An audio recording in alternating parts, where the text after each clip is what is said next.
To sit back and be like, nobody noticing me. I'm just this smooth guy running off with the money.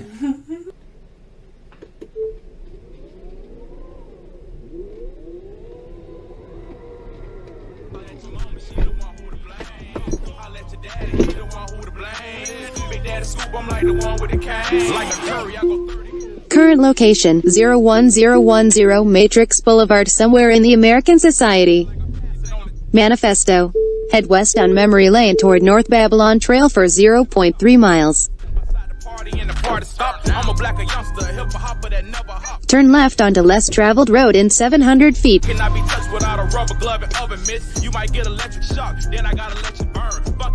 Turn right onto BLK Privilege Boulevard in 0.1 miles. I try to tell him to follow the big dip, enticing by the ice on the side of a big ship. And now you get the true definition of big drip. The marathon. Your destination will be on the right. You must have thought that we was coming the same. I let your mom, she the one who to blame. Shabbat Shalom, gods and goddesses. I know the struggle seems mandatory. Young nigga bout to cash out. I know the struggle seems mandatory. A young nigga bout to cash out, cash out. Yeah, yeah. I know the struggle seems mandatory. Yeah, yeah, yeah. A young nigga bout to cash out.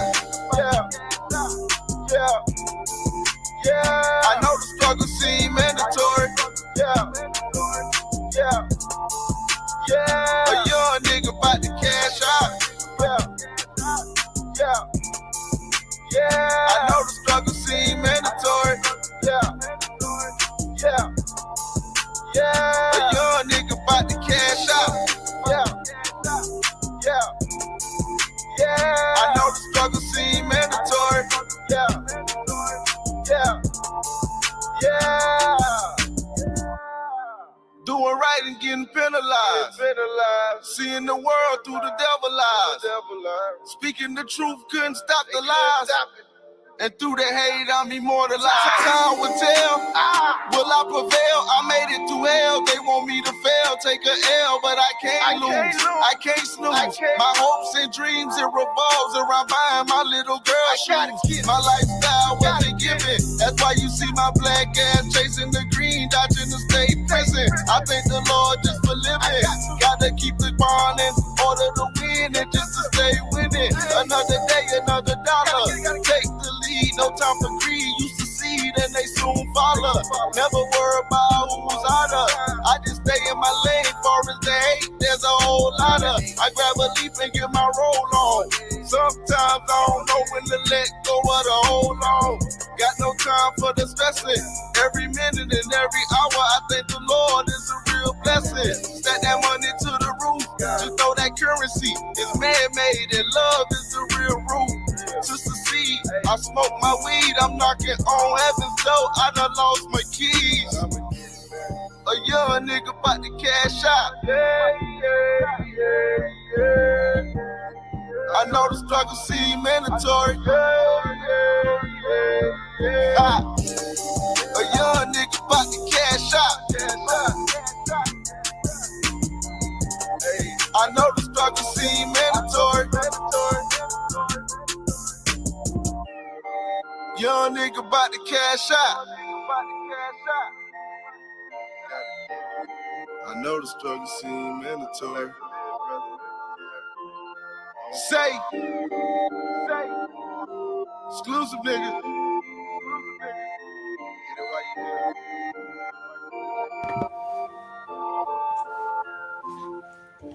Hi guys, and welcome to another episode of the Wise Magi Godcast. Today we are here with Empire, Professor Ras Natty. What's going on, brethren?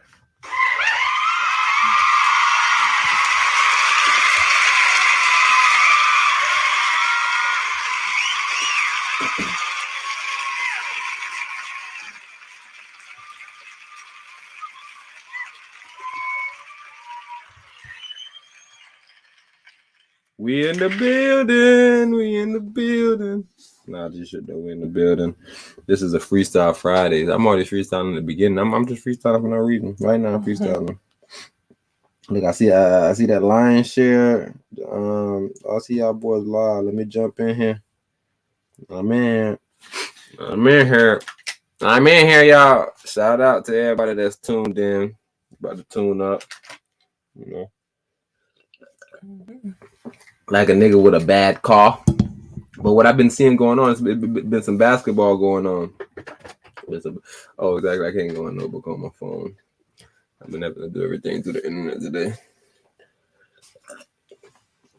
For some reason, I got turned off. I guess they didn't see me. They didn't see me with my crystal in my hand. So they said, "Yo, that bro, not nobody." Cool. What is that? This is my crystal. What kind of crystal is it? You know, girls. The girls know about crystals. The girls love crystals. If the girls hear this right now, they say, "Yo, Dad, that's a crystal." What does it do? What's so special about it? This crystal right here? Mm-hmm. Man, this is one of the greatest crystals, but I ain't gonna interrupt the show yet because that matter of fact, this crystal might even come up. They don't in the show, which is why I probably had the crystal in my hand right now. But let me see what we starting at. My bad, y'all. But it's been some March Madness basketball going on. We can start there for sure. I ain't even gotta look through my John, but I want to get something ready while I'm even on this March Madness situation. All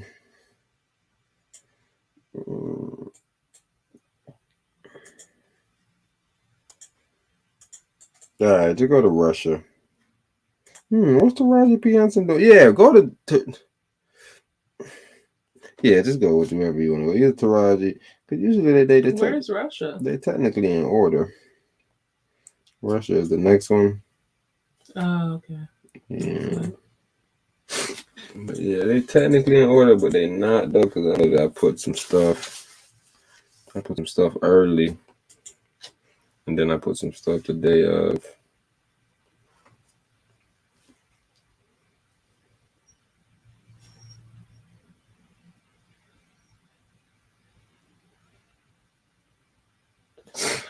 Okay.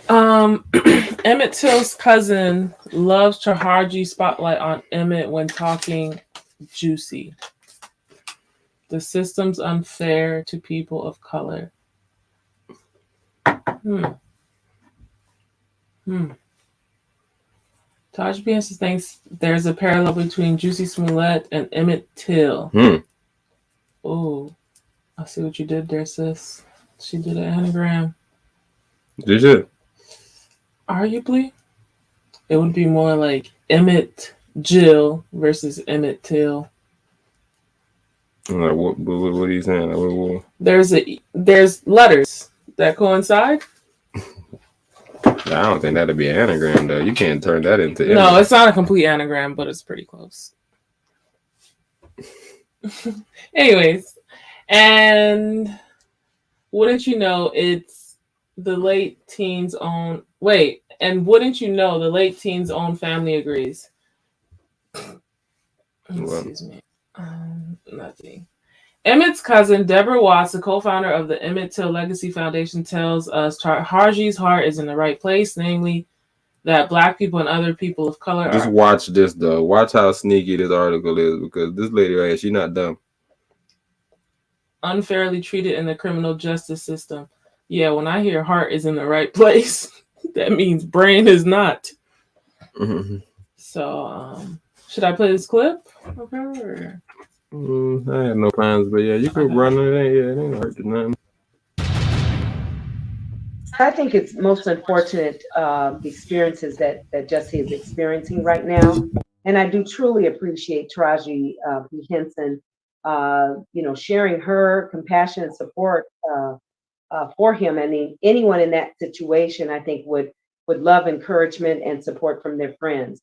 But I also appreciate Ms. Henson connecting in and mentioning Emmett Till's murder, his lynching, because it is yet unsolved, And it is also one that we are still fighting for justice after 47 years that his mother fought for justice, opening that casket up for the world to see. And I do think it's unfortunate. And I know that historically, Black and brown bodies have been punished more severely than others in our country. And so I'm not weighing in on Jussie's case at this point, but I do think it's unfortunate that we face more harsher punishment than others.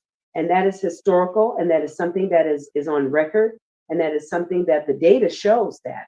And so, unfortunately, in Emmett Till's case, the perpetrators were held. They were acquitted of his murder. They sold their story to Look magazine for about $4,000. There are others that were responsible for his death as well that were never brought to justice. Carolyn Bryant Donham, who is still alive, has never faced her responsibility in this case. So I can't argue, about, how people are comparing, but I know that Emmett's been on the mind of others. I appreciate Ms. Henson for mentioning Emmett Till, bringing his name to the forefront. It is appropriate. It is important. It is relevant to what's happening today to many others, like others who have never been held accountable for the other murders, the police violence that's occurring against Black and brown bodies.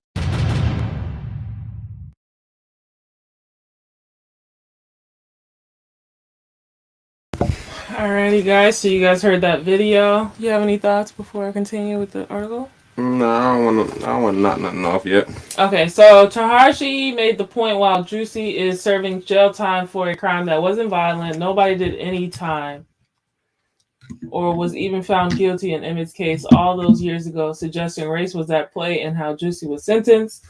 Watts doesn't quite make that leap, not wanting to comment on the fairness of Jussie's conviction.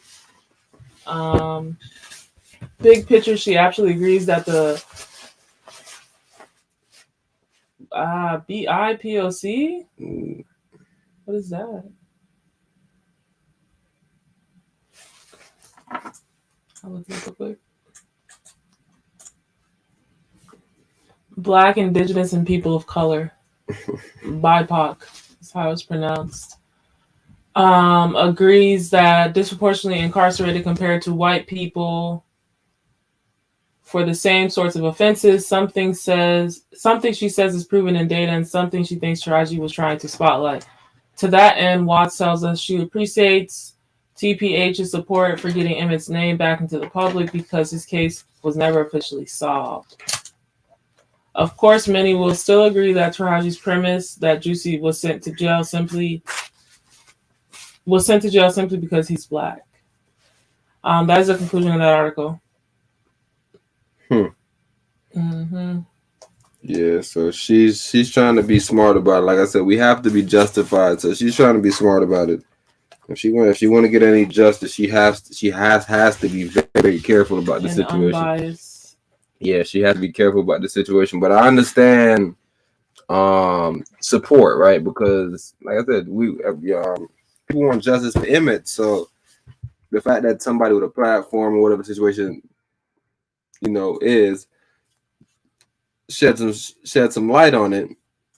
People are always appreciative of that. So that's why she don't want to really get too much pushback or nothing like that. But yeah, I think this is just like the other one with the girl that they're comparing to Kamala Harris. What Kamala Harris did? Kamala Harris did something good. She was I think one of the first children to go into one of the unsegregated schools. Mm-hmm. What was her name? Lucy's something.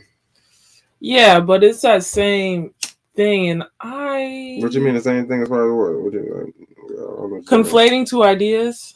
I'm saying, what they conflated? What do you mean? Like, why she can't be conflated to Kamala?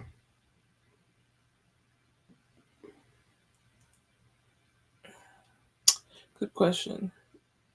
I think this situation is the exact situation that we need to talk about. This situation could be the precedent that we set going forward, right? As far as conflating two situations, or it's like when a Black person get killed and it's unjust, and then you see another Black girl about to go stab a girl and somebody gets shot. that's conflating two situations. Yo, cops always killing us. No, cops is doing their job right there. I don't know what we want to do, but I don't want to go to the other one because that one is like, you know, it's I really don't know. No, I was just saying it was giving me the same vibe. I think history should be history, and to compare it to like other instances is just like diminishing it in a way, or like whitewashing it, where it's like this confusion now. When you do type that little girl's name in versus the Board of Education, you get pictures of Kamala versus getting pictures of her. Same thing with like the Black Panther. Instead of us getting Black Panther Party information, we're getting Black Panther the movie information. It's just like the dissolution of the situation. Not even the situation, but history. To a certain extent. But if we don't know our history, if we can't go back and show accurate comparisons of what they did prior, we don't really know our future. So we got to use history as a way to be like, yo, this is the same thing they were doing when they first brought us here in slavery. Like, I don't know. You feel me? Like, you feel me? And that's what I'm saying. So this situation is super weird to me because who are they comparing it to as far as presidents? Like, what other case in modern day, I guess, someone lied about Black people attacking them and walked off scot-free? Nah. What case can they compare to Jussie's case? Oh, so you're saying throughout history? Throughout history, throughout anything, goddamn. Like, I don't know. Well, conceptually, if that's a concept of falsely accusing somebody and then not getting charged, but you're saying he falsely accused somebody and got charged. Yeah, cause like, who was not supposed to get charged? What do you mean? Falsely accusing somebody and not getting charged? Like, do you have a premise where that happened? Because for sure that happened in the Emmett, yeah. And I'm saying that Taraji wanted him to make a false claim and get away with it, if I'm not mistaken. If she's going to compare those two concepts, right? And that's what exactly. Because if your whole thing is, well, on the black side, on the white side, when they do this, they get away with it, but on the black side, when we do it, we don't. And it's like, well, I'm sorry that you're Black, but you shouldn't be doing that whether you're white or Black. How about that? Hey, and look, just to say white versus Black is odd. This is woman versus man, right? That's what happened in that Emmett Till situation. Ooh, that's another part. The sexes.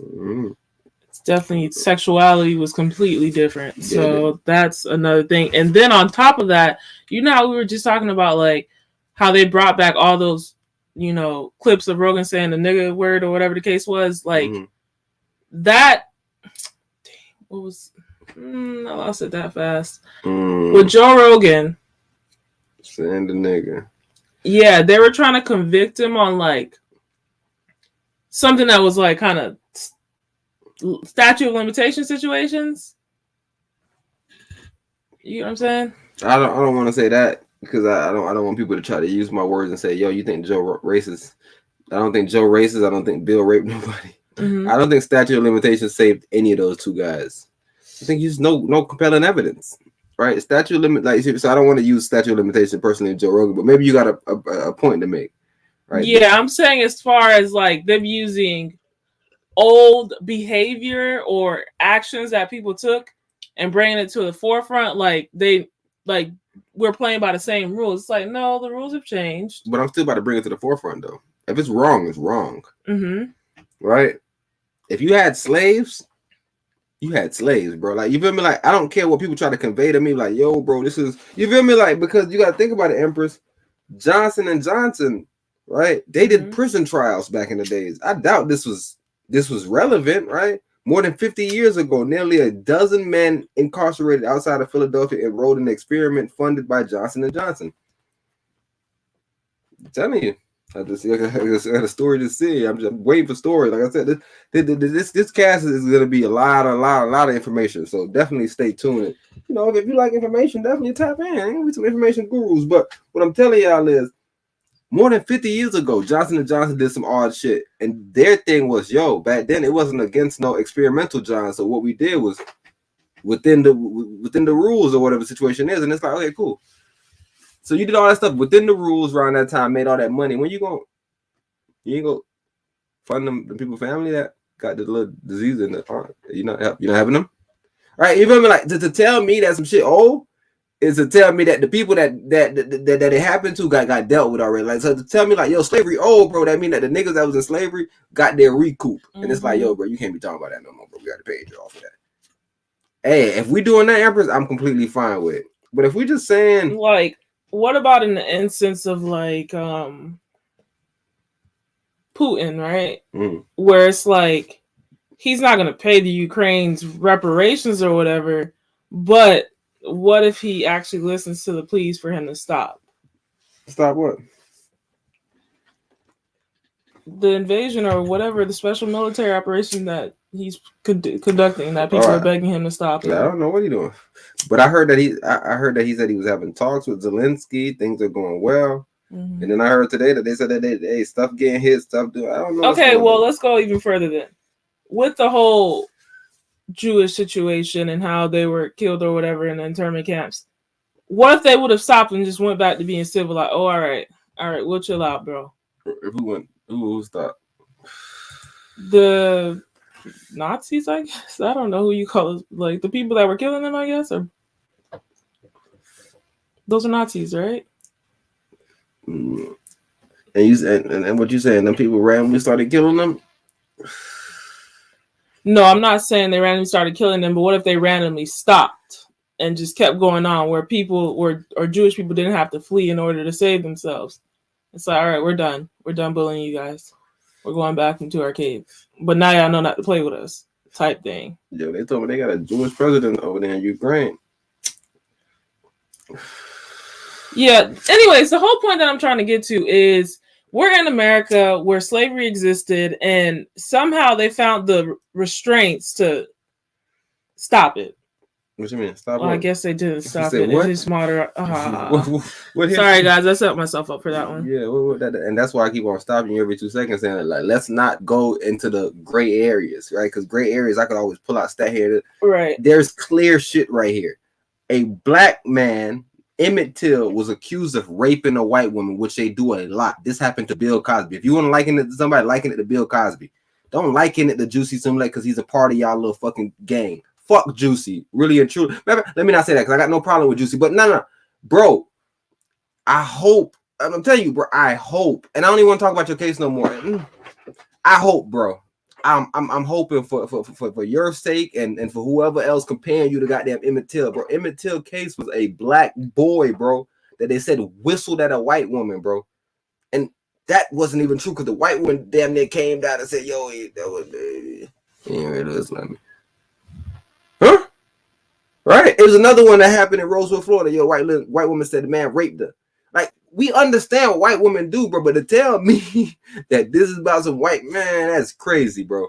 That is crazy. Chicago got a black mayor. Chicago got goddamn Obama. He got all these goddamn black people, bro. And you tell me there's some type of racism in this shit. And mind you, the two people that he was going against was Africans. If they didn't perfectly set up an African American trial for y'all, and y'all believe, like I said, I don't got no problem with Jussie, bro. The only problem I got right now is the fact that y'all are saying that it's even a likelihood of a comparison to Emmett Till, bro. And maybe there is, like, maybe the case gonna come out, you gonna be like, nah, look, bro, he didn't lie about it. I don't know, bro. I heard the man's story, bro. The man's story sounded weird. Not even their shit. I'm talking about him telling me what happened sounded weird. So if y'all want to ride with Jussie, bro. I'm not gonna be mad at nobody for riding with Jussie, but just don't compare him to Emmett Till, bro. Same thing I was telling y'all with George Floyd. Just keep stuff out of other people's stuff, because then somebody might be in that movement like they may get upset with the movement. They don't even want to be part of the movement no more. So now you lost a member. You gotta stop doing that shit, bro. We black melanated people, bro. Stop supporting Ukraine. Like that's why when people get into the Ukraine talk, bro, leave me out of Europe talk, bro. When shit going on in Africa, when shit going on in Haiti, do you think I see Europeans talking to me about shit? Are they doing podcasts? Fuck yeah, man, I think a better instruction is understand bandwidth and understand how much you actually have of it. Because in a little bit, when it's actually time for you to fight and you've been fighting for everyone else, understand your bricks will be gone. Hey, that's the key, bro. And you will be building with hay. So that's why I'm always telling my melanated people, bro. Like I've been saying this shit for like a year now because I'm getting upset with it almost to now where I'm starting to get angry and I'm starting to look at like, yo, how white people gonna start looking at us now? We're saying stupid shit, bro. We're not even making sense no more. It's like, yo, you shot that, you white cop, you racist, bro. No, it's 2 black girls fighting. I didn't shoot all the black people. To stop the crime. What's wrong? I don't get the like. We have to stop, bro. It has to be somebody that step in, bro, and say, "Yo, we're done." I don't like. That you believe, Taraji? Because I don't believe it. Because no one has ever kicked up dust in situations where, you know, black women are being combative or black men are being combative. When someone that does know civility and the correct and just thing to do, like. Those things right there are harmful, bro. It's like, whoa, what are we doing here? She has a knife. She's going at a girl. Whoa. Like, that's what it is. It isn't, oh, that's Keisha and TT fighting again. No, it's none of that. Like, they don't see it like that, bro. And no one should see it like that. It shouldn't be that normalized that we putting our hands on each other. When we can speak English, like, clear, like, we can talk to each other. We can figure out how to talk to each other.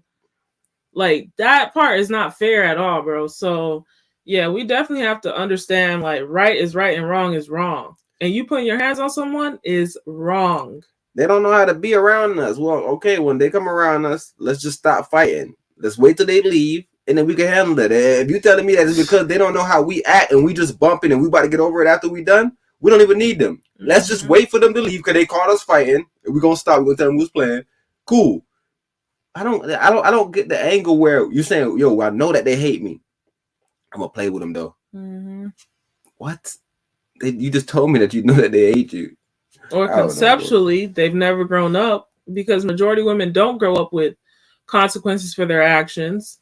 So when they are doing things, it's like, wait, why you hit me? It's like, ma'am, you have a knife. I don't know you from a can of paint, so I'm just gonna assume you're gonna try to hurt me with a knife.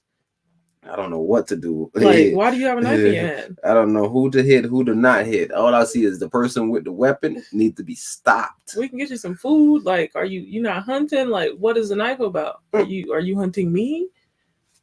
So yeah, we just have to come back to reality and realize that there's other people in the world that are unfortunately policing our communities, and a lot of things that y'all have normalized don't make sense to them. Hey.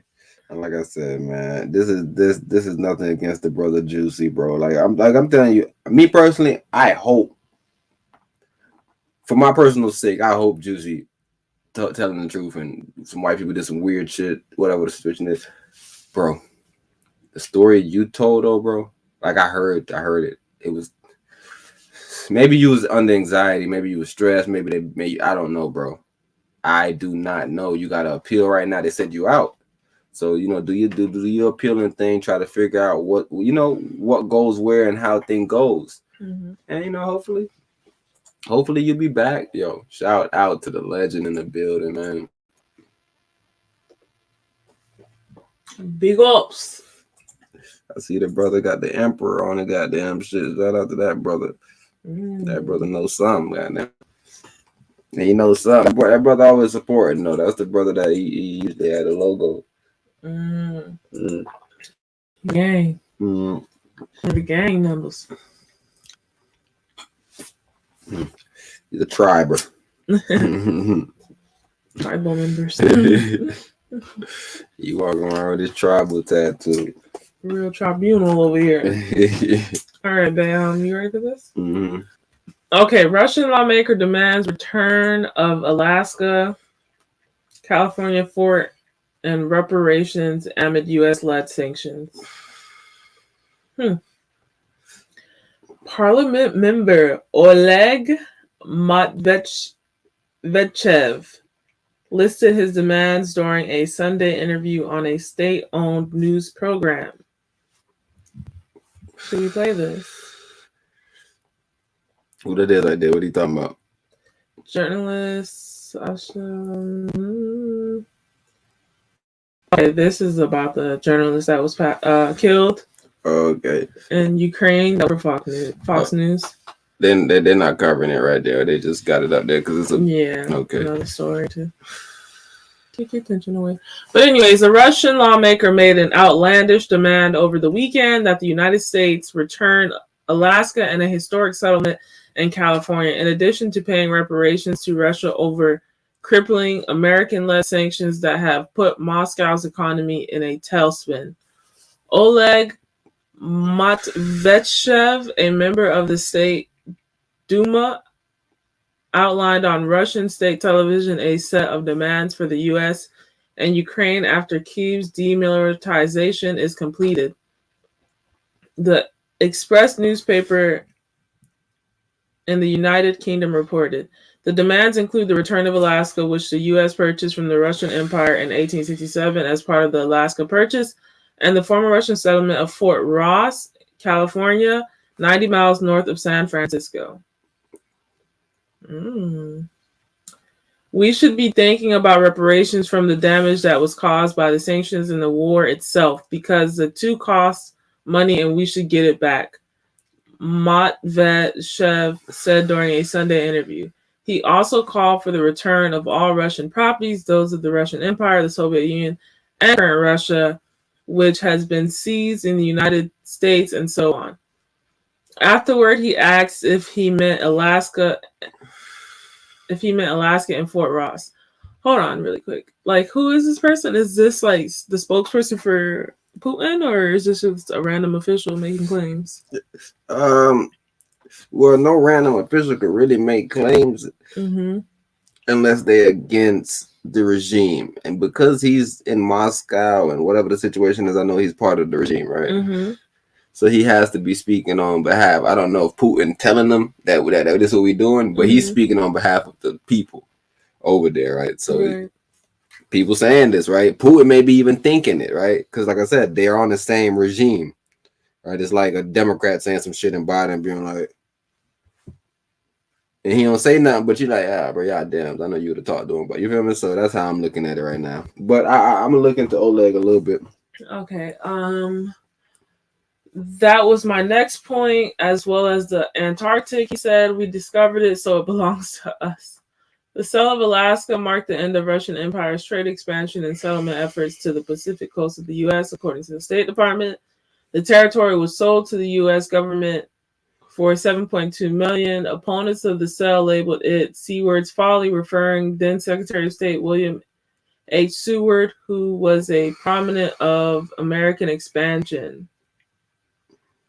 The label failed. Okay, this image right here is a canceled check in the amount of $7.2 million for the purchase of Alaska, issued on August 1st, 1868.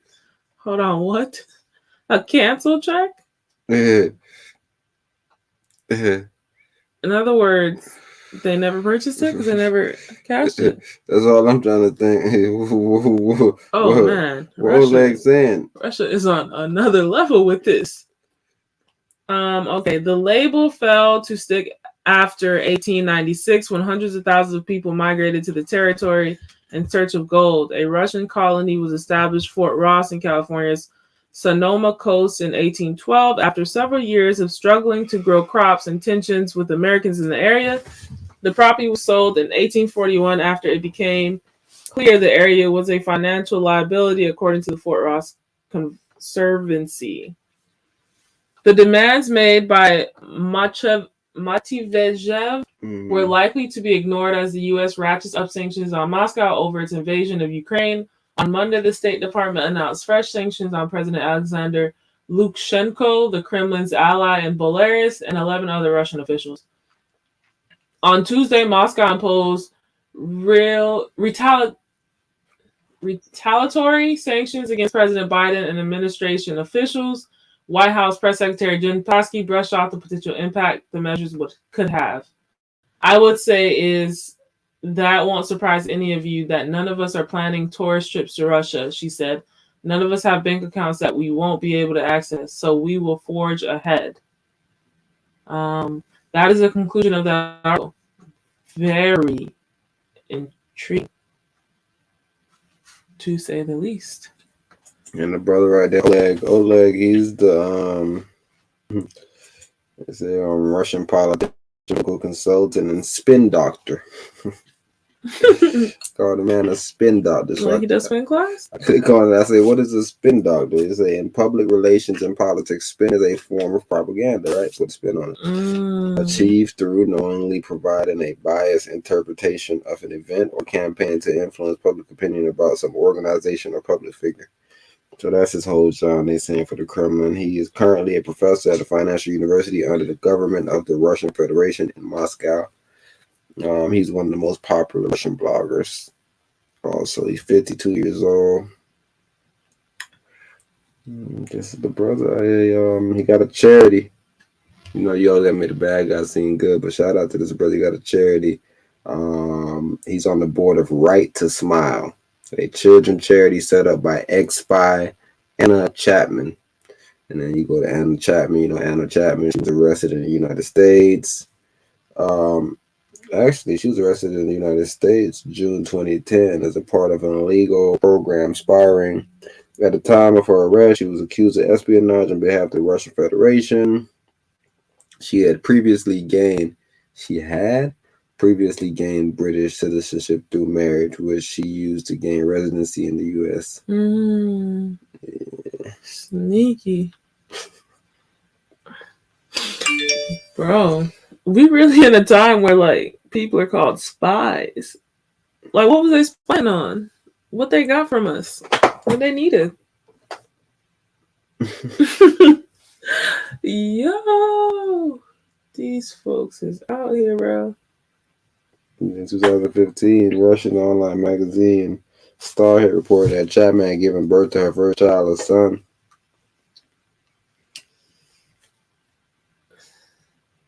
In 2012, FBI counterintelligence chief Frank Figliuzzi said that Chapman almost caught a senior member of President Obama's cabinet in a honey trap operation. Honey trap? Like sex? Honey trap? No. What's that? U.S. intelligence service, for example, are concerned when their own personnel could be subject to sexual blackmail. This applied to any homosexual relationships until the mid-1990s. and also applied to heterosexual relationships. Yo, they probably were the biggest lobbyists in there. Like, yo, bro, y'all gotta make that John normal, bro. They can't use that against me no more. Yo, that's so funny. That used to be a card we could use. Now it's gone. You punched. But you saying what now? They use children. Children's the only forbidden one. No, they do the same thing right now. They like, depending on what country you in. One of the countries, they said they had one brother that was anti-gay people. Them they killed them all almost. They caught him running out of a house with damn near 10 men or something crazy. Right, so I don't know why. I never checked back in on the story. I don't know what happened. Yeah, you don't get like formally killed, but like on a public stance, it's like, You can't rock with bro. You ain't got a wife. He got too much drama going on over there. Hey, that's how they do it. Like I said, they always try to find shit, and then like caught up in the dick measures. Yeah, but like even now, right? If you was powerful, bro, they try to catch you cheating, try to catch you just doing some shit. They don't even gotta get you to do no heterosexual shit no more. Yeah, they ain't. No, that's what I'm saying. They using the underage girls that look like they're overaged. Nah, they using everything now. Cause they using just other relationships. You cheating,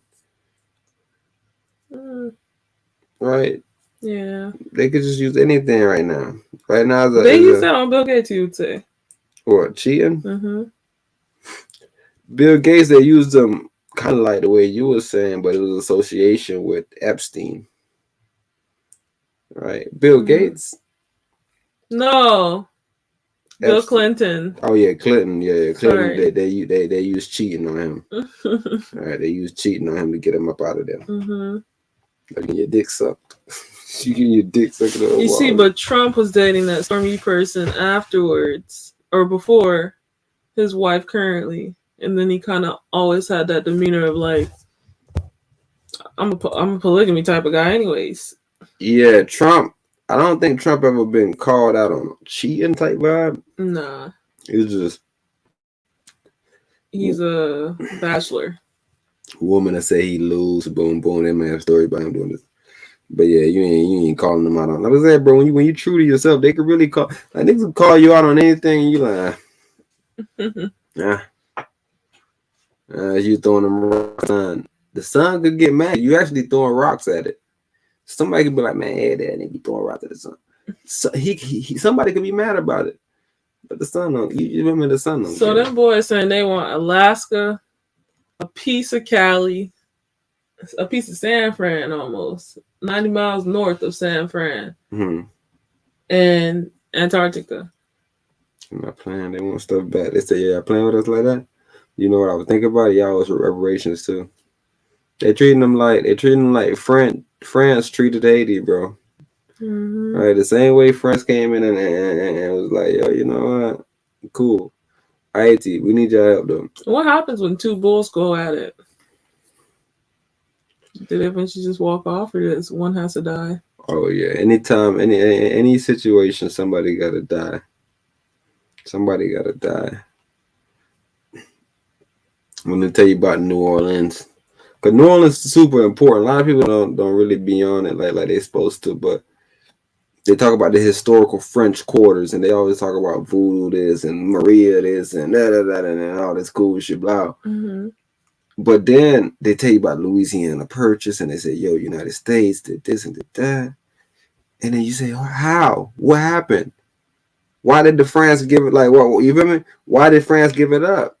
And then you read the story, and you say, oh, they was in a war. And then like they brought up other stories, yo, they had owed Great Britain some money too, so they was like, yo, we gotta pay them anyway, so we might as well broker this little deal. That's all I was thinking about the whole time I was reading. Every time I messed up, I was thinking about that. I'm like, oh, this is about to get funny. So this pretty much looks like China is gonna not even have to like snatch away the baby's toy. They're just gonna let the two children snatch away the toy.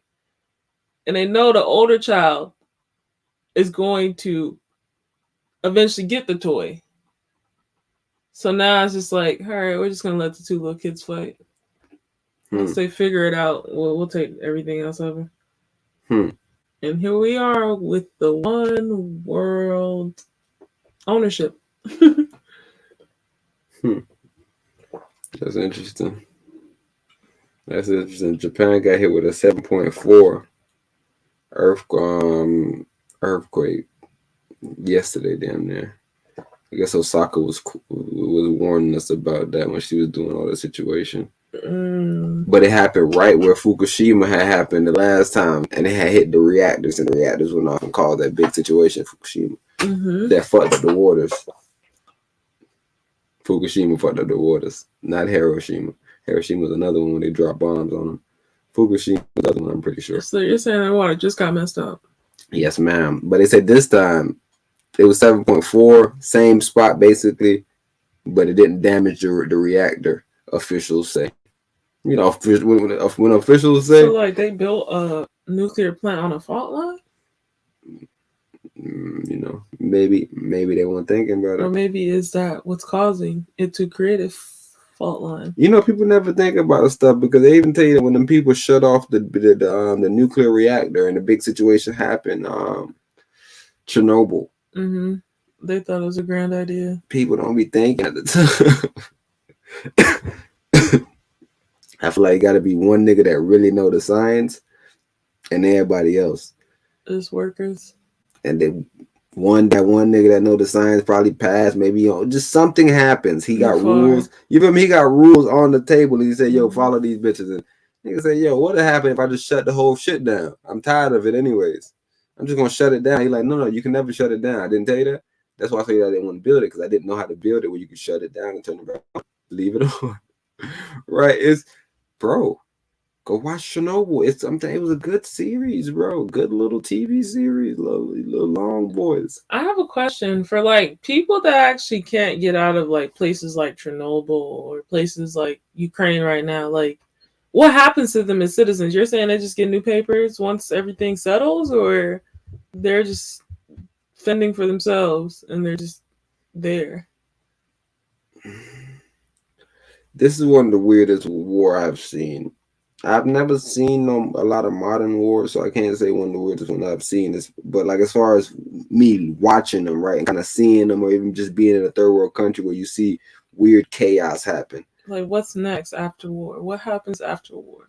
I've never seen a time that during anything serious, there was cars just driving, just it just looked lax to me. Yeah, like other people just kind of going about their day almost. Shit just lax, like niggas still going to work. I'm thinking, huh?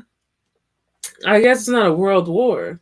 It's a Russia-Ukraine war. Nah, it don't matter about a world war, nigga. If it's a civil war right here in America, nigga, you think niggas just driving regular, doing their regular shit? Yeah, for the people that have no clue, like what the fight is for, like you would argue that the Black Lives Matter situation, as far as after George Floyd's death, was kind of civil war-ish, but people still have to go to work and pay bills. Those are not. That's severe. But I'm just saying, there's always going to be people that just have no clue. Like, they've lived off the ground for so long, not off the ground, but off the grid, or just been in their own little worlds. If it's not affecting them immediately, if it's not kids standing in the road telling like, yo, they just killed somebody else that's Black, like, these people are going to go about their daily routines.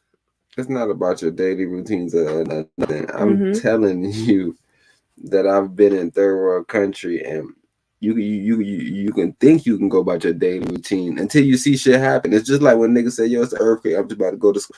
Hey, school shut down today, right? People think that things go down until they actually experience war, bro. And they're like, oh, it was like a movie. Nothing goes down. You are terrified. You stay in your house. You hope you got food. That's the niggas that plan, and all these off the grid niggas, this is coming, that their plan is that, yo, I may not be able to go out my house. It's gonna be like the purge. You tell me niggas is just driving around last days ago going to work. Like, nigga. No, not going to work, but just like either trying to get out or trying to, go to the store really quick, trying to go pick somebody up. Who's gonna have the store?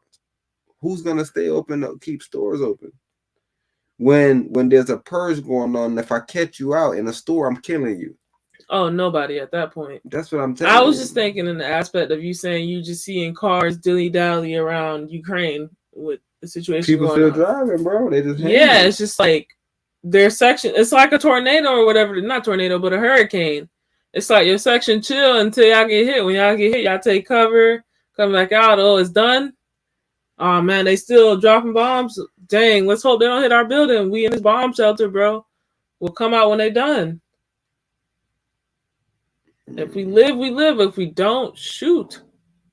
Run. Try to get a last surviving foot. But yeah, like I can see cars driving around and not being as dramatic as the movie portray it to be, where cars are crashed out, cars are burnt out, and everyone's just completely in hiding.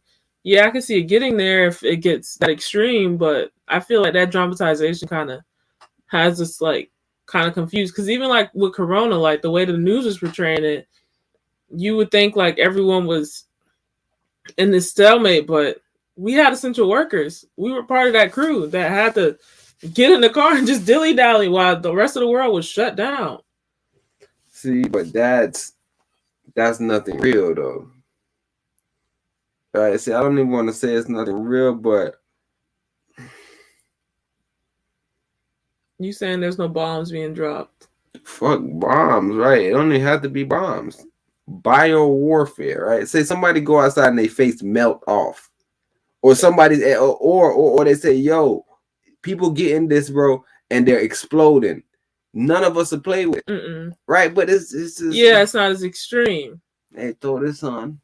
You can go out there. Yeah, but if we had an experience of Chernobyl where their skin is heating up immediately and they're getting,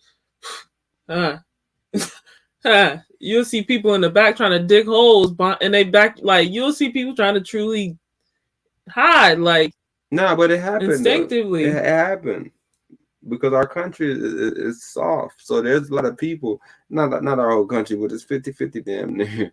So it was some people, bro, that this thing it crippled them with fear and anxiety and things from this same situation that we're talking about. Not this one, but the second one that we're talking about that I said nobody was really scared of because it wasn't really nothing. But it was some people at home like, no, I can't go out. Right. I got this. I got this comorbidity. Even just hearing you talk about the Goldman Sachs situation and realizing, they are going to have an older group of, working class.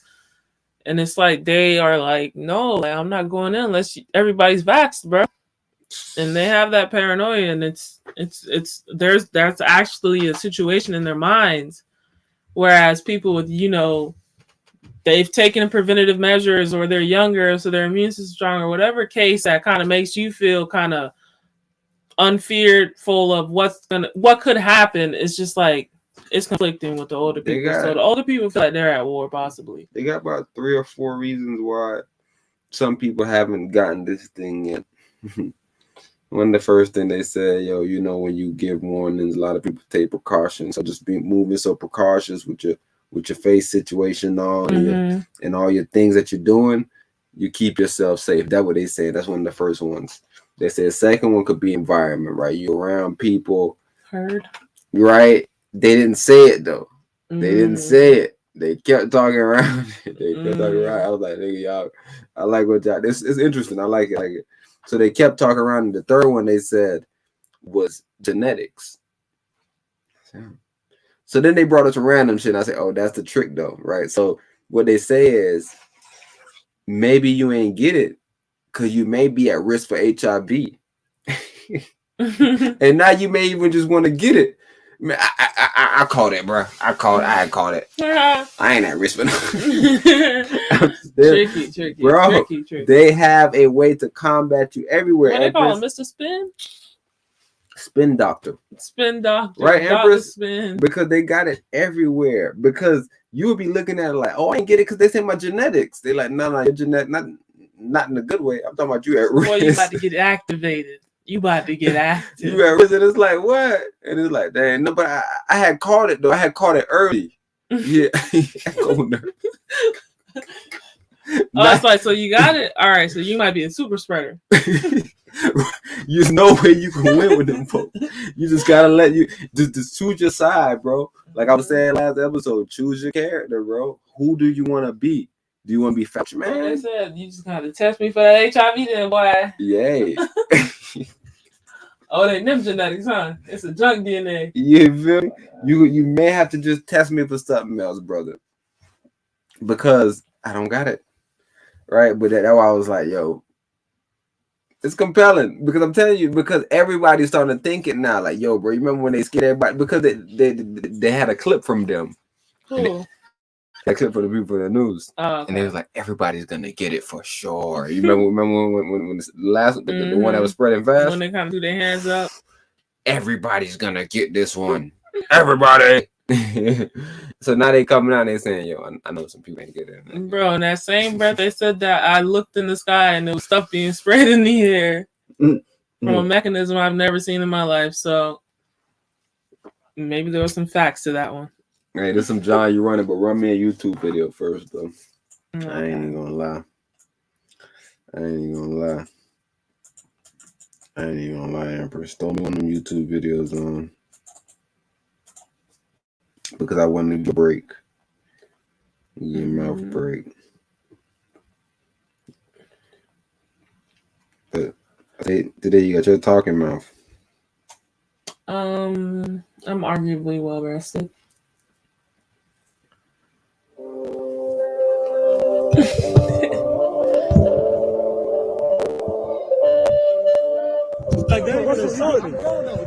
You good? No, you good. You good? I ain't no little kid. I know you're not. Oh, I'm ready. I know I ain't no little kid. All right, Russell. Yo, but yo, stop playing.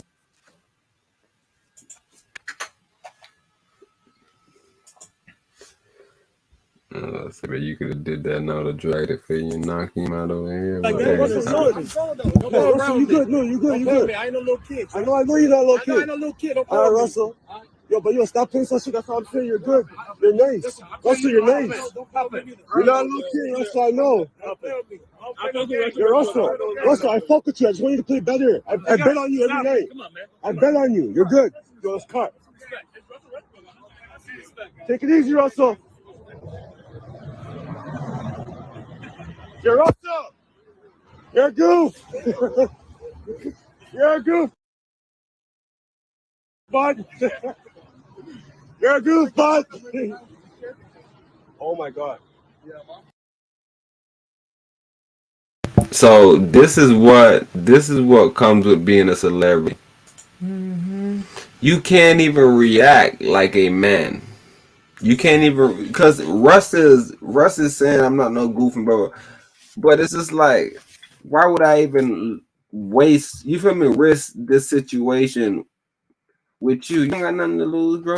You gonna sue me and sue? It's like you don't even live by a code of being hard. You gonna sue me, man? Nothing about you is hard. Oh yeah, you got it, man.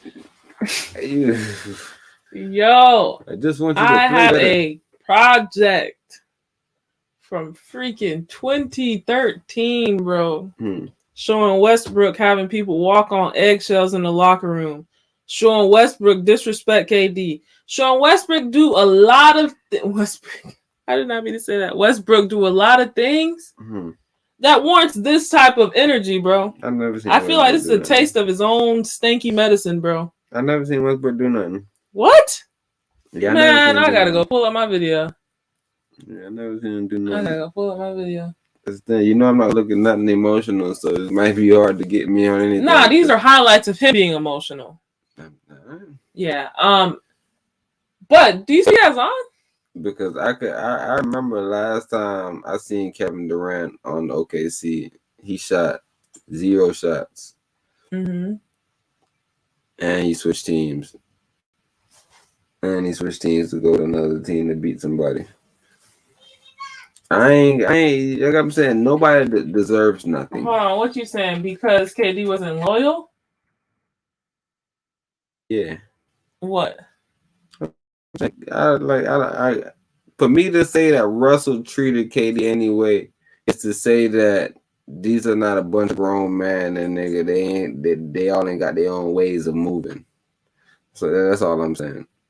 Right? I don't think nobody in the NBA say Westbrook is this mean nigga that I don't like. A lot of these niggas like him off the Nah, court. he's not mean. He's emotional. And what ET was saying, you said you're hurting yourself because you're so emotional. Like, I think he's very emotional. He's not mean. He doesn't come off mean. He wears dresses and stuff. So I've never seen a mean man wear dresses and things of that nature. But we do have to wonder why all of a sudden? Why all of a sudden what? This backlash from fans and things of that nature. What? He's always got this backlash. This is LA, bro. So do you know any LA player? This happens to every LA, bro. LeBron is getting booed at home. He's an LA player, bro. It's a different, like I'm telling you, like they expect a lot from you in those places. He's not gonna get booed in OKC, nigga. He's right when they used to have it called Durant shit. When Durant left, it was called Westbrook shit. I'm just showing you, like, it's levels to this competitive game, bro. And I tell you, bro, Kobe is Kobe. Everybody else is everybody else, bro. I ain't gonna lie to y'all, bro. Those guys, they're not. Shout them out, bro. Shout them all out. There's some hoopers. There's some hoopers though. Like I like KD. I tell you, KD. I usually KD guard Kobe Bryant. That's why I had ultimate respect for KD. Me personally, I'm having this argument backwards because I tell you, I think Westbrook is a terrible basketball player in the sense of. But it's a lot of terrible basketball players, right? When I see LeBron playing, I'm like, look at LeBron, bro. Right? So I'm weird with the way I look at basketball, anyways. Goddamn. But KD, I respect the fuck out of KD. I seen KD guarding Kobe. I respect Westbrook too, though, because he was a fucking monster, nigga, in the series. A monster. He's always a monster, bro. And that's why I be telling people, y'all got to make Russ be Russ if y'all want to get wins, right? People kind of seen that tonight, right? What y'all seen tonight was Russ come down.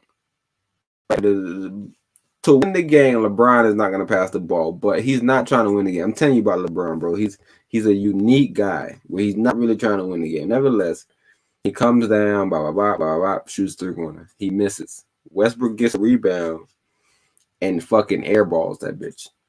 Throw that bitch to the other side of the rim. And he's trying to get a foul call. So I guess he ends up fouling the bro. Mm-hmm. They had a foul to give. This is how basketball works. You try to figure these things out in the huddle. You say, yo, coach, we got a foul to give. Because if you got a foul to give, you figure it out. If you playing basketball, you have 2 fouls. So, like, say if you got 2 fouls to give, that's actually not good. Because if you're down, you want to foul immediately and kind of stop the clock. So, if you got like a bunch of excess fouls, say like if you're far from going in the bonus, like it's whatever the amount of fouls is, every time they get fouled, mm-hmm. they shoot free throws, right? There's a point where you can get up to 5 fouls, right? And they're still not shooting free throws, but the next foul, every foul, they start shooting free throws after that point. Mm-hmm. So you'll be playing a game and you only have 3 fouls. So we'll come down and we'll take an early foul, blah, blah, blah. So that's what Westbrook did. Westbrook took an early foul. I don't know if he knew all this inside shit I'm telling y'all as far as that he had a foul to give. Mm-hmm. But nevertheless, he took the foul, bomb. So now, first of all, everybody's mad at him. Everybody's like, damn, Westbrook's so that bad at him. You remember, everybody's mad. Mm-hmm. Everybody's looking to be mad at him. Yeah, because what do they call it? Being in the bonus? You feel me? You're just giving out bonus points. So they really want to really look at Westbrook and be mad, but they had a foul to give. Mm-hmm. So boom. No free throws, and they got to take the ball out. So they're like, all right, good. So now the commentator is saying, yo, they got to foul immediately. Like I said, with the foul to give, sometimes it works bad because what you really want them to do is shoot a free throw, hope they miss, and then you come down and score. Mm-hmm. What we used to do is we used to go 3 for 2. So if they score 1, we go down, we try to get a quick 2 or a quick 3. If we can get a quick 2, we foul again and then try to do the same thing again. Because like if he keeps missing the free throw, every 2 point that we score brings us closer. Right, so that's the whole game. And just to add more context, this is when the game is coming down to the last 2 minutes. Yes, ma'am. 100%. Thank you for the. Yeah. So the brother Westbrook made a good foul. I'm not sure if he knew. Nevertheless, everybody want to be mad at West. So Russ come, he's still mad. He's still mad from the last play, and now the ball turned over, so he think they're gonna lose. Mm-hmm. Right, so now you know people gonna be really mad. Mm-hmm. So the Most High come and the Most High bless him. Because I tell you, when you play hard all the way through the whistle, something's going to happen for you. Mm-hmm. So boom, nigga. They take the ball out. The inbounder makes a pass to some guy. Russ comes, boom. And he's fighting for it. Russ is trying to foul him. Mm-hmm. But it's the end of the game. The referee don't really want to call the foul. So he lets the play go. Because it's not too aggressive. So Russ is literally trying to foul him. But nevertheless, he loses the ball. Russ take that bit, nigga. It's like three seconds on the clock. Russ run down. Do a little ugly little step back. I gotta show you how to shot. It was one of the ugliest shots ever, but it just shows you how the Most High is gonna bless you, bro. You just gotta stay the path, stay the course, bro. Mm-hmm. It's you never know where you're blessed. Westbrook didn't know he's gonna make that shot. Westbrook can't make that shot 100 times. He can't make that shot 2 times in a row. Right? So, bro, it's the Most High, bro. You have to allow divine intervention to come in, but the fact that he played hard on the last play, and you know, we say this in basketball, we'll foul you or whatever the situation is, but you didn't get fouled, and you step into the line and miss both free throws, and like, yo, ball don't lie, hey, ball don't lie. You feel me? That's our way of saying, yo, the Most High ain't here, bro, because you know you cheated us, bro, and it's nothing that we could have did. We couldn't have did nothing. You was at the line, free throw. Mm-hmm. This is free. And you miss both of them. And you're a 99.9% free throw, so you don't even miss. I'm just telling you, it works like that. I've seen Stephen Curry, bro, step up to the line and miss 2 of them bitches back to back. Pick it. And I'm like, oh, fuck, what the hell Curry got going on? I'm just telling you, you never know where your blessing is going to come. That's how they control the game, though, right?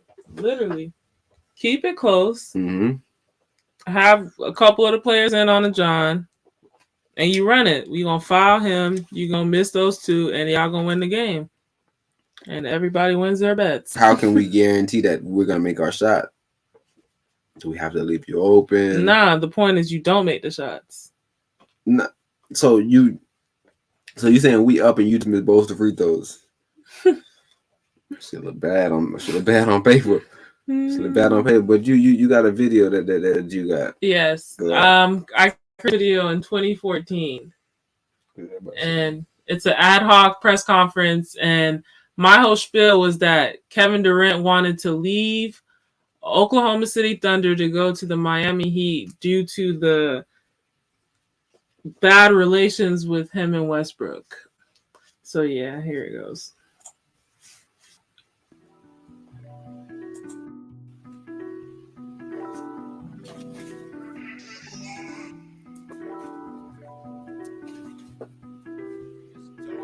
Dismiss all this as if, come on, this is no big deal. This is a big deal. This is not going to go away. This is going to be a problem for this organization going forward. And they know it, and I think we all know it. I don't. Okay, but look, here's the bottom line to this. This kid, he might be a good kid. I don't disagree with that. He's got a big ego because he wants to be a superstar.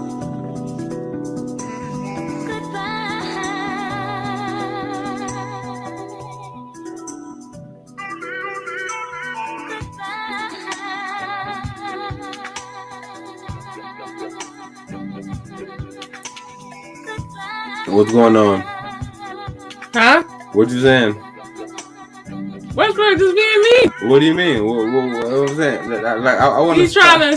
I want to stop the video. Like I don't want to just be playing videos for no reason. He's trying to instruct him on some stuff and talk to him, and he like, bro, get away from me, bro. No, bro, I'm not talking to you. Basketball player on the planet has done that. Every basketball player on the planet has been into some shit with the coach nigga and your teammate want to go. Every human has been into a situation with somebody and somebody that love you come try to save you, and you just so caught up that you shove away from them. Yo, I just got to go in my space, bro. I'm good, bro. Don't even worry about it. All right, cool. There's some more. You saying that's nothing? Yeah, that's all right. Nothing to me.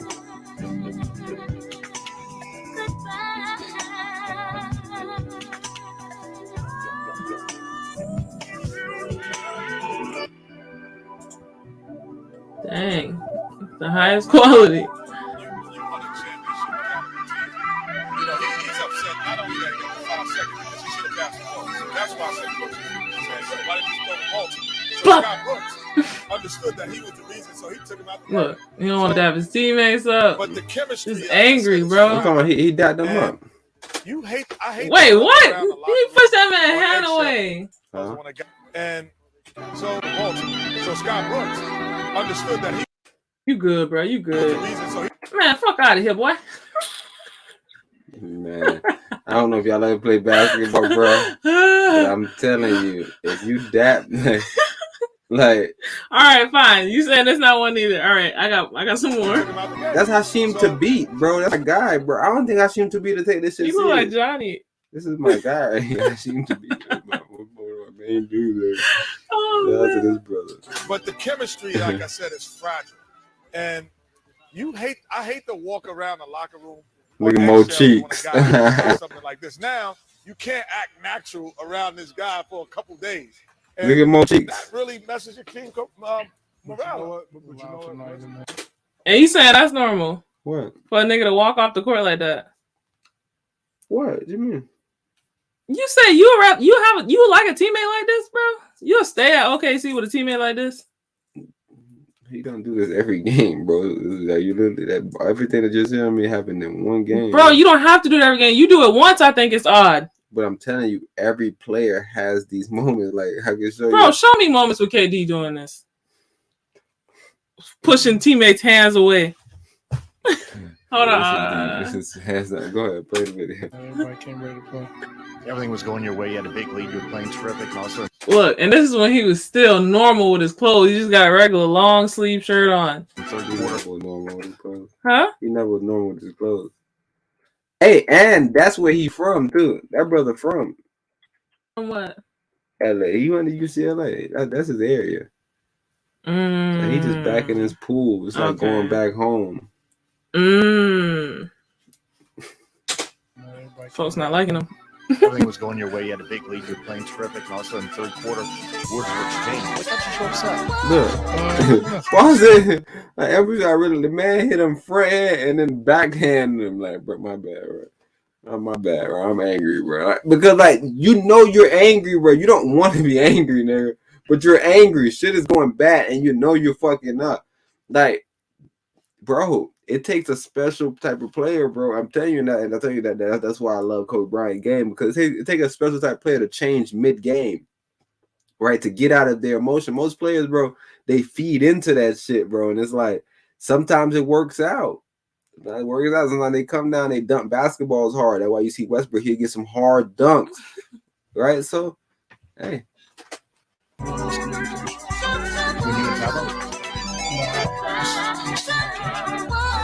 happens once in a while. You falls well, it ends well. But sometimes you think you need to control a couple more. What's that mean? Look behind you and go ahead and win. That's what you say, bro. That's what you say, bro.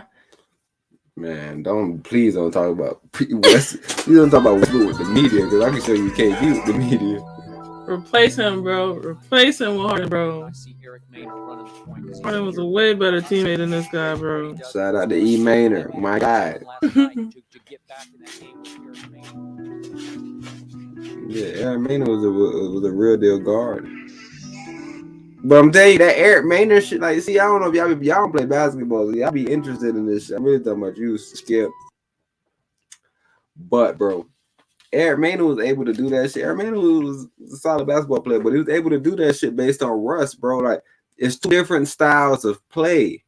It's just what it is, bro. This is him in a more positive light. Bro, I don't need to see Russ in a positive light, yo. You talking in a positive light? Wait, you found a video, KD? You mean you just go on time type of KD? KD, what, being mean?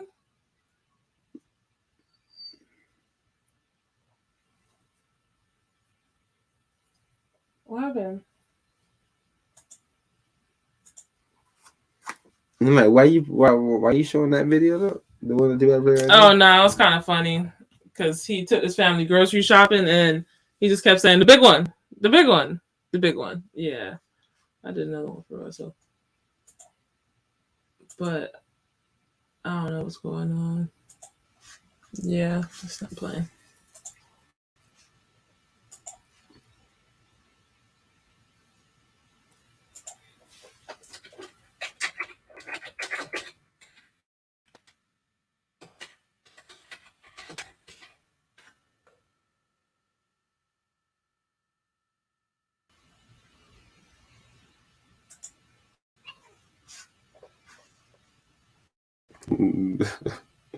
These you can run out that. These not on the time, but I'm the video. Okay.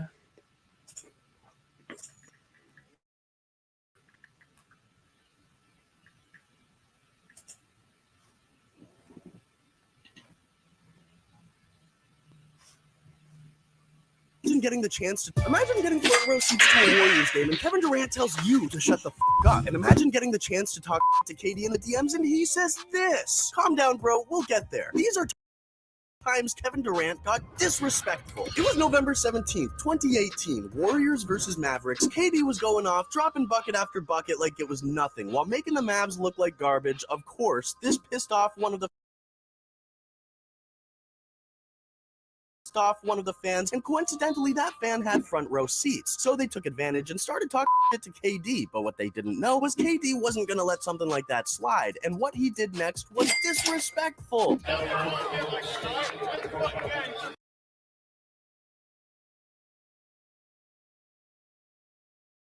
So this is him talking to a disrespectful fan. This isn't his teammate, right? And the point of the argument is that Kevin Durant is mean to his teammates. I don't even know why you're stopping it right there. Okay. Watch the game and shut the up. Wow. This moment wasn't only disrespectful, it got Durant fined $25,000, and he didn't even know it. He found out live on a podcast. Just look at this. Have you heard about your fine? Mm-mm. You want to know now? You want to? I knew I was gonna get fined. How much they fined me? $25,000. I reported it now. League sources tell Yahoo being fined $25,000 for Telling the fan to shut Tell- the fuck up yeah, and watch yeah. the game. Yeah, I tell so. Dude didn't even care. 25,000? Come on, KD wipes his ass with that kind of money. Now look, Kevin Durant dissing fans on the sidelines, nothing too crazy. But what happens when you tell KD he's in his feelings? Then things really start to get ugly, and that's exactly what Michael Rappaport did. It all began on December 22nd, 2020. It was the opening night of the new NBA season, and the Warriors were in Brooklyn taking on the Nets. After the game, KD had an interview to attend with the TNT crew. You know, Shaq, Charles, Ernie, Kenny. In the interview, KD was acting strange. Yo, mind y'all, like I said, this video got nothing to do with me, but number 2 thing, this was the nigga known for a burner account, meaning that he had an account saying it's in other people and not saying it was him. So you saying he one of those sneaky mean people? No, I'm just telling you, he knows what he's doing, which is why him and Draymond Green was able to hash their situation out. Because that's the actual situation I was telling you to go to. But I want to pull up the actual video because I know they're going to a bunch of runarounds and shit. But nah, you can. Matter of fact, actually, I want to get back on topic because I feel like I'm losing my topic. Yeah. For sure, but that was the conclusion of that Westbrook YouTube. Do you want another one or article?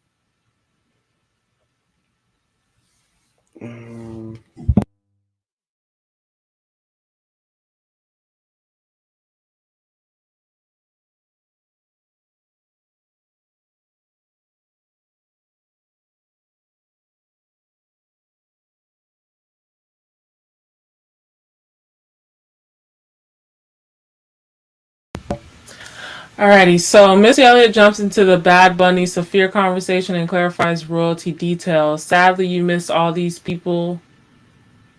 You misled all these people to make them think I have 99%, she says on Twitter. This article is by Julissa Lopez. Okay. This article was published March 18, 2022. This is an image of, I'm guessing, the 3 artists. Hold on. The caption's not giving me much. Oh yeah. Okay. Yeah. So this is Missy Elliott. Who are these 2 people? That's Bad Bunny in the middle. Mm-hmm. And that's that nigga over there. He Joel. I think his name is Joel or some shit. Okay. I got a little John from him. Alrighty, so Bad Bunny hit. How do you pronounce it? Safaris. Safari, as I'm saying it for right now. Safaris. Huh? What you looking at? Oh, this word. Yeah, I'm saying Safaria. Safaria. Okay, I didn't hear you.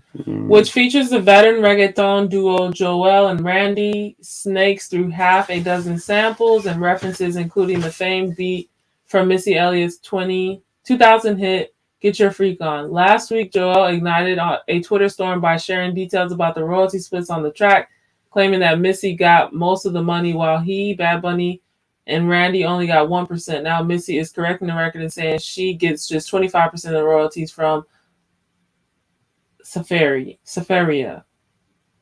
During a non-viral interview, During a now viral interview with the Puerto Rican personality Molusco, Joel shared that the artist has never properly cleared the Get Your Freak On sample. According to him, when Missy found out about the track, she threatened to sue and ask for millions. He said Bad Bunny's label head, Noah Assad, worked out a deal that left her with nearly all the money generated by the song, and him, Bad Bunny, and Randy with a single percentage point each. Sheesh. That Cabrona was the one that got everything. Oh, Cabrona. See. He said in the interview through laughter. Okay. See, he already getting disrespectful. Mm-hmm. Spanish boy disrespecting a woman. The clip worked its way through social media and drew instant backlash, with people coming to Missy's defense and lambasting Joel for calling her a cabrona. However, Missy also ended up getting attacked by Bad Bunny fans who felt the split Joel described was unfair. On Thursday, she finally decided to step in and clarify the situation. She specifically called out Joel for misrepresenting the the actual song splits look like, writing to him on Twitter saying, "Sadly, you misled all these people to make them think I have 99%. Now I don't talk business online because that's messy, but now we are here. I have 25%, and there's 6 other samples and 15 other writers on this one song. They got a percentage also. F that. Let me enjoy their money. It's not you and me enjoying it, right? Let them be happy and talk about something else. Missy don't even care. Why would you?" Joel won, "Sadly." Okay.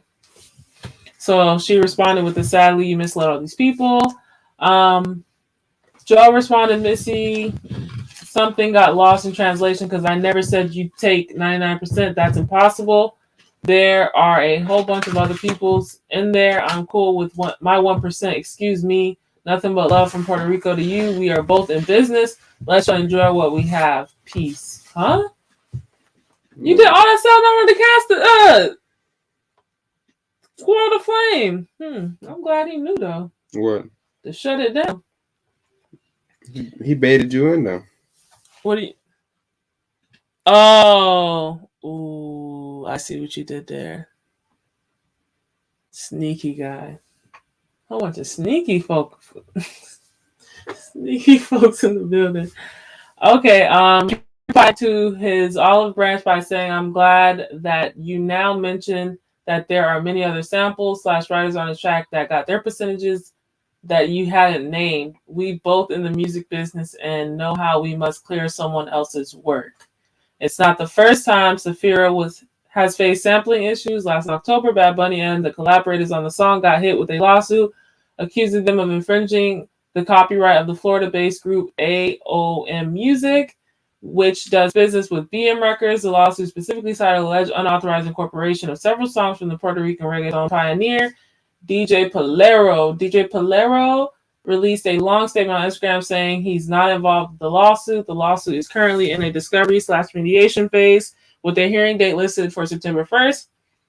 According to documents, the defense claim, by Bad Bunny and his team is that if they did infringe copyright, they did so innocently. They also claim that Polero's songs were not properly or timely registered with the U.S. Copyright Office and that their conduct constitutes fair use of the material. That's the conclusion of that article. The one. So you saying these guys just always kind of take stuff and don't really give credit? Because didn't they do that with the whole concept of reggae? They put a thorn on it. That's what I'm trying to see what these brothers got going on, but it's not even that, right? Because I guess they took some stuff from DJ Polero. Polero, which is probably, I'm guessing he's a Spanish brother, huh? Mm-hmm. Wait, who took? I thought he took stuff. David Bell took stuff from people.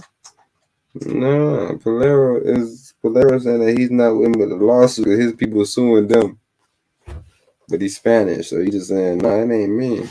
It ain't me. It ain't me." I say. The Spanish people say "SA." That's why I stayed away from it. I'm not making fun of nobody. Yeah, it says got hit with the lawsuit. Bad Bunny and the collaborators on the song got hit with the lawsuit accusing them of infringing the copyrights of the Florida-based group, a music group which does business with BM Records. The lawsuit specifically cited alleged unauthorized incorporation of several songs from the Puerto Rican. Okay, so they took songs from him. The reggaeton pioneer, the thief. The pioneer's a thief, or he got robbed? No, he pioneered reggaeton. I don't know where he got it from. Oh, but he got robbed again though. He robbed somebody. He stole from Peter, and now Paul took from him. Yeah, OG. I'm not sure if you stole reggae, but you saying you the pioneer. So I gotta ask you some questions. Where did you get it from? Where did you get the sounds from? I'm just trying to ask you some questions. Ask some questions. Where did you the pioneer? And look, you came out quick. Let Spanish homeboys know.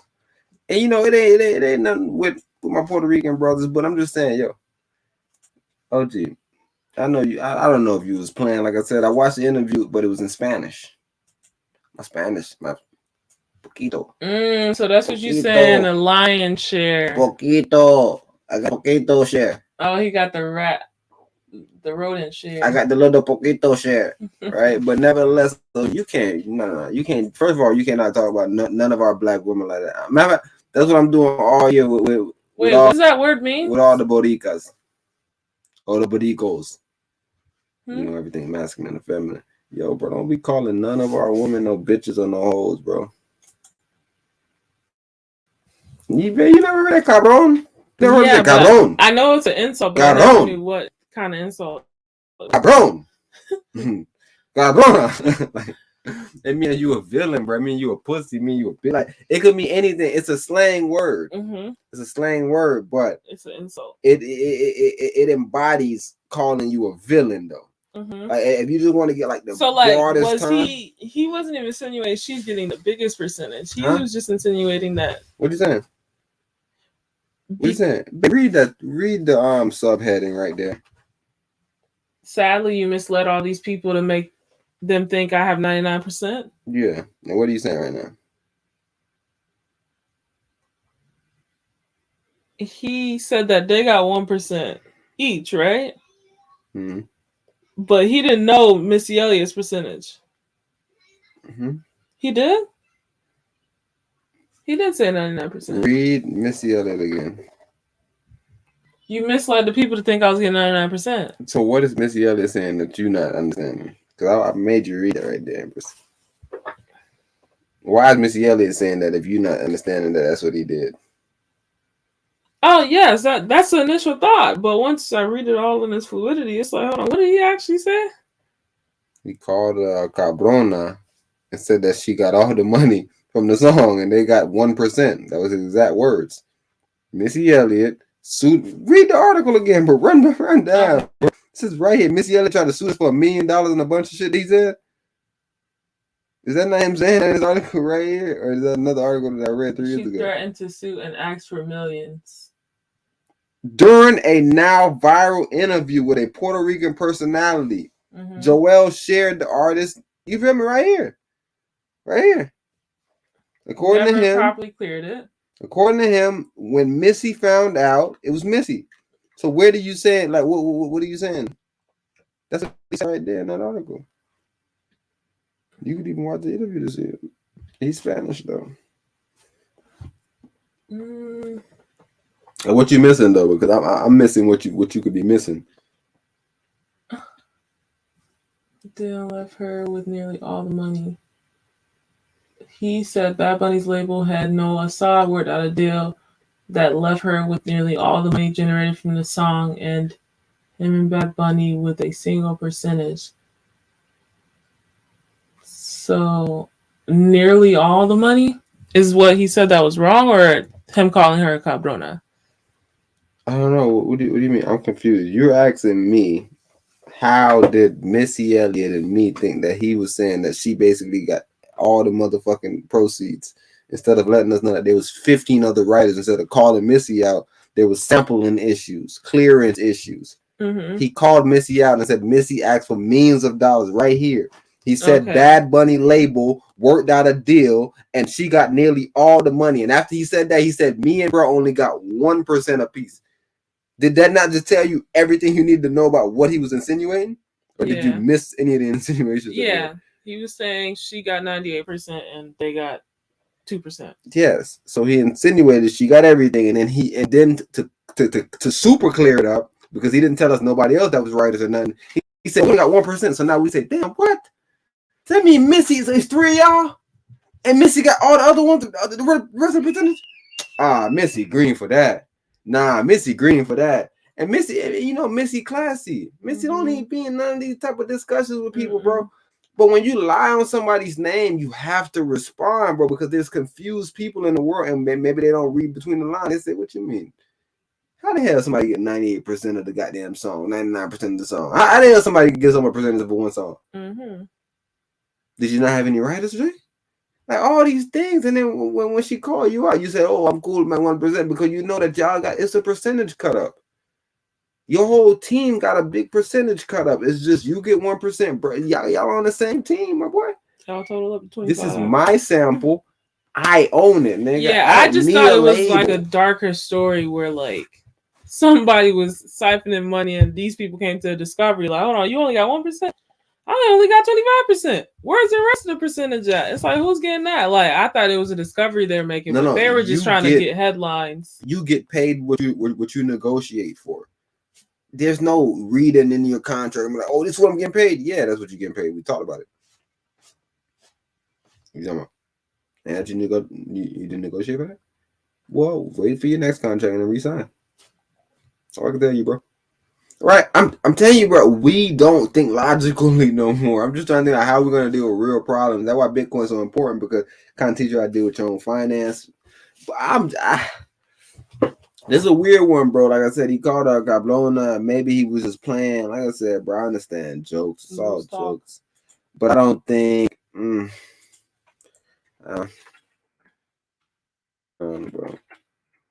I don't know, bro. Maybe black bro could be on there selling on Spanish girl, so I can't. I don't want to be the judge of that situation, man. That's a bad situation, bro. She could hit him with the same Russia trick. Here's your canceled check. So you really lied, because I ain't even cash these checks. Checks in here. The man insinuated that Missy was getting so much percentage. Mm-hmm. Missy said, yo, you might get your freak on.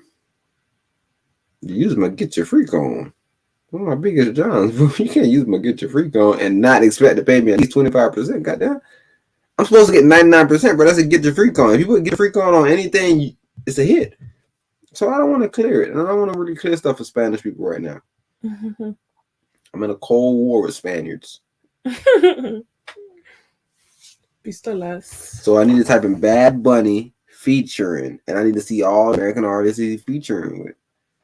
I need to make sure, bro, that we doing the right thing here by the community. Because you can't begin the lion's share for sure, because you're not the lion. Not of this little set, because over there probably you get the lion's share. If I came to your John, bro, I'm not even gonna disrespect you, G. It'll never be a time that I come to your John and expect not to get my little 1%.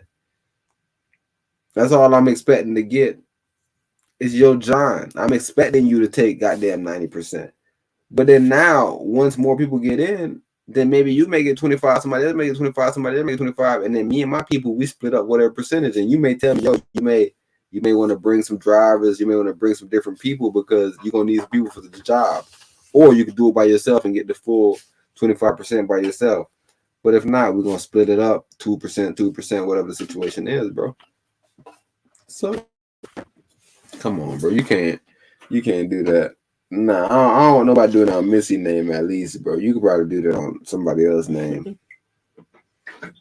Yeah, you can't throw no dirt on Missy name, man. Come on, Missy's a legend, bro. Legend. And she's such a legend because if y'all listen to somebody like a Coi Leray and a Nicki Minaj, and you say, these people don't stack up well with the vets. Right, you get a Remy Ma, you look at a Nicki and you say, Nicki not ready. And then, like I said, you see the other young lady and you say, think about our female artists back then when they was about that age. How much better they was at the art. Mm-hmm. You see these people now, bro? Yeah, you just have to understand there's Hall of Famers and then there's like bygones be bygoners. Like they just here today, gone tomorrow. Like there's a space for them. Once the space gets tired or outgrows them, they are dead. Their ticket sales dwindle out. Like everything is just blows off with the wind. So yeah. So they saying the Safaera, whatever the word may be. Mm-hmm. Because it's in my title, but in my title I have it's a little different.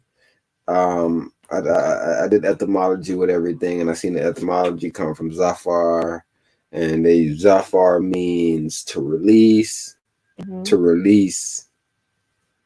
unlock. To unlock is an important one, but check this one out though.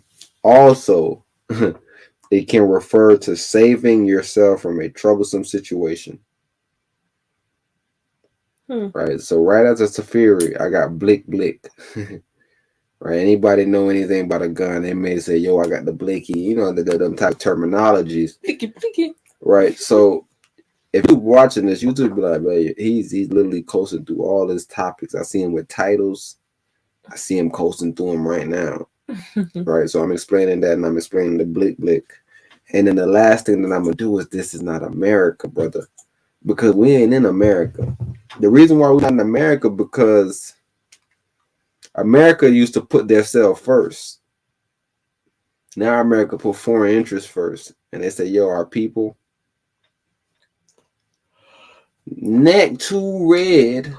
They don't like us. They want us dead. Skin too black. Right? So it's rednecks and black skins.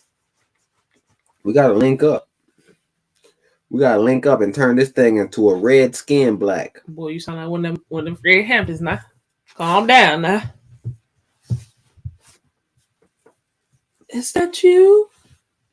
This was a young lady that was in that same tribe. A little older than Fred. Fred was in the younger one, and Fred was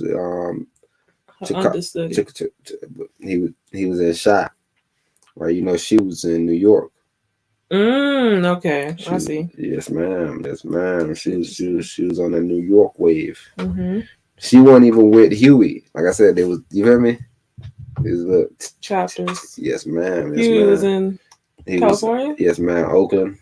The old Russia. Yes, ma'am. Yes, ma'am. He was over there. He was over there vibing. I can't. And look, 2 shots in the dark now. Huey's dead.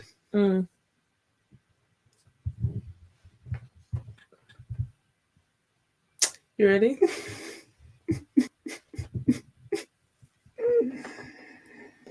Things change, and that's the way it is.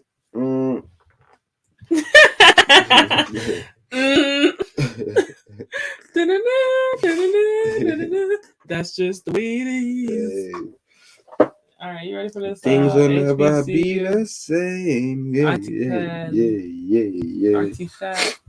No, I'm always ready for everything. Okay, so Ralph Lauren's HBCU capsule rewrites the record. Oh, rewriting history.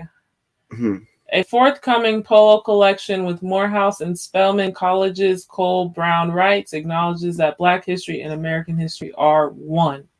This article is by Cole Brown, updated March 17, 2022 at 1:51 p.m.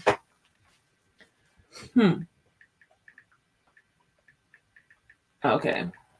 I see what they're doing there. Let me see. On Tuesday, Ralph Lauren announced its latest collaboration, a capsule collection released with 2 Atlanta-based HBCUs, Morehouse and Spelman Colleges.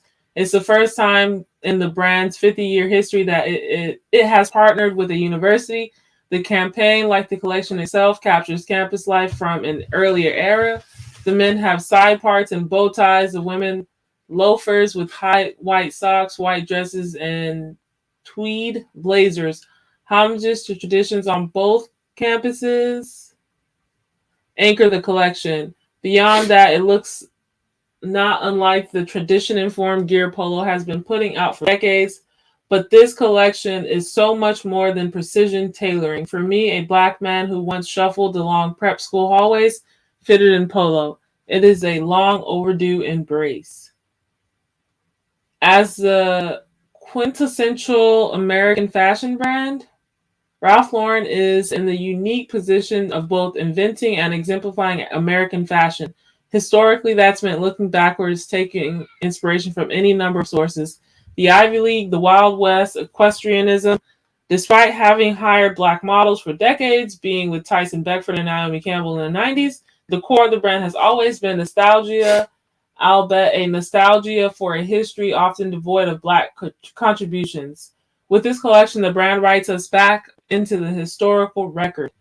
In a press release, Ralph Lauren himself acknowledged his intention, saying the collection is about sharing a more complete and authentic portrait of American style and of the American dream, ensuring stories of Black life and experiences are embedded in the inspiration and aspiration of our brand. Graves Hall? That doesn't sound fun.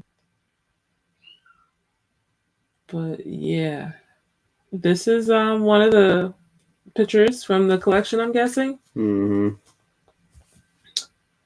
We got some nude colors, very neutral here. It is in league with other recent historical revisions. The passing of the Emmett Till Anti-Lynching Act after more than a century of debate, or the recognition of Juneteenth as a national holiday. In the fashion world, too, it is similar in intention to Jason Jewell's recent book, Black Ivy, A Revolt in Style. Moves like these finally acknowledge that Black history and American history are one. But importantly, at the same time that the collection looks back, it looks forward as well. That is the power of this brand. So steeped in Americana, Ralph Lauren helped invent the myth of the American dream. It follows that brand. The brand can reinvent it too. It follows that the brand, what? It follows that the brand can reinvent it too. Anyways, that means rethinking who gets to run projects like these. The collection was the brainchild of James Sheeter, director of concept design and special projects for Ralph Lauren, and a Morehouse alum, in collaboration with Dara Douglas, director of inspirational content for Ralph Lauren, and a Spelman alumna. Acclaimed photographer Nadine Ijuri, ooh, this girl gotta be Nigerian, alongside Black cinematographers and creative directors, shot the images, which feature current students and professors as models. It followed a $2 million pledge from the Ralph Lauren Corporate Foundation made in December 2021, designated for scholarships for students at Morehouse, Spelman, and 10 other HBCUs. I've been struck by the authenticity of it all, a whole cast of current and future leaders empowered to redefine what's aspirational, what's American in real time. The collection is not without its skeptics. Some question why the brand chose to emulate this slice of history, a time perhaps more palatable to white audiences. Others criticize the broader wave of brands that continue to heap attention onto Morehouse and Spelman, two of the most prominent HBCUs, rather than other lesser-known Black colleges. That was the thing with me too. And I was trying to figure out who are the most popular ones, because Spelman I've always heard of. Morehouse, I don't know. Morehouse, I kind of always mix it up with Morehead. But Spelman has always been one that they push in front of us, like on TV and stuff. It's like this. It's all girls college. Yeah, this Black school to go to. But yeah, okay. So two of the most prominent HBCUs rather than other lesser known Black colleges. The skepticism is fair in its particularity.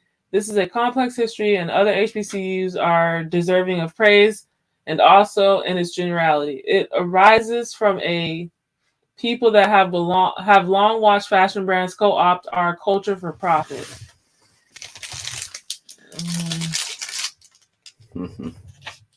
Al-Shabaab? For my own part, I struggle with whether to look at this collection and applaud or just to shout, duh. Author Tanishi Coates' description of his alma mater. Tanishi Coates' description. Ta-Nehisi Coates. Huh? Ta-Nehisi? Mm-hmm. Oh man, I'll say his name so wrong.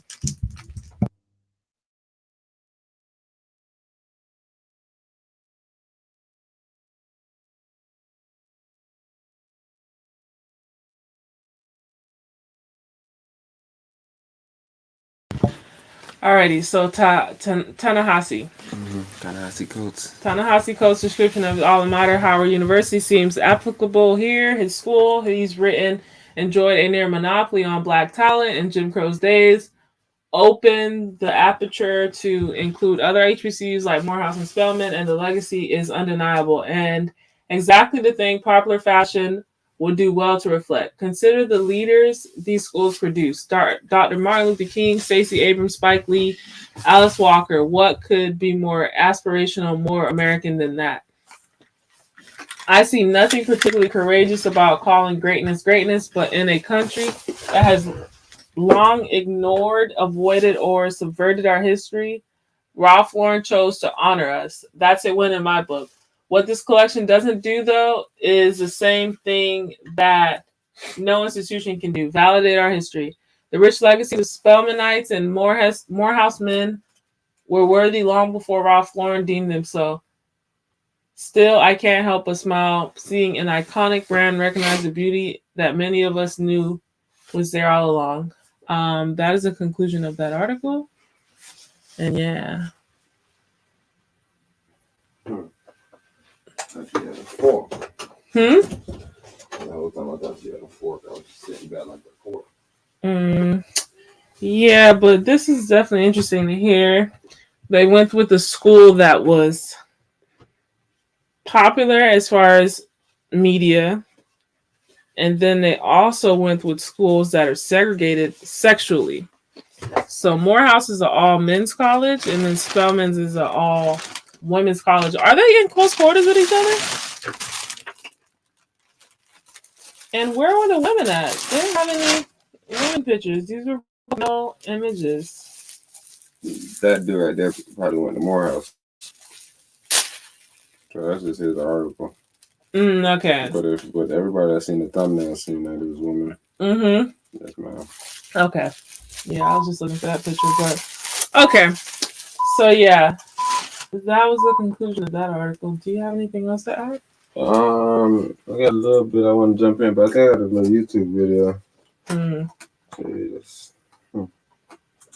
The second one. I do not know.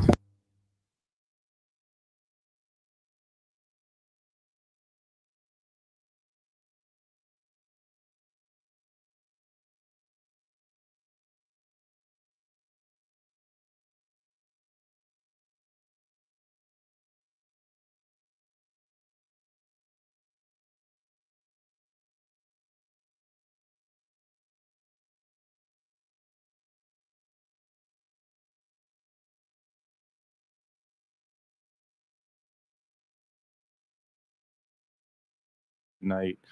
All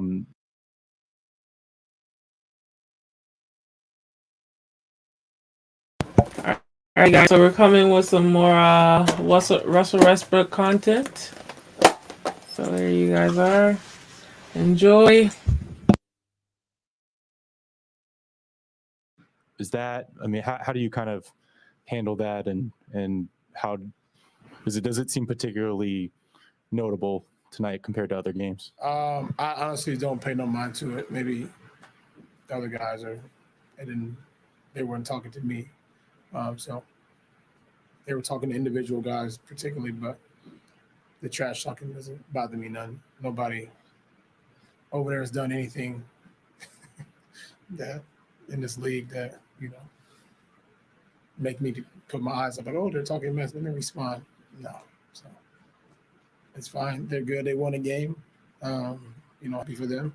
Move on to the next one. That's that.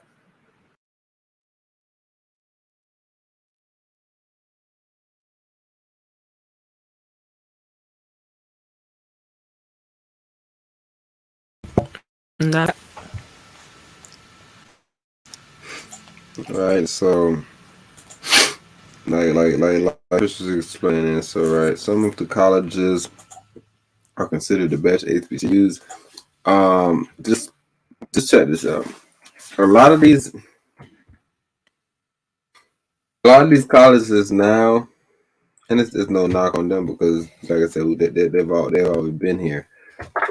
But we have older HBCUs than people may even think, right? So there's a lot of HBCUs that's super old, but they were pre-Civil War.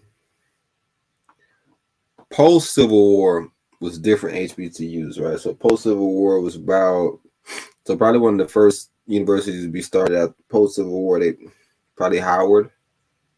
I want to say Howard, but I know they had Clark, but I want to say one of the first ones that was started at the post-Civil War was Howard, but nevertheless, a bunch of them were started. I'm pretty sure Spelman, all these other different ones were started after the situation. Wait, was Vanderbilt all black or no? Nah, yeah, that was just some thievery. What about the other one that was like Harvard? See, Harvard was an interesting one. Harvard was the first university in general in the U.S. Yes, ma'am. Okay. In the U.S. of A. But there's other older universities. The oldest one that they give credit to is, I want to say, it's the Spaniards.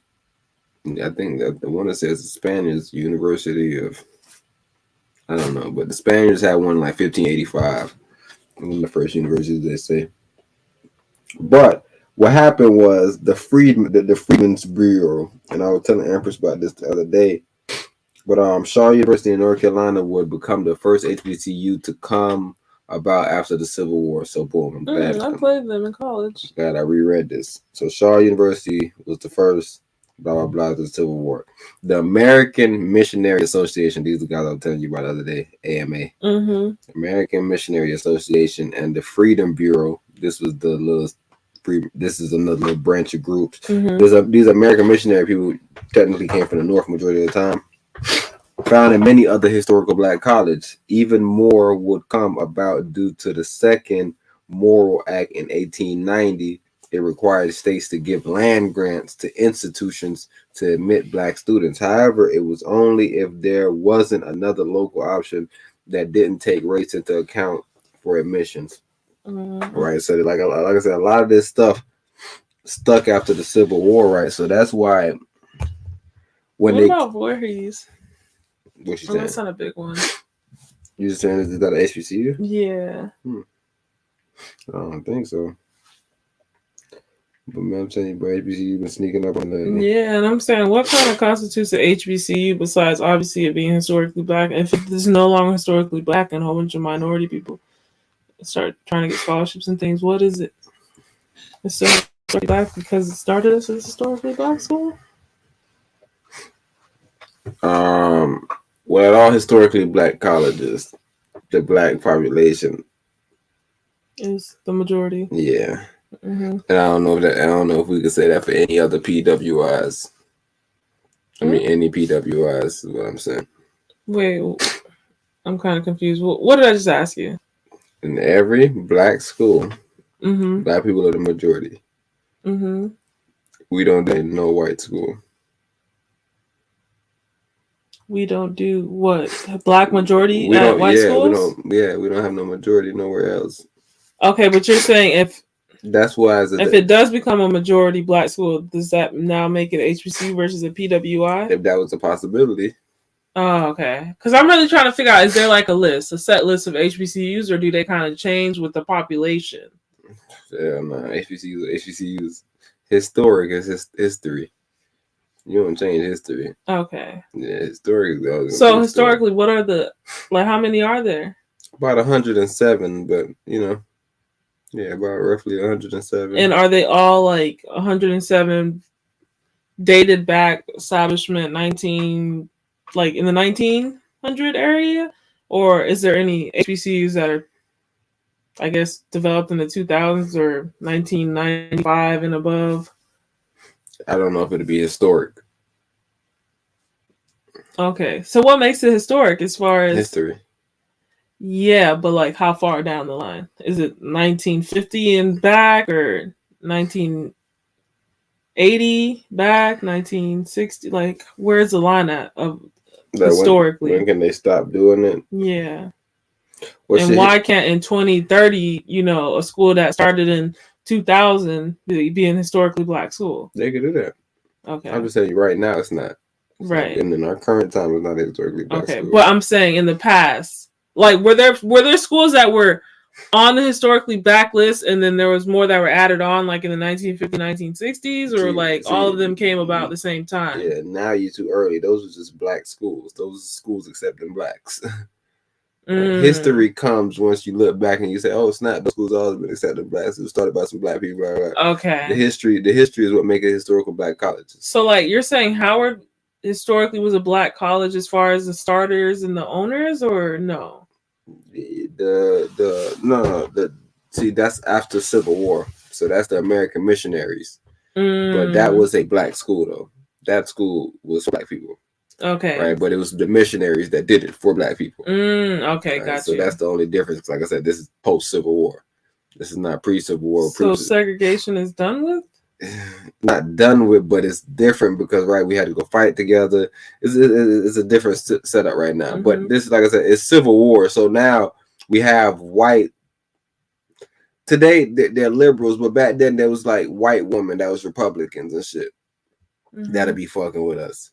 right, or white woman from the north that'll be rocking with us. It was more white man helping us, but it'll be white woman from the north also, right, helping us and shit. So yeah, it was different groups, but it was no togetherness. It was like you could just chill with no black people. But nigga, if you are poor, you poor, then you feel me. So this whole historical black situation. So who is like Howard? The name is a black person or is that a white person? The white guy. Okay. Yeah, so it's like I said, these are all missionary people. Yeah, so like after when you get to this time right now. So like, wait, is there any college made by like an actual black person? Babe, you're not listening to me. Huh? There's colleges that was post Civil War and pre Civil War. So I told you that 100 times, right? There's colleges that was founded by black people, even Clark and Atlanta University, which ended up becoming Clark Atlanta University when AMA came and bought them. It was founded by 2 black guys, right? So it's always founded by black people, nigga. It's our shit. We go find shit, we develop it, blah, blah, blah. We got the shit, but we don't have the resources. Right? So if anything bad happened and they come in, so you're saying pre-Civil War, it was more likely, you were more likely to find a school originated by black people that were accepting black people because post-secondary school wasn't really available to people of color because they were basing admissions off of race. But after the Civil War, the water kind of got murky. People started to realize, oh wait, we might need these people. Let's give some of them the opportunity when it presents itself, and that's where you get the post-Civil War AMA creating more colleges for admissions of black people, I guess. Okay, so post and pre. Yeah, and like I said, post now when it's post Civil War, now you got different little laws and stuff coming in, like with the Freedmen's Bureau, right? They got little things that they got to get done, right, based on them working for the government, however the situation is. They got a little budget, whatever. They got to do some things with some black people. Then you got the other people where it's like, okay, you got freedmen, they got the shit for black people. You got other people with land grants. They're saying, yo, we'll give you some money for a school, but you got to accept black people, right? So that's how a lot of this stuff started getting built up, where they were like, yo, we're going to incentivize you to do this. We're going to incentivize you to do it. So that's how a lot of it got here. But before that, we wasn't really on that. But then what I'm seeing in this situation is the same thing I seen in Black Wall Street. And I didn't like it. When I looked at the Black Wall Street picture, I seen all the men in their little outfits. Confused. I wasn't proud about it, right? Same way I look at these guys in their little polo outfits, and I'm not proud about it, right? I'm trying to think, like, when can we get our own stilo? If we keep trying to be like y'all, how are we gonna ever break free? When are we gonna get our own stilo where it's like, we ain't rocking that? That may be another conversation for another day, because I really, really want to delve into Lion's Share, Empress. What is their split? When is somebody gonna come out and talk about their split? Yo, bro, give me 2%. Nah, 2% on every set. No, 2% for the whole thing. And they ain't really make no money because they said that everything that we sell, we got to sell 100 different items to get to. All I'm telling you is, bro, where's the people coming out about these little bullshit ass deals that's been brokered? All right, I heard these guys 166,000, nothing. There's donors that donate way more than that. Right, the dude that created Harvard, white dude, when he died, he left everything. He left his whole estate to him, his library and everything. Right, so that's how they got him a good start. And like I said, they're older than us.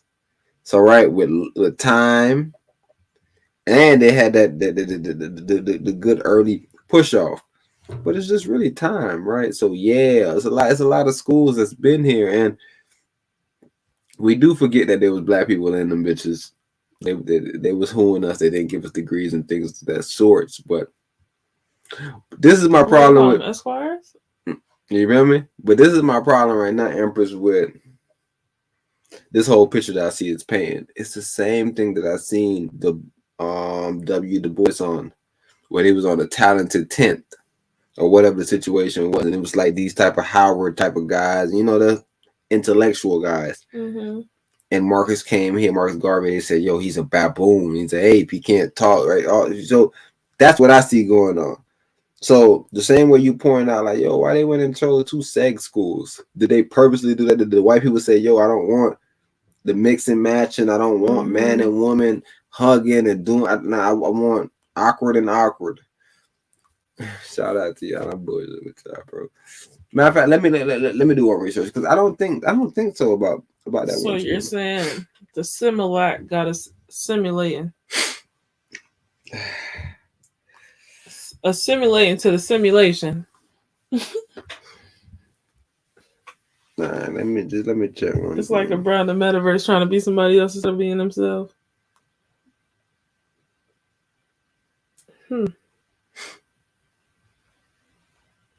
So it's a private. So you can be a private university. Also, you could be historical, right? Or institutes of higher education in the United States that were established before Civil Rights Act of 1964. So that's the cutoff period. So if it was established before the Civil Rights Act with intention of primarily serving the African American community, which is why I told you that post-Civil War, like I said, post-Civil War, the Civil Rights Act wasn't even here. But post-Civil War,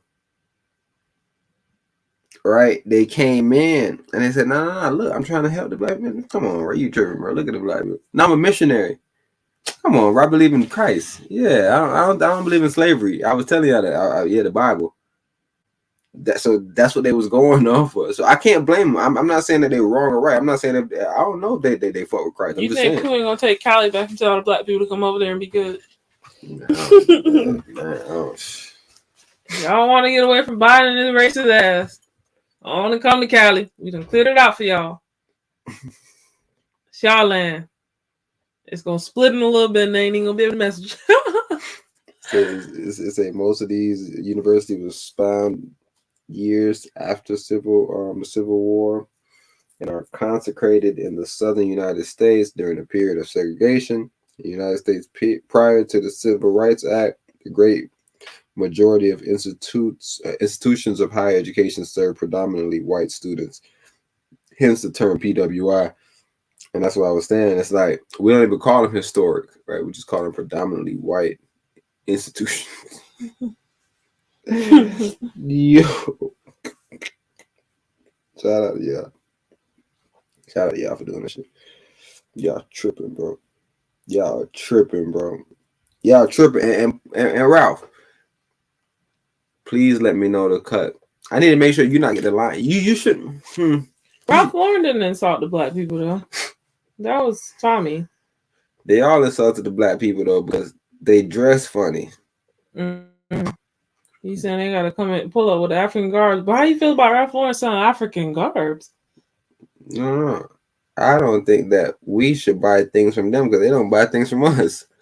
You see, that part I agree with. That's the fact. But I have heard some Americans, and I have realized that they deny Mama Africa at all cost. So, to each his own. If you're gonna wear the equestrianism garbs, to each his own. Man, play with you. Man, y'all can make your own polo shirts, same design, bro. But in another thing to OG that wrote this article, the reason why, because I don't know, maybe OG know, but the reason why there was spotlight on these guys, and you may be like, yo, they already got some spotlight though, they already popping. Well, the reason why there was more spotlight put on them is because, not really put on them, but the reason why they got this opportunity, the same way that was Howard and Morgan State that got that opportunity with Google, right? If you ask anybody right now, they'll probably tell you North Carolina A&T the biggest HBCU, right? It's just and that's the thing that kind of makes me like cringe when I see like these predominantly white corporations like collaborating. I have quotation marks around the word collaboration, but it's just like pandering to the black community because it's just like you chose the most popular bros. You didn't even choose like some random bros that probably need some funding and need somebody to purchase their merch. Like you chose people that are getting endowments from alumni for decades on top of decades. Like it's just like If they would have found another angle where it's like, yeah, these have been the lowest performing HBCUs, or something more realistic to life and actually aiding, versus it just being like this whole like, what do you call those things? Photo ops. Mm-hmm. It's like, yeah, but you're like Ralph Lauren just put like they just put themselves on a list to me of panders, all the panders of the 2020 through probably 2030. I just really want to keep a list of them. Dove is a pander. Band-Aid, the Band-Aid company, Johnson & Johnson is a pander. Ralph Lauren is a pander. All these people are panders to me, bro. It's just like, bro, get your brown Band-Aids out and sell them, bro, and make sure you sell them at a normal price. Don't charge extra, because it took you a little bit more to do the coloring of the Band-Aid. Ralph Lauren, I don't even have words for you, bro, but you a pander to me, bro, Mr. Panderson. Dove, I seen y'all over there pushing artificial hair on little girls. Panders, like, just get out of here. Like, it's too late, and it's not enough. And when I say it's not enough, y'all are doing like what my professor used to have a good word for it. My professor in college, what's his name? Dr. Bechtel. They called it fluff. Joe Schmoes. It's just BS. It's like, bro, this is not no real impact, bro. There's no impact here. You're not making any impact. What are you saying? A few scholarships going out to 10 different colleges. So what? Possibly one student getting a scholarship for every college? Come on, you guys are worse than Biden, bro. Who doing that? They said that they're offering $2 million worth of scholarships. Who? To Who getting these them? guys, Bluebirds, Mr. Patterson, Ralph Lauren and them. Mm-hmm. I think it's $2 million worth of scholarships, but to 10 different schools. Nah, it's right there. Oh, you don't see it? Or are you just going down? No, I don't. Where? Oh, it's right there. Go up. Okay, yeah. It followed a $2 million pledge from Ralph Lauren Corporate Foundation made December 2021, designated for scholarships for students at Morehouse, Spelman, and 10 other HBCUs. And Lord knows how much tuition is right now. When I was back there, it was $20,000 per year at a private college. So I don't know what these are at. If they're private, if they're historically, if that means the same price tag is private. Yeah, a lot of. How much is this really going to cover? A lot of HBCUs are private. Some are public. It's private federals. Man, I see some weird ones too, but it's majority of HBCUs are private though. So it's very few public HBCUs, nigga. Which is why I guess they say they don't get funded, because it's private. It's these guys that went there type shit.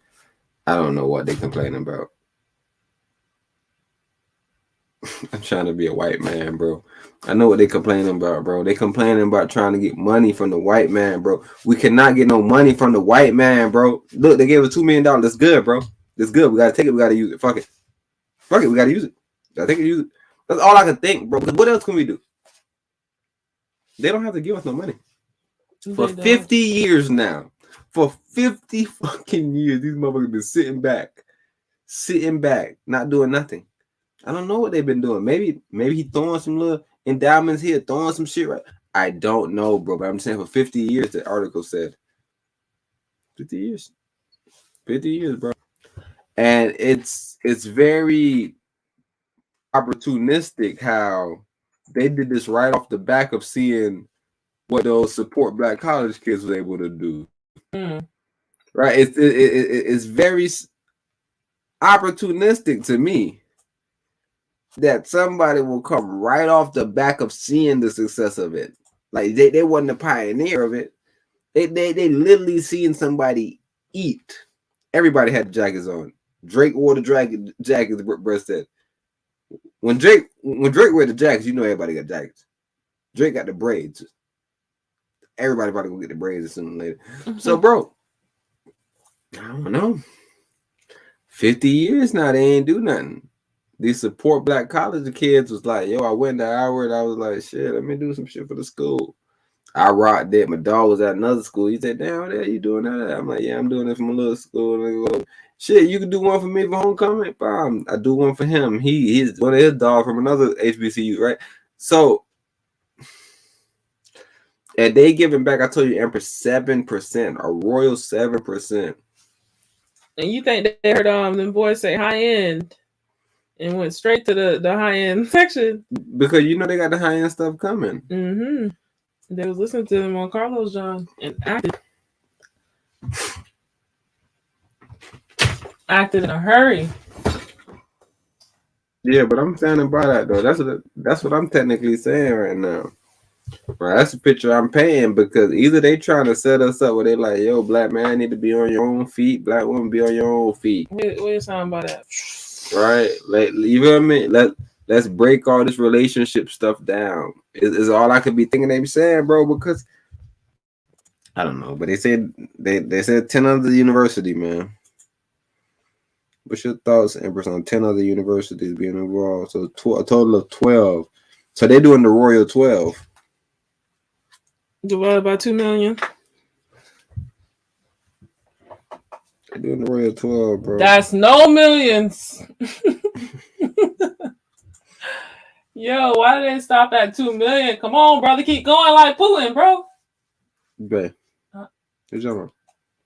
What happened? Did you not just hear me? We can't ask them for nothing, bro. 50 years. You're gonna make him not want to donate no more. Right? We can't pressure him about donations. You can't pressure a bro about donations. No, I'm just giving him ideas for his next Pander venture. No, we're not giving him no ideas. We're not giving him no ideas. Wait, so you saying if I give him the idea of a rolling 2 million because of inflation, you saying that's a bad idea? I think it's a bad idea, because if I pull up in a neighborhood and I give a nigga a band, like Meat Mill pulled it. Man, that's a dub. That's a dub. Hey, Ralph, like, yo, that's 2 M's. That's 2 M's, bro. What are you talking about, bro? 2 M's for all y'all, bro. That's a dub. That's a Meat Mill dub. Man, that nigga just made me motherfucking laugh so hard, bro. You okay? I just lost some goddamn nose. But yeah, I see what you're saying as far as take what you can get. Because I'm telling you, Empress, they don't want to give us nothing. You got to always think about that. But look. Don't let me trick y'all, though. Right, Empress? Because I'm not saying that we should be okay with it.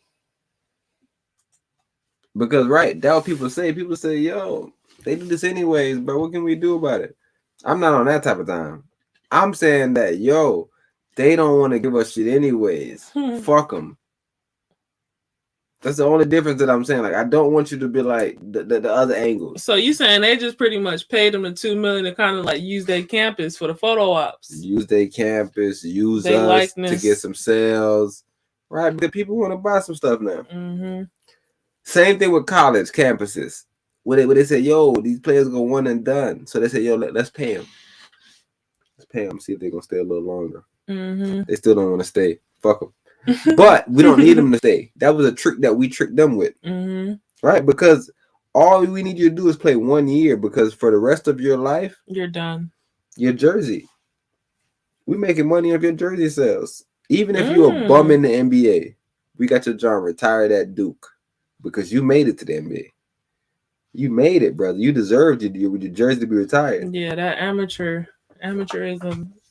Your rights as being an amateur are gone. So now what happens when all your players turn out like an AD or like a Kevin Durant? Somebody said, yo, I want to go to Texas, bro. You don't even got to hit him up to use their likeness. There ain't no Missy Elliott check. No, it ain't none of that royalties.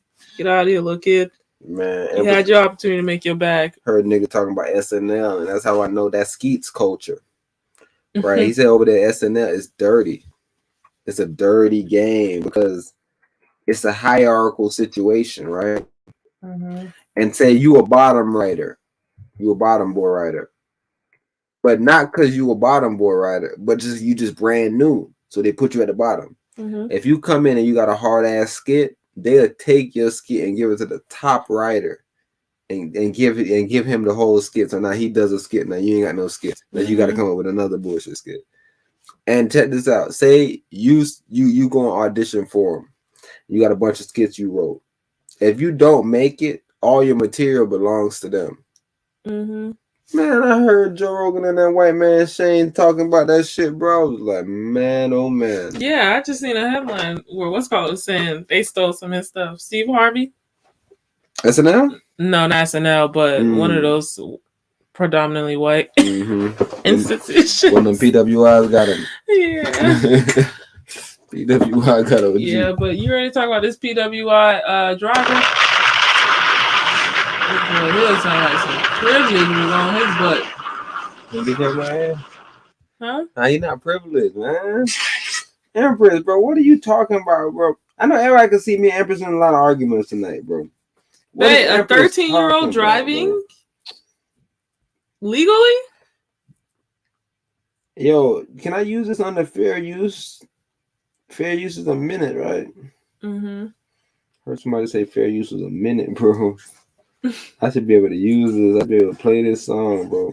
You ready? Use. Oh, nobody should be able to come get me. But you heard what OG was saying? Yeah, he even asked me how to put this stuff on iTunes so that whenever y'all play this shit, you can get y'all, boy. And get y'all that. Who said that? Yeah. Huh? Huh? Who said that? Oh, bruh Peoples. Tall bruh Peoples. Man, Tall bruh embarrassed himself today.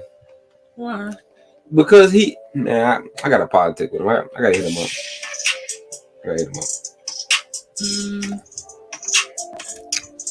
I'm not gonna go in on him till I hit him up. You feel me? Because I respect the brother. So I don't want to go in on him unless he disrespect me. So if I hit him up and he don't hit me back.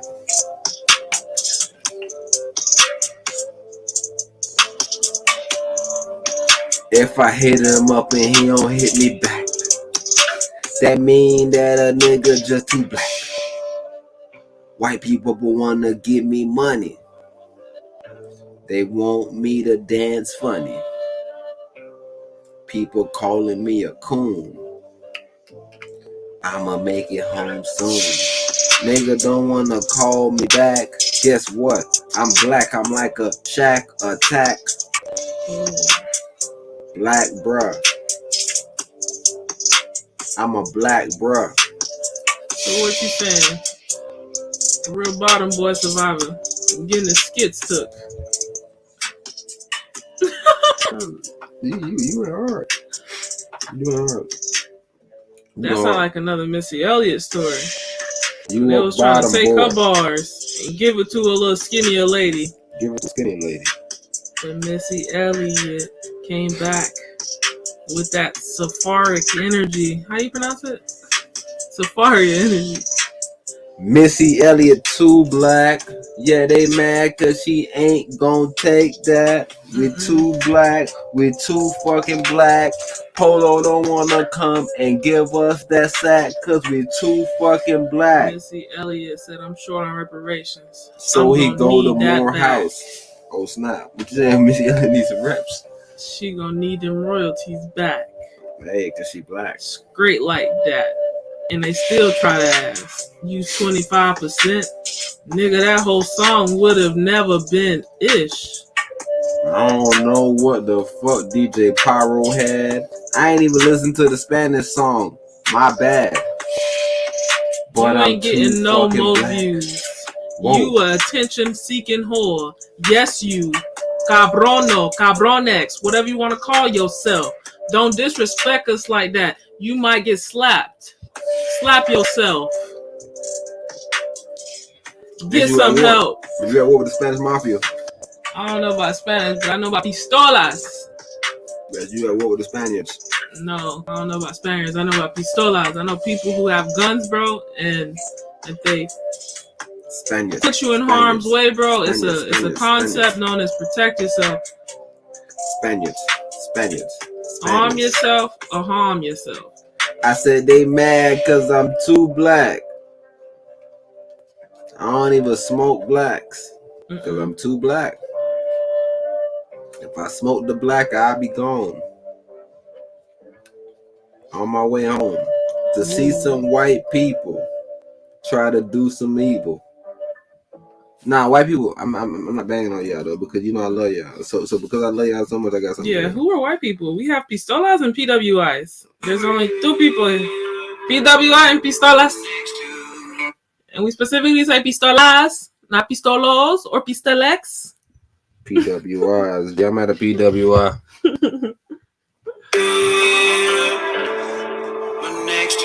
Push me to the edge. All my students are white.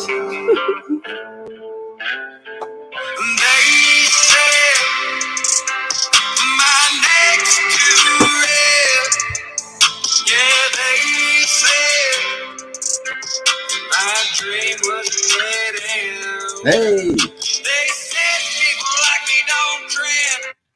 They said my neck was too goddamn red. They say people like him don't trend. Oh yeah. But they tread. They said his voice, nigga, he ain't gonna make it. Like I said, they hating on him. But I like white people. I'm telling you, bro, these guys out here. Yeah, PWIs. These are my guys. Nah, hell nah. These boys are KKK. Not in a bad way, I hope. Is it a bad way? Is it a good way? That's what I should have asked. Is there a good way? Goddamn. Vitamin K is pretty good. I'm just saying. I ain't never see 3 good K's in a row. Is potassium K on the periodic table? Kim, it starts with a K. I ain't never see chemists spell KKK. I ain't never see 3 K's in a row. Unless it's the Kardashians. I ain't never even seen three Kardashians in a row. Really? You can see like 8 of them, 9 of them. Huh? Yeah, when they take their family pictures, they be lined up like your boy. It's only a few Kardashians alive. Kim, Chloe, another one. I never see the other one. Courtney. I see Rob more than I see Courtney. Oh shoot, Rob is a Kardashian. Rob is a Kardashian, man. He got his own dad. Him and Rob never got along. For real? Nah, him and Jenner. Bruce. For real? Nah, Bruce loved him. Bruce loved him. Fun guy.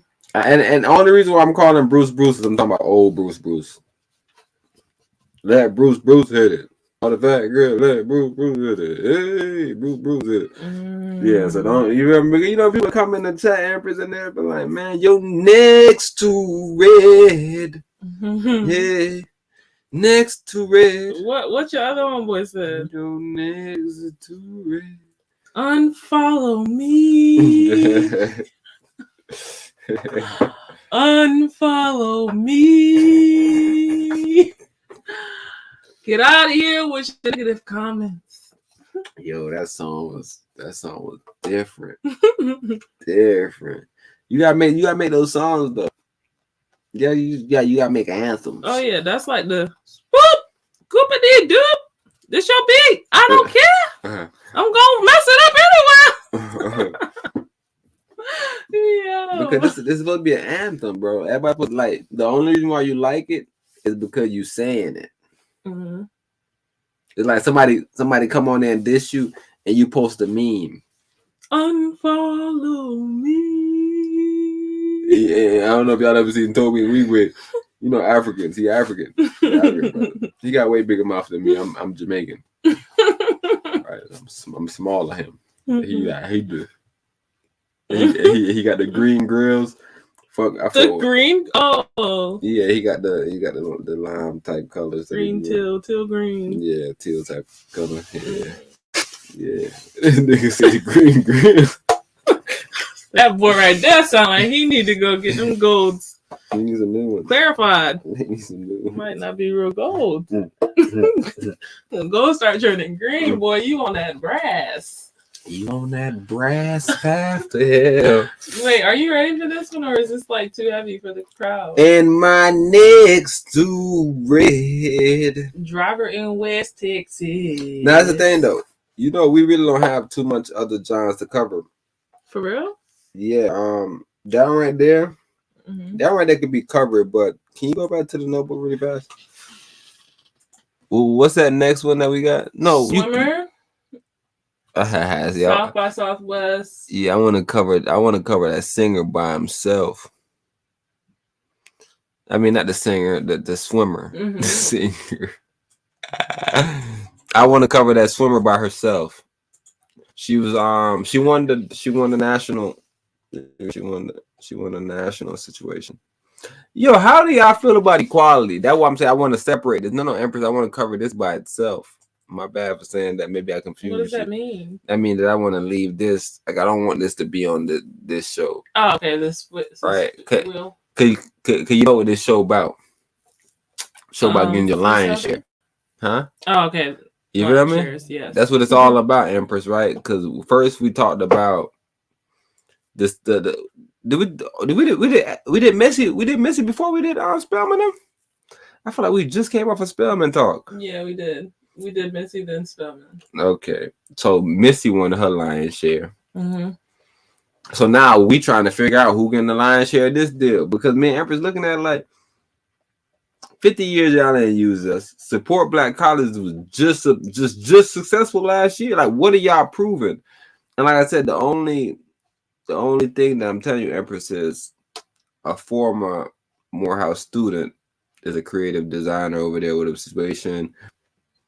They got black camera people taking the pictures. It's everything black. Mm-hmm. Everybody black. So black people getting hired. I don't be caring, bro. As long as black people getting hired, bro, I ain't gonna lie to y'all, bro. I really don't be thinking too much about like how much we getting out of it because I'm trying to tell y'all, we're not supposed to get nothing out of it. They don't fuck with us, bro. They using us. Mm-hmm. The only thing we can get out of it is to be like, yo, you know what? I learned how to design some shirts. You looking for a shirt designer? Mm-hmm. Yeah, bro. Oh, yeah. I used to source garments for them boys. Yeah, I did logistics for 3 years. 3 years. You did logistics for 3 years, bro. Yeah, let me see it. you feel me? Right. That's what we need, bro. And I always tell Empress that's black privilege. Mm-hmm. We the only nigga that's in every shit. Right. An Asian man, you don't see him working in our little chicken spots and shit. You will see us literally in their little Asian. What black boy doing? What really said? All I ever had was a dream. We gonna make this ish happen. Hey.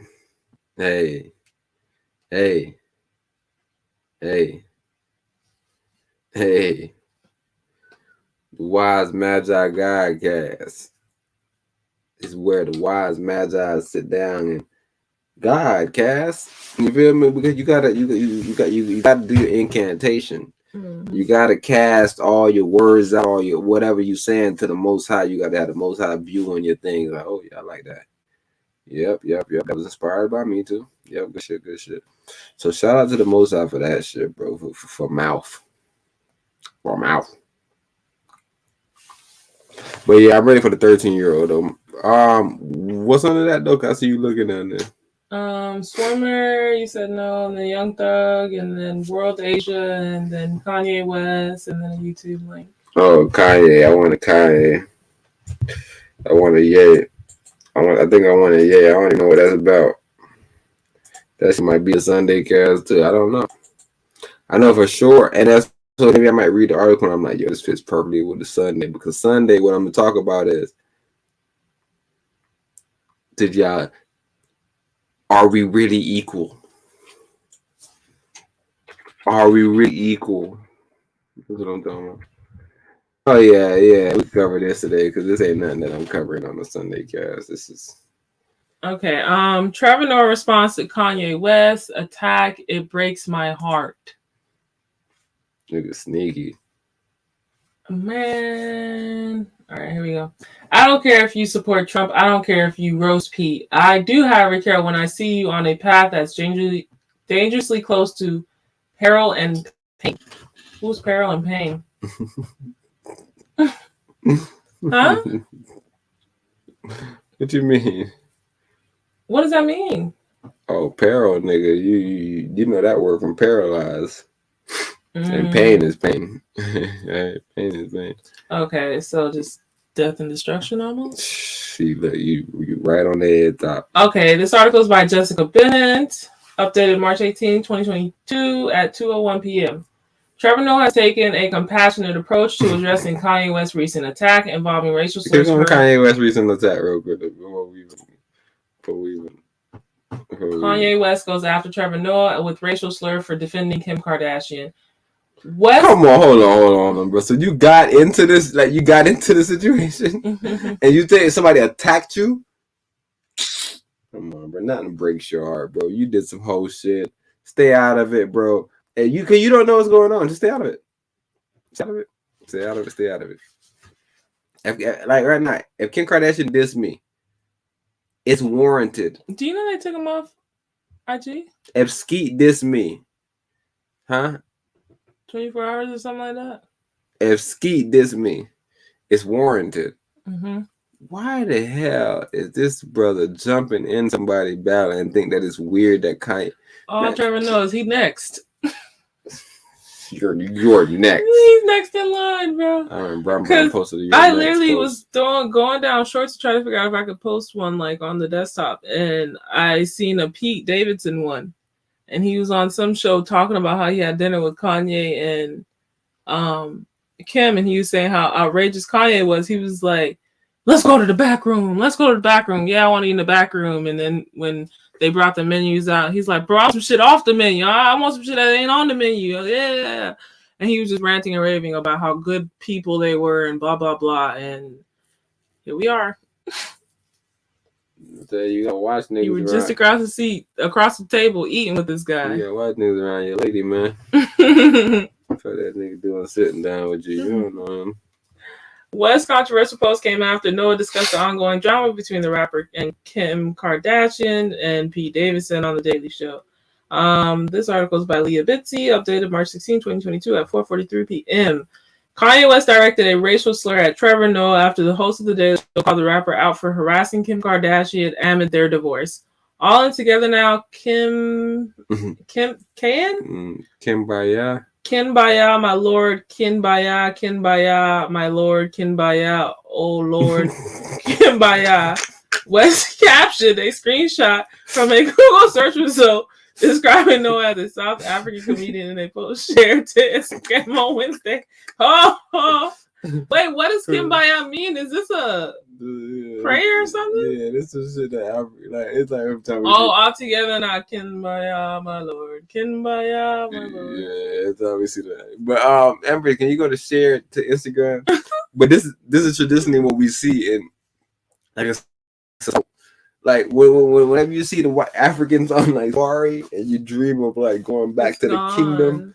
See man. Yeah. Man, y'all stealing from the show. Keep on going now. Let's see if we can get anything else. Okay. Nah, you passed all that. West 44 was mocking Noah 38. They always gonna emphasize on his age.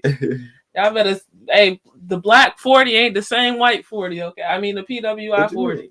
What you mean? What you saying? Kanye young. They I feel like they keep trying to bring his age up like this is a 40-year-old going at people on the internet. Yeah, the internet is a new form of communication. Kanye is 40. What do you say? I'm confused. What do you say? Why do they keep putting emphasis on his age? Why does his age matter right now? His age matter to me. It's like he's the legend talking. Okay, I see what you did there. All right. Yeah, y'all gotta stop making people make y'all narratives. Okay. West was mocking Noah 38 by using the offensive king. See this dude right here, he 11. Slur to replace the original lyrics in Kumbaya. Oh, Coon. That's what he was saying, guys. I have to read it over. Kumbaya, my lord. Kumbaya. Kumbaya. Yo, he was trying to say Kun. Okay. Kumbaya is the original word, but he replaced it with KN, which gives off the same pronunciation as Coon, which is spelled COON. He could even put it. He made knowing Kanye probably even put KOON. Kanye probably went wild. That's why as soon as I seen that blue John, I was like, click it. I don't know why they took us here, but obviously I know why now because Kanye is gone. The rapper's controversial post came after Noah addressed the ongoing drama between West and Kardashian on her new boyfriend. On his Comedy Central show Tuesday night, he at one point called belligerent. What Kardashian is going through is terrifying to watch, and it shines a spotlight on what so many women go through when they choose to leave. Noah said, "Oh gosh, the pandering is disgusting." This is your boy Kanye. Yeah, I read it ahead of you, so I was already looking at him like, man, I'm about to. I literally almost got super emotional. You know, fuck you, Trevor. Go ahead, like, bro. I was just about to start. Yeah, yelling. let's really like address this. Like, Trevor, what exactly is belligerent? He's over trying to get Kim back. He's being antagonized now. Have you been watching the cast, or you been missing class? Like, my God, there's no belligerent here. He's not begging for Kim. He's not singing for her anymore. He's not doing that. He's done. Man, he sent the roses and he's done. Hey, make Empress a goddamn public defender. Empress says he's not singing for her anymore. Hey, we're not bringing that up for my client. Yeah, so let's stop trying to murky the waters, bro. Pay attention. You're not paying attention. Don't never murky the water, because you're not talking about nothing that he did. This is your client. We're not here to talk about him singing and never doing. We don't care. I'm a PD then. Yeah, that's what I tell him, because you just saying shit. You just in the middle. But I'm strictly for Kanye. So maybe, yeah, I'm just trying to be unbiased. Yeah, I'm not unbiased about nothing. I'm a man, right? I'm a man. When I hear man say, "What is going," it's terrifying to watch. Huh? And it shines a light on so many women go through. Okay, cool, because I'm seeing you and Empress with the same narrative. Like, is he saying that this is stopping women from going through with it? Because the divorce rate is at an astronomically rate triggered by women, right? They gon' lie to me all night. I'm never gonna ever believe they lies. Yo, y'all can never lie to me, because you know why? Because I have stories. Check my story out. More than 50 years ago, nearly a dozen men incarcerated outside of Philadelphia enrolled in an experiment funded by Johnson & Johnson, according to the unsealed documents, meaning that they were once sealed. They sealed some documents because shit was bad. So they unsealed them. And once some shit got unsealed, there were studies have come back to haunt the world's largest maker of healthcare products. In one study, inmates were paid to be injected with potentially cancer-causing asbestos, so the company could compare its effect on their skin versus that of talcum powder. And you know that come on, bro, a key component in its iconic baby powder. So when I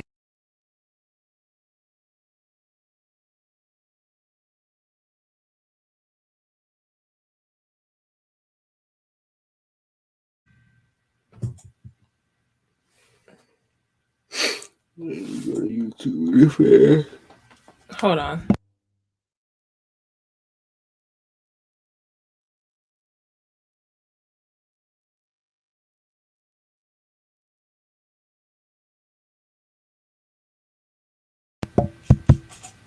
All right, we're back. Okay, so do you want to continue, or you got some more you want to add?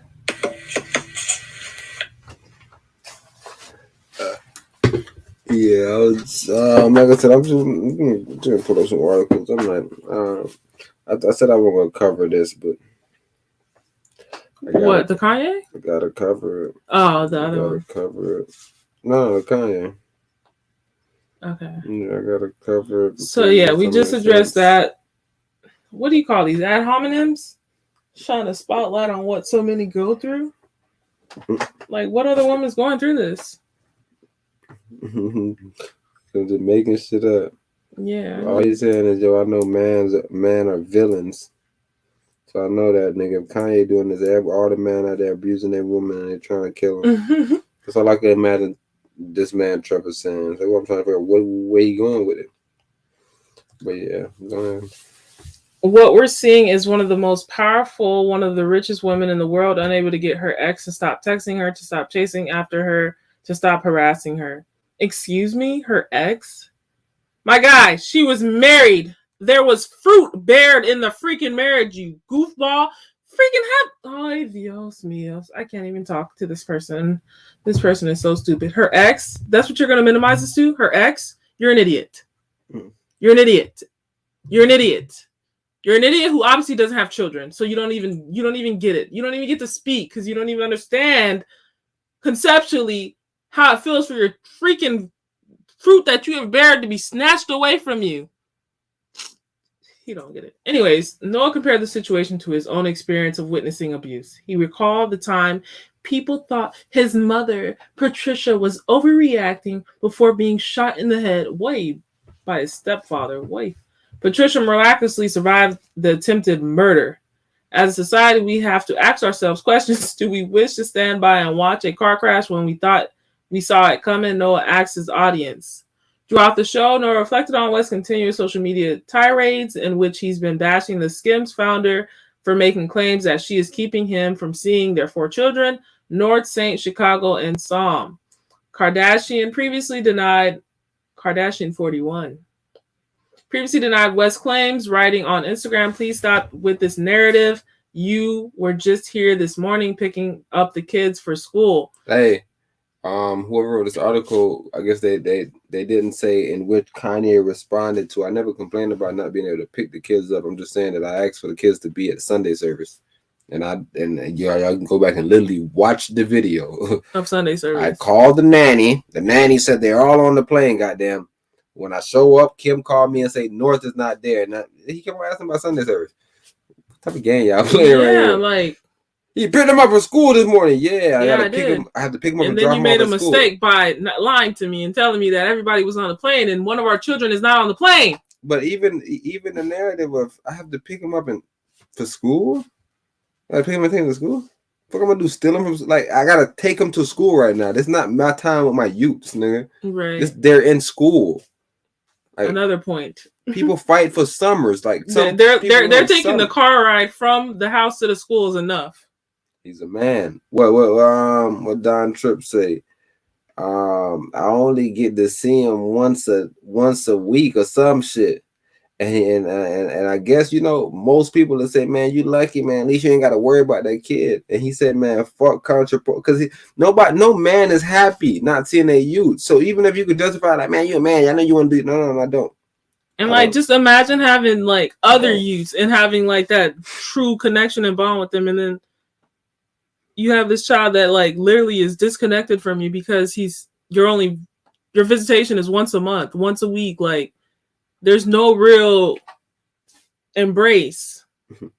Like these folks, come on, what land? These have to be a whole bunch of single people who don't have children. Like they don't even understand conceptually what this concept is. Like I'm blown away, bro, by the just idiocracy.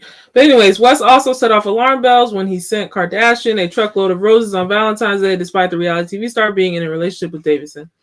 The KKW beauty mogul started dating the Saturday Night Live star 28 last fall after she filed to divorce West in February 2021. Hold on. So y'all saying this set off alarm bells. But what about when she was at his listening party? Causing a lot of confusion. Because I know a lot of us were like, woo, finally, he done left the PWI. Came back to the HBCU. Woo. And then we seen her in the stands. Like, oh, man, this lady ain't going away. She wouldn't leave. But it's like, yo, she literally sold at the top, bro. Y'all gotta, bro, Pete, you're next. Noah, get in line. But yeah, so this set off alarms for them, but her showing up to his listening party didn't. But hey, whatever. She's a woman. No regret anywhere. Anyways, since then, she's called out West for publicly dragging her and posting threatening messages about Davidson. Divorce is difficult enough on our children, and Kanye's obsession with trying to control and manipulate our situation so negatively and publicly is only causing further pain for all, Kardashian said in a statement in February. Well, Kim, you should have waited. You should have just waited. Too soon. How about that? Now you got to deal with the consequences of trying to be happy as fast as you wanted to be happy. Go be happy and ignore all this other stuff. Get off the internet. You know what the cool thing is about the internet? You can literally turn it off. Anyways, Kardashian was declared legally single earlier this month. And that is the conclusion of that article. But do you want to go back to the other one? To run that spiel down. All right, so yeah, I'm just gonna try to skim through it, but yeah, in a now deleted post referred to him as a coon, which is somehow a racial slur to who? Because if a white person calls another white person a coon, is that a racial slur to the white person? Or they're just saying it's based in race relations, which is what makes it a racial slur. Yeah. Okay. Right, because it's a racial slur to a black person. It's like calling him a nigga. It's a racial slur. Okay. He went on to praise West's musical genius and share how the producer's work has affected his life in a screenshot captured by TMZ. I thought differently about how I spent my money because of you. I learned to protect my childlike creativity from grown thoughts because of you. I still smile every time I put on a seatbelt because of you, the Comedy Central personality shared. After confessing that Ye has been an indelible part of his life. Indelible, I don't know what that word is. You see it? Indelible part of his life. Noah goes on to say, it breaks my heart to see you like this, referring to West's latest social media antics. This is Trevor Noah, for anyone who is familiar. This is a Southern African. Southern African. What are you saying? Guys from the South. Elon Musk. Elon from the South. That makes sense. Yeah, he looks like Elon. You like Elon a little bit. Yeah. No, a smaller Elon. With like curly hair. A dumber Elon. I don't care if you support Trump, and I don't care if you roast Pete. I do, however, care when I see you on the path of blah, blah, blah. He then implored the Donda artist to learn the difference between fighting for his family and fighting with his family, adding that the latter has often led to tragedy. Bro, that's the thing, though. He's from South Africa. He's triggered. Nah, he's triggered. Nah, I just feel like just being from South Africa, you don't understand that the actual thing that's been plaguing the black community is no fathers. Daddy issues plague my whole culture. Kanye had a dad. What are you talking about, Empress? Wait, I'm confused right now. What are you saying about fathers? And I guess the presence of fathers? Or yes, the presence of fathers. There's not fathers there anymore. So him telling Kanye about how we seen how the latter has turned out. I don't know what he mean. For sure, we know what it looks like when a father says, you know what, I ain't even gonna war with her. I'm gonna live my little life, have my little John. Whenever he ready, come around. We don't come around. We don't grow up right. We don't do nothing right. So how can we keep on saying, well, we seen that? Well, what you seen? What you saying? You seen? I'm not sure what you seen, but that's why I was saying he's from South Africa. So maybe he don't even know that daddy issues plague our whole culture.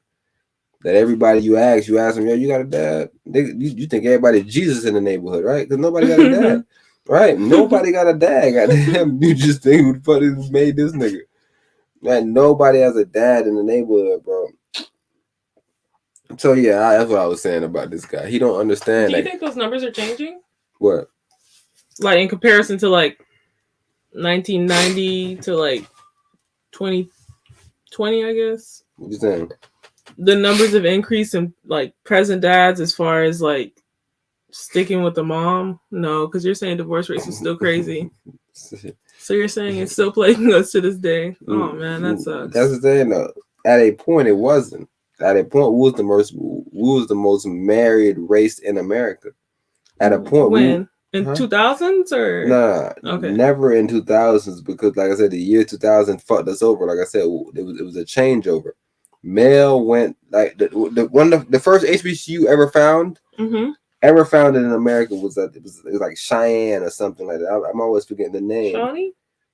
Right? Something that to that effect. Right? The first HBCU, but it was found based on trade and agriculture.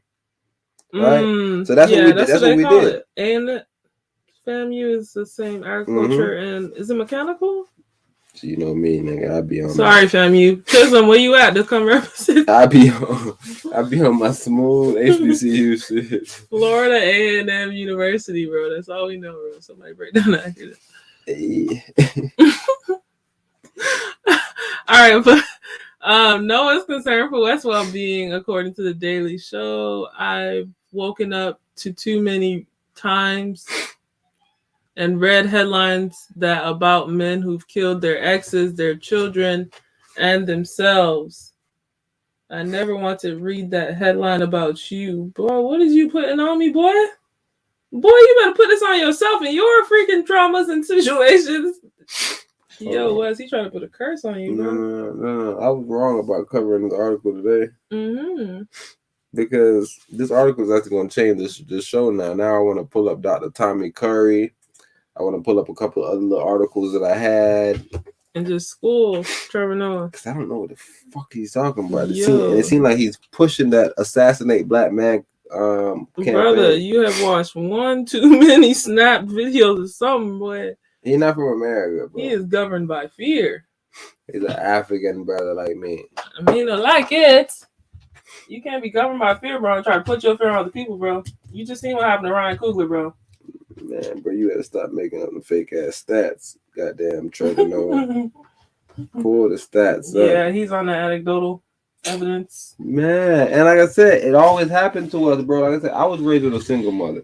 And I don't want to say it like a single mother because I'm not really a single mother. But nevertheless, nigga, I could feel, I'm telling you, I'm just like everybody else, but I'm like, man, nigga. Bro, but once you start seeing, you say, nah. There's no way it's that simple. Unless I want to say that men are innately evil. Like Trevor Noah brought up his stepfather. I don't support stepfathers. And I love when another man step up. But that's what Pete is, bro. Pete is the one that shot your mom in her head and she survived. Not your father. That wasn't his father. That's his stepfather, right? Mm-hmm. That's what I would expect. This man has nothing to do with you. Let's make sure, man. Let's make sure this is a steppity weppity.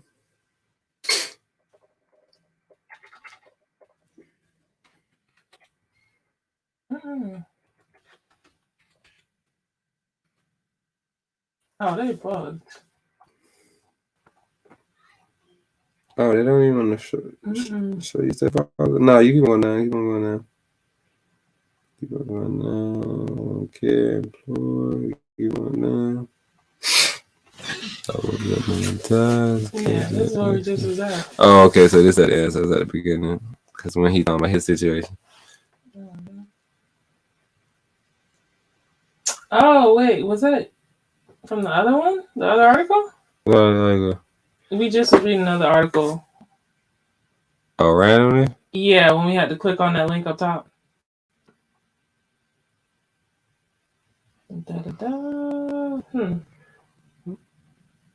Who killed their exes?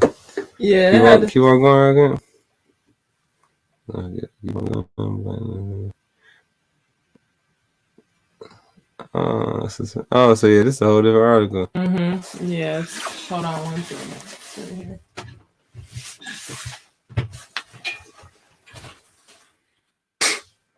No. Let's see. Okay, yeah, his stepfather. So he recalled the time people thought his mother, Patricia, was overreacting before being shot in the head by his stepfather. And if I'm not mistaken, Pete Davidson had a weird, unable to release Ariana Grande, where he had to go do rehab or something weird like that? Or was that the other one? Yeah, Pete Davidson was in rehab. I'm not sure if it was because Ariana Grande, but I know that brother was in rehab. So yeah, he has some personal issues he's dealing with. He's saying Kim knows how to pick him. But yeah, it was him. But yeah, so Trevor Noah's stepfather was responsible for this attempted murder. And to continue, the first article we started off with, as for West, the use of the word coon, Noah had this to say, clearly some people graduate but will still stupid. Man, Pete Davidson is out here just looking for somebody though. What you mean? You know, him and Ariana Grande was engaged after the situation. Mm-hmm. With her and Matt Miller breaking up. He one of them niggas. Oh, he just coming at the end. He see you break up with your lady, nigga. He on her ass, boy. Oh, look, nigga got Godcast. What happened? You got Godcast highlighted. Not the whole thing, but when does that show on YouTube? Oh, nah. But I was literally just about to do something. Okay. When does that show on YouTube? Doing YouTube, look at me embarrassing myself. It's on YouTube. Alrighty. But yeah, don't ever forget the biggest trick racists ever played on black people was teaching us to strip each other of our blackness whenever we disagree.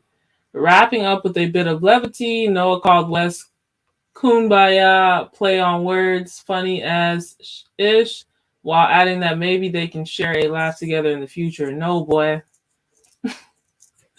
West bashed the Daily Show host for defending his soon-to-be ex-wife, Kim Kardashian, with the controversial post eventually leading to the rapper being suspended from Instagram for 24 hours. Yeah, OG, we don't hold grudges, bro. So don't maybe we could have about doing that. Yeah, we don't think about this. I hated Wiz Khalifa for a little bit. Kanye said to you, we gonna politic one day, That's how bro. Kanye feel about him. But yeah, I think only a coon would make this like happen. Like only a coon can make a black person saying nothing harmful to you, like as far as threatening your life or bringing any harm towards you, blocked off of Instagram for 24 hours. Like I don't think that fits any other stereotype but a coon. So it's not about lessening your blackness, unless that's what you want to do, but it's more so the actions and the elements that are attached to you that kind of lessens your blackness, because you know it's always elements to black people, like the fact that the Most High was hung on a cross. It's very elemental of the black matter. You feel me? So yeah, I think this is elements of a coon. So you gotta call it like you see it. Kumbaya. So yeah. Think he made me do it like I do it. If you got a problem with my side of town, just know he ain't finna budge for you. They said my neck's too red. Yeah, they said my dream was dead end. They said people like me don't Drant. Said my slang won't ever get there. They said my neck was too red. Neck too red. Boy, that neck's too red. My neck's too red. What's wrong with y'all, bro? They said that. They told my boy Ryan that. And now he just got a red neck on a red desk with a red check and red lips. Do you want to end with this one, or you want to wait? The school damage in Kyiv. Do I want to end with the one that we just got done covering? Yeah. Yeah, we can end with that. Like I said, this one right here kind of took us further around because that one was supposed to happen. So that was my last YouTube video too. No, this is your last. No, that's what I had already seen that one. Remember, you just told me that was the one that you. Oh, I didn't know. No, I heard you tell me. Nah, but you didn't read the article yet, man. You didn't go through nothing. Which article? That video. You didn't do nothing with that video. That video gets. Oh, so you're saying don't scratch it out? No, you didn't do nothing with it. It get repurposed, copied, and it goes to it goes to the next to the next day. All right, well this one too need to get. Yeah. Oh yeah, but I was just telling you that the ones that I wasn't covering, I tell you that the reason why I wasn't covering them because I'm doing them on Sunday. Okay. You hear me? I hear you saying okay, but I told you this already.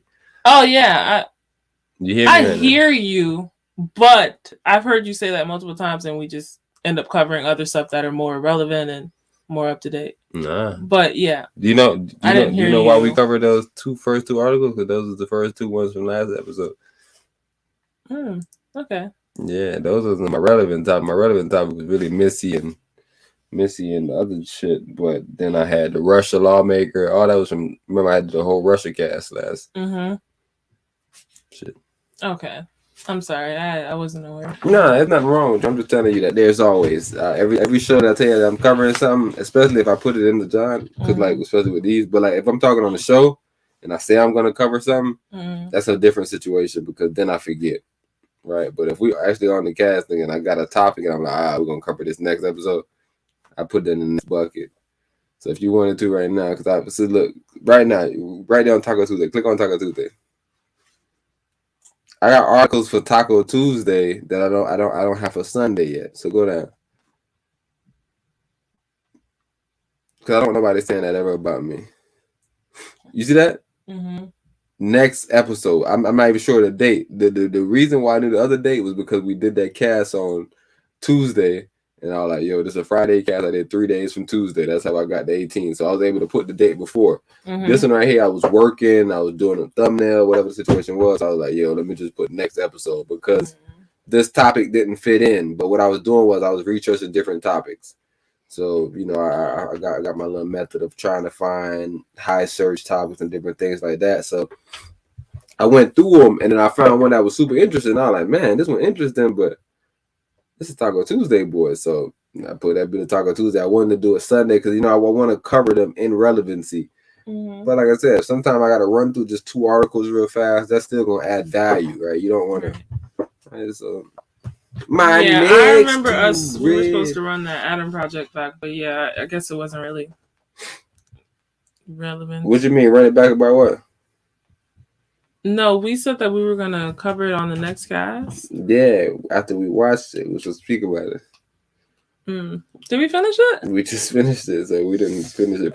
We finished it, but I was still kind of confused on the ending. Nah, but I'm just saying we didn't finish it for the next cast because the next cast that we had was Taco Tuesday. So we didn't have no time to actually cover it. Yeah, we spoke about it on Sunday. Taco Tuesday, I went into Taco Tuesday, and then Friday is Friday. Okay. So yeah. Yeah, I think I keep up with everything, so I be knowing why I don't cover stuff sometimes. So yeah, if any of y'all in the chat, y'all be like, man, bro, you think you're gonna cover this? You gotta understand why I said that. And you gotta probably even think, yo, did I already cover it? Because a lot of times I be covering it, and y'all don't be listening. I do want to make weird sneaky covers. Sneaky covers. no image, no nothing. Yeah. Cause my next too red. Man, I love that song, bro. I love that song. That song sound like a warrior type of song. My next too red. Huh? That was like some shit on Warrior Bill. Nigga, my neck too red. Nigga, my neck too red. Nigga, my neck too red. Nigga, my neck too red. Nope. You part of them color folks. You part of them color folks. You part of them color folks.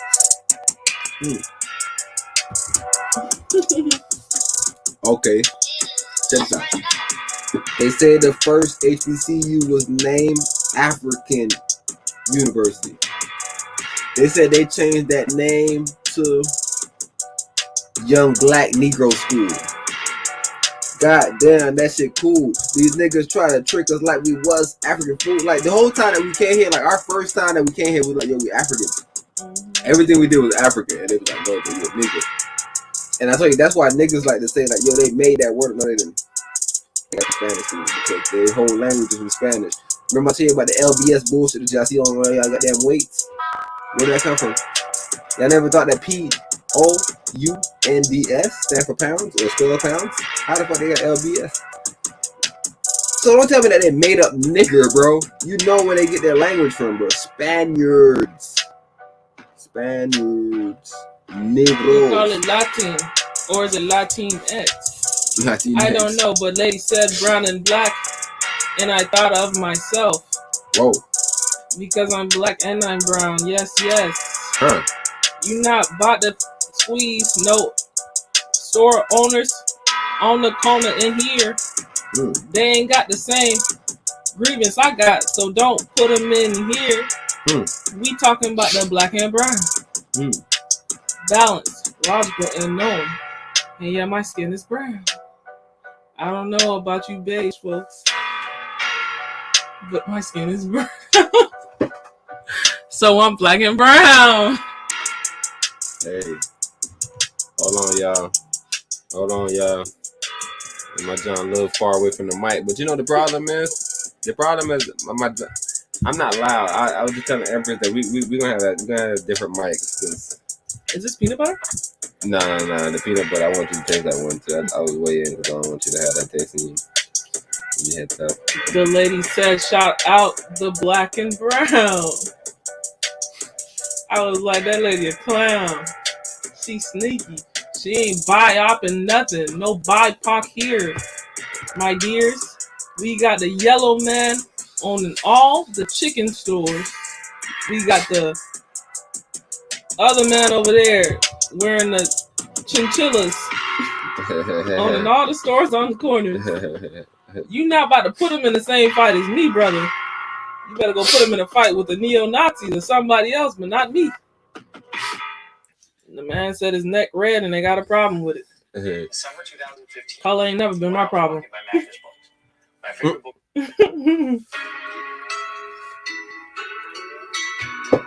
Color is a blessing. No stressing. My color is a blessing. No stressing. Me, I sit out the sun for I respond in. You'll be done in 15 minutes unless you put the screen on. But little do you know, the screen got talcum and it's gonna get you. Like they got our brothers. Whoa. But it's okay. They got settlement money. Yes, settlement money. I ain't talking about the black brothers. I'm talking about all the other people that they about to F over. They got settlement money for them. We still ain't get paid our reparations. They tripping off Missy, yeah, they tripping. The Spaniards, you know what? The pistolas took her money. She actually 25%. They said she stole all day honey. Little do they know, we don't rock with the honey unless it's Manuka, because it got a little tea tree in it. A little tea in your tree. I'm about to get angry on this track. To a tea. When I thought about it, guess what? A Spanish nigga killed a Haitian president. What the fuck? Nah, I don't want to say that about Spanish people. Y'all straight. Pistolas from the DR came in real hard from the western, eastern, I don't know what border. Hey. But they got in. Hey. And they messed up the order. Whoa. Of things. Hey. But little do they know. Whoa. They planted a seed. Of things to come. Come and grow. Yes, indeed. Yes, indeed. Tears and blood was spilled. And this blood wasn't supposed to touch the earth. Earth? Whose blood is this? Is this Cain or Abel? Cain. Cannibal. Abel. Yeah, we lost it. Cain and Abel. They planted the seeds. Mama! They planted the seeds. I am legend. I am an icon. What he said, I am the blood. of the Most High. Hey, Shout out to Keto Omar. Y'all know I gotta come back to that, but y'all know that I really want to do this one though. I don't want this one to get away from me. I keep on coming back to it. White boy turned me up. White boy said, and if you come around here, we're not gonna back down from shit. I'm like, oh, what the fuck, white boy? So I like that type of music. That's the music I want to make. Like, hey, nigga, my skin too black. Nigga, I keep that gap. Nigga, my skin too black. So I keep that gap. Nigga, my skin too black. So I keep that gap. Whoa, this is not America. You can't live, nigga. This is not America. Ain't no miracles in this fucking shit. All you gon' get is a circle around your whip. I'm talking about that fucking news. Damn, Jussie, I hope you didn't lie to try to be like me, but you light skinned, bro. I'm on that Jim Crow shit. I don't want no more light skinned people around me. Nigga, you try to motherfucking clown me. No, you told me that I was too black, but I wasn't too white. Wait. You mad because I showed up and I did life. Did you just revoke his black card? And guess what though? It was the white dude that I thought was the white dude Empress. I went and looked at one of these HBCUs. I was like, man, little white man started my college. I went and did a little research on him. They said OG looked white. He got identified as white. You know what he did? OG said my neck too black. I don't wanna be white, nigga. That shit super fucking whack. I ain't on that white shit. You might have well called me a black white boy in it because I ain't white, bro. I swear I ain't though. Look at me and said you a snow, but I don't care. My mama black, she was a fucking slave. White man raped her with no cage. He didn't fucking care that I'm fucking here. Now he mad because I don't want to be like him. I'm trying to free some slaves. Now he want me dead. Guess what? I heard that there was a bounty on my fucking head. Bounty on my head. Call me Donald Trump. Nigga, call me fucking Donald Trump. But I call you Joe Biden. You invited the wicked people in. Let's go, Biden. Now we can't get them fucking out of our skin. Let's go, Biden. Now they want your fucking Alaska, bro. What's going on? Let's get Trump back on the fucking throne. Nah. That's Sarah Palin's Alaska. Oh, fuck. Hey, you don't want to fuck Palin. You better off fucking with Biden. He a Democrat. You'll see the pagan come out of her. Hey, matter of fact, I can read some stuff about some Democrats. If y'all want to learn about some the Freedmen Bureau. Remember I was telling y'all about the Freedmen Bureau. Y'all should know about the Freedmen. They had to. Y'all love HBCUs. The Freedmen Bureau. Sneaky boys. You feel me? If they love the HBCUs, Empress, they have to love the Freedmen Bureau. Mm-hmm. Right? And I explained to them that the people that was against the Freedom Bureau came after the brother Abraham Lincoln got assassinated, they said. Oh. And it was a nigga that came in there on some democratic shit. Immediately vetoing bills, taking money from God. Yo, y'all boys ain't helping nobody. Fuck that. We thought about it. I'm telling you. And that's why when I say... Is it cyclical? Yo. And it was funny, Empress, because we had white apologists or white... They called them like sympathetic. So whatever the fuck. Sympathizers, nigga. They sympathize with our problem. But immediately when the money dried up, and that's why they always say, like, black people, we was the one that really stayed with the organizations. A lot of organizations, we had white people in them. Mm-hmm. But when the money dried up, bye-bye. We had a few, right? We had a few. And that's why even Dick Gregory was saying, well, I always hear white boys saying, I don't want to hear that shit. I see all these white boys around here. I'm judged like that's how I have to judge things, bro. So yeah, if you a good white boy, you do your thing. But I know that if you're not getting paid for it, why would you keep doing it? Yeah, I'm just thinking about right here, right now, as far as like the BLM movement and their white counterparts that were in that. It's like after a while they start to realize, hold on, the actual people that this is affecting don't care within this organization. I'm getting robbed trying to come down here to this organization because I'm an easy target. They know I got something. Picking me off. And now you telling me I should stay. And they picking me off every time I'm outside. You said, that what you said they're doing? Bro, what you said, the Most High give those who have procreated. Ooh. Ooh. Them folks working in the nonprofits are procreating. I keep on saying this is not America. So I gotta play the instrumental for y'all cause y'all probably know what I'm talking about. Yo, I've been seeing some like Empress called some Pistola standing up to some real nigga shit. I ain't been seeing y'all on that. I'm just telling y'all. Hey, look, and he did it in a different way. He was like, yo, this is not America. Like this is not America. Don't come over and play with me. I don't do that shit over here. Don't play with my woman. Like y'all gotta see the video. But the man got his woman and mask, nigga, sticks in there. War. Yeah, bro. Niggas got the cross up in the air. Yeah, real warrior type shit. This is not America. So he was saying America's soft in a sense. In my mind, the way I was looking at the song. Yeah. Hey, this not America. Niggas mad cause matter of fact, I think I can play a minute of the song. I don't know. This not America. You can pass as a Terrica, even though they called you Tariq when you was. They called you Tariq.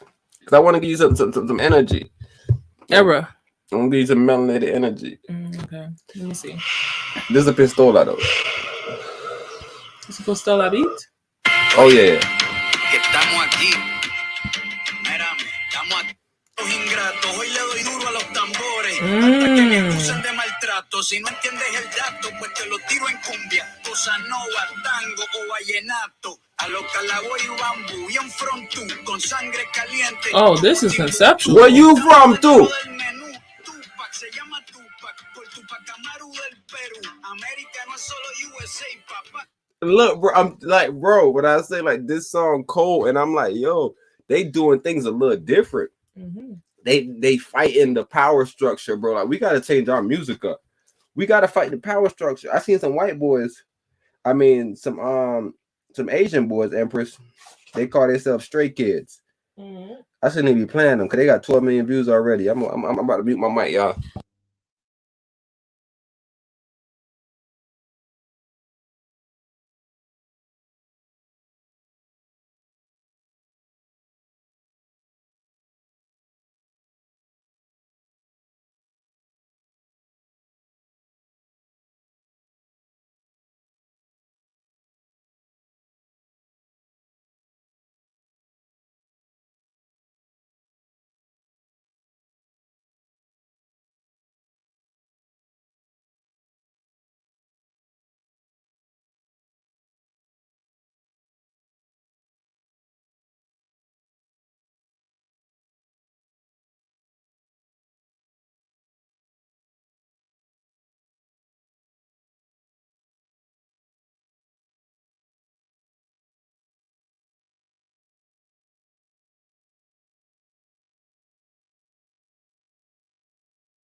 Nah, but at times they jump into the right. There's some words, I guess that's not their words.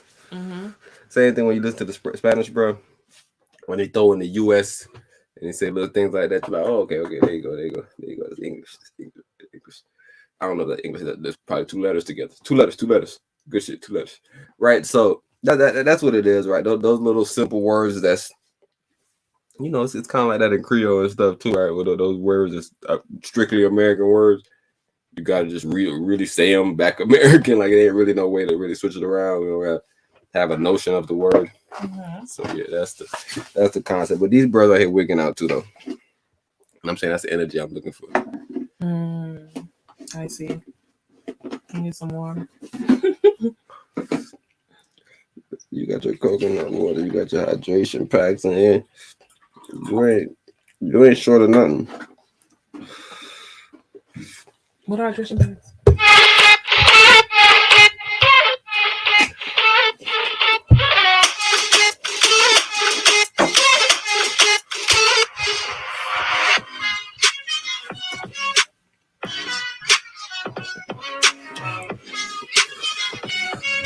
You can't catch nothing on this. This is harsh, to say the least. Okay, good. Okay.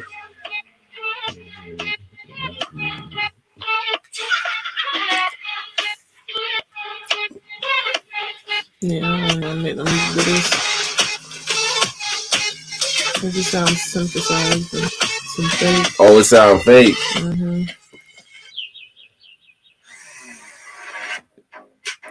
It's like AI music. This is computer generated nonsensical stuff you saying. Me no like. No, good shit. You just called me out. You just called me out trying to be like the white boys. I was trying to be like the white boys. The PWIs can have that one. Oh, he said you're a white boy, you ain't got no white hair.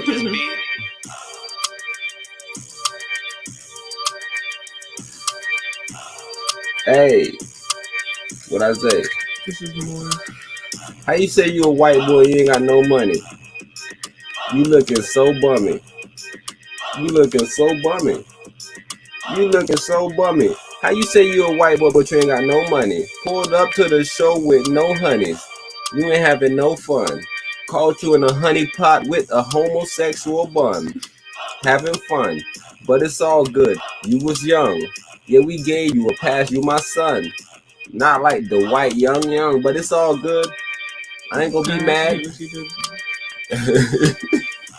You feel me? Go in. Where you at with the beats? The White Howard. Huh? You keep whipping that boy. Hey. You make sure he in order. Hey. Cause we playing with him like he a toy. Like he a toy. And that boy. He a boy. Gotta understand that a boy eventually turn into a man. And you can't be doing that, little man. Hey. You can't be doing that, little man. Empress told me this is a new style. I ain't hear Empress jump on cracking on nobody. Is this one too fast for Empress? I got another one for Empress. Oh yeah, this one is like fracking water music.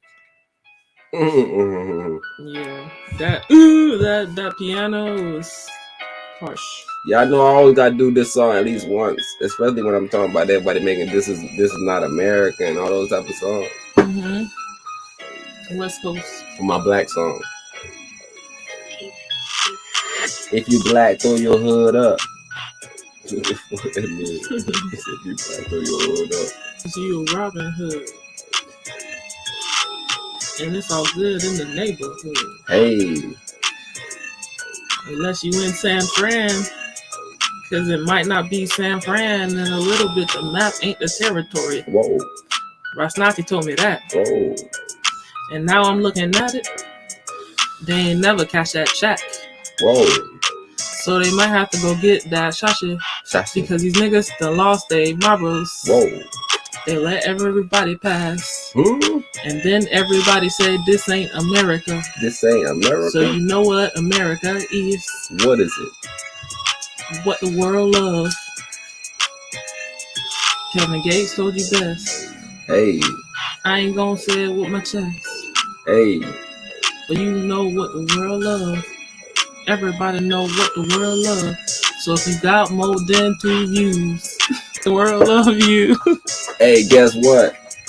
A nigga in America made a motherfucking shit. He made some shit and Empress like it. It's called Atlanta 3. And it's not really called Atlanta 3, but Atlanta season 3 coming out soon. Y'all gotta be on the lookout for that, I'm guessing. But the brother said this is America. But the whole time he was dancing like a Jericho. I ain't really know what was really going on with the bruh. But the Spanish bruh said this not America. So he's standing out there with the chopper with the chopper ready to go crazy. Niggas acting like he lazy, but he in the motherfucking cool crazy, ready to spaz on the motherfucking cop, ready to blast at a motherfucking top. Take your head off, now you shot. Was that a top or a knock? Was that a top? On the top of the map. Niggas You might need to take your shot. You a top cop. And I figured you out. I was in your house. I seen your badge on the couch. under your motherfucking spouse. I was in there beating it up. And she was in on it. Guess what? I'm a bachelor, like Trump. Guess what? I took me a dump in the trunk. Hey, Pete Davidson, they about to fill your wallet. Hey, I'm Skeet and I'm branded. Yo, Hey, you heard like how you think it was when like Skeet got Kanye branded. and Kim was sitting there, Mm-hmm. and Kim got the news that she about to get sued for Ethereum Max. You say you a crypto trader, but you ain't sell no trades? Yeah, Kanye, and I gave him detailed information about the ownership of the coins. I knew everything. No, you didn't. I told you gave stay out of that financial fake advice. shit.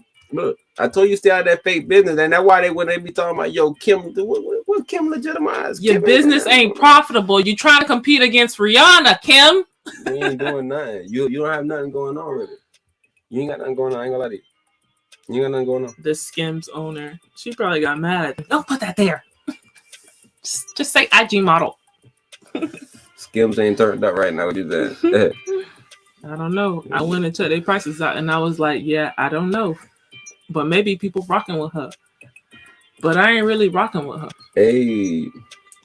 So you won't get me paying for anything. Yo. Hey. With Kardashian. Yo.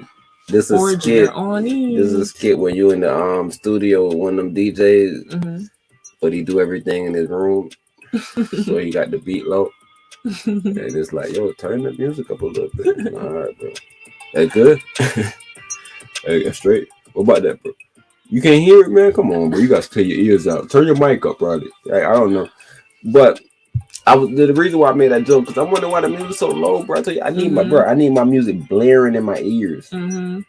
I don't need to know nothing is around me. Mm. You feel me? Let me take my headphones off. Go ahead and blare. I can hear from here.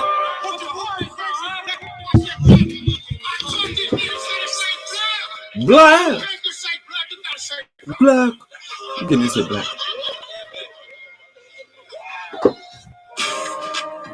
I'm a black nigga. I'm a black nigga. I'm a black nigga. I'm a black nigga. I'm a black nigga, obviously, because I'm a nigga, duh. I'm a black dog. B-L-K. Hey. B-L-K. I'm a nigga, though. B-L-K. Still a nigga, bro. B-L-K. I'm a nigga, yo. B-L-K. Still a nigga, bro. B-L-K. In the club. B-L-K. Throwing doves. B-L-K. Showing love. B-L-K. What's up? B-L-K. Where you from? B-L-K. That's your mom? B-L-K. She a hoe. B-L. Whoa. Hope you know. B-L-K. She in the club. B-L-K. Shaking ass. B-L-K. I don't care. B-L-K. I'm a pass. B-L-K. I'm a pass. B-L-K. Shaking ass. B-L-K. That's her mom. B-L-K. She a Tom. B-L-K. She a tomfoolery. B-L-K. She ain't gonna fucking fool with me. B-L-K. I'm in the club with my dogs. B-L-K. Throwing money with the hogs. B-O-K. Niggas hating in the job. B-O-K. Everybody mad. B-O-K. Showed up. B-L-K. Showed up with my dogs. Showed up with my dogs. Showed up with my family. Niggas mad and all. These niggas mad. They ain't got no bag. These niggas mad. They chasing that cash. What? Told y'all stop chasing fiat. Yeah. We gotta try to get this Riot. Mm-hmm. Gotta try to get on the real estate REITs. Try to get the money motherfucking Big me. facts. Gotta get the money motherfucking flipping. Flipping like a motherfucking gymnast. Okay. Gotta be a gymnast. Okay. You gotta be a gymnast. Okay. Your money like a sprinter. B-L-K. You Not gotta a learn sprinter. to pivot. Whoa. Ah! Hey. Okay. D-L-K. Oh, you're in the back. I'm right there. I ain't even going nowhere. It's your verse. When you put me on the scene like that, Whoa. the limelight get real loud. Whoa. B-L-K. Hey. B-L-K. Hey. Yeah, we in the stew all day. Whoa. But we don't really play. No. We either studying some videos or we getting ready for the cast. No. To deliver a show. That might save your ass. Your ass. Because little do you know. Do you know? BLK. BLK. You good? BLK.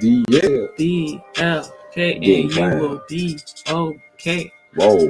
BLK. Get with it. BLK. Get with it. BLK. Get and with you it. will be okay. Hey. Y'all boys is tripping if y'all not balanced, logical, and knowledgeable, bro. Y'all out here on trips. Sober up, my friends. Oh, tripping. Hey, y'all niggas tripping, not taking no trips. Nigga. You stand for nothing all night. Whoa.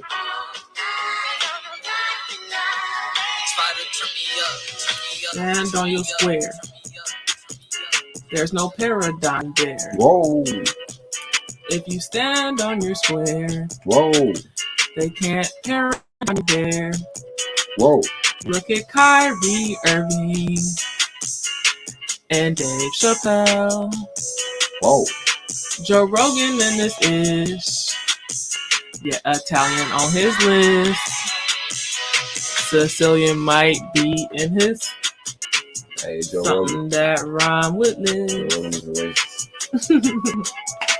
Joe Rogan is a racist. Joe Rogan is a racist. Joe Rogan is a racist. Tell me one Joe Rogan joke.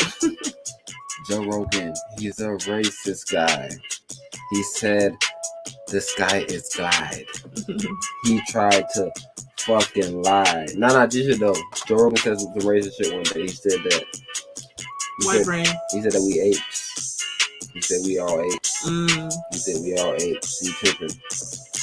That's racist. Is that racist or is that like specious? That's specious. That is opinionated. That's specious though. I think he's trying to say like we a species. Cause like I can't really be racist. Like what's racy about it? It seems to be species. Because like we are a species, like homogeneous, right? Or something like that. That's what I'm saying. It's species. It's like he trying to put us in another species. Mm-hmm. He not trying to put us in You another know what's race. cool that I learned when I was with the girls today reading books? They were talking about Mhm. the different like group names. So Mhm. like for frogs, they have armies. For elephants, they have herds. For fish, they have, schools. For dolphins, guess what dolphins have? They're not a gang, they ain't a squad, they a pod. When they swim together, those are considered pods. Oh, they got other pods. So they got cephalopods. They got other pods. They got a couple pods out here. Pod armies. They got a couple. Like I said, what I really love though. Pod armies? Is that, nothing. It's nothing better than pride. Mm-hmm. Right? When I hear a nigga got a pride. Ooh, always love that one. And you know what's funny? The greatest nigga on the planet. There's a team that has. Hey, he didn't make that up for himself too though. But he never went and told a nigga like, yo, this is my pride. Mm-hmm. Like we just like kind of seen that in him. The action. Yeah. Pride and joy. Yeah. It's like, oh, that's a pot of bread swimming. Yeah, I'm just imagining the girls. Because with you. You know why they call it a school? They're learning? When you see a duck, like when you see ducks. They're learning. Right? It's always big. Line. Yeah, it's always a system of order. I see. Right? But there's other things where they swim in a setting together where it's like, oh, nobody is just pods. They just niggas just they independent damn niggas. I don't know what these niggas got going on, right? Well, they said dolphins are one of the smartest birds down there. Yes, ma'am. Yes, ma'am. Yes, ma'am. The nigga that developed the sensory deprivation tank, his whole thing was trying to communicate with dolphins. He used to have a dolphin in one of the he was tripping. He was doing some shit. He was some shit. But like think about what sensory deprivation tank offered. A nigga be floating in midair and thinking just in space, damn near. Cause you nowhere. Nobody has never really felt being nowhere. There's always push and give. They're like, if you lay down, you feel something. If you stand up, you stepping on the ground, you feel something. Like you never floated, just in air. It just experience zero density. It gives your mind different things to worry about now. Right. Mm-hmm. Tell you, a lot of people they get cerebral with it. That's what I always say about a lot of sports. Like once you get to a certain level, you got to understand that shit goes. But if you use the mind, then you can re-heal the other shit. Mm-hmm. It's a crazy game right here, bro. Everything could actually be really, really healed. Because who and are what they we? call it? Miracles. Where did we come from? Stardust? Like just 9 months, somebody just sitting in somewhere and just say, yo, bring me out here. Let me show somebody. Yeah, when they showed you that film that we were watching, I can't remember the name right now, but just the aspects of making sure it's sterile. They had to make sure that the ingredients were sterile, but they literally were just pumping supplements, right? And like nutrients and minerals and iron to build these humans. That's all you could do, really. And they literally show you that now in TikTok videos, like them making an egg from just drips and drops of different supplements and. Oh, they still do it. Yeah, they still do it like that. I'm talking about they'll show you the literally just it's like literally putting. Bro, did you? They made a freaking pit rhino. Somebody like, smart. Is that legal? Somebody smart said some shit. First of all, we seen them do the animal heart in the human body, right? But somebody smart said some wild shit. He said 19 something. They came on TV and it was like, we have successfully cloned the first pig or some crazy shit. And he was like, nigga, you ain't gonna tell me that without me thinking about some shit. So where is this pig donkey at? Because I know y'all fucked up along the way. Just like y'all did with this simple situation right here that y'all don't want to tell us about, that people saying, yo, it may be some bats. It might be some bats, bro. Niggas saying there's some bats. I don't know, bro, but we just got some bats right here. I don't know, nigga, right? So what possibly happened, Empress, if niggas possibly did some crazy shit and some shit got out? Right, they came in and they're like, "Yo, we gonna mix this pig with this bird and see what happens." Yeah, all they can do is just hope to have a tracker on it, or hope it goes to a unpopulated area. But yeah, that's just so risky, bro. And they just keep everything in. That's the thing. If it's not native to the planet, what it does is it destroys the native. Very invasive. And now, what do you do with something stupid like that? You deal with the consequences of someone else's curiosities. You gotta deal with the consequences. You gotta deal with them consequences.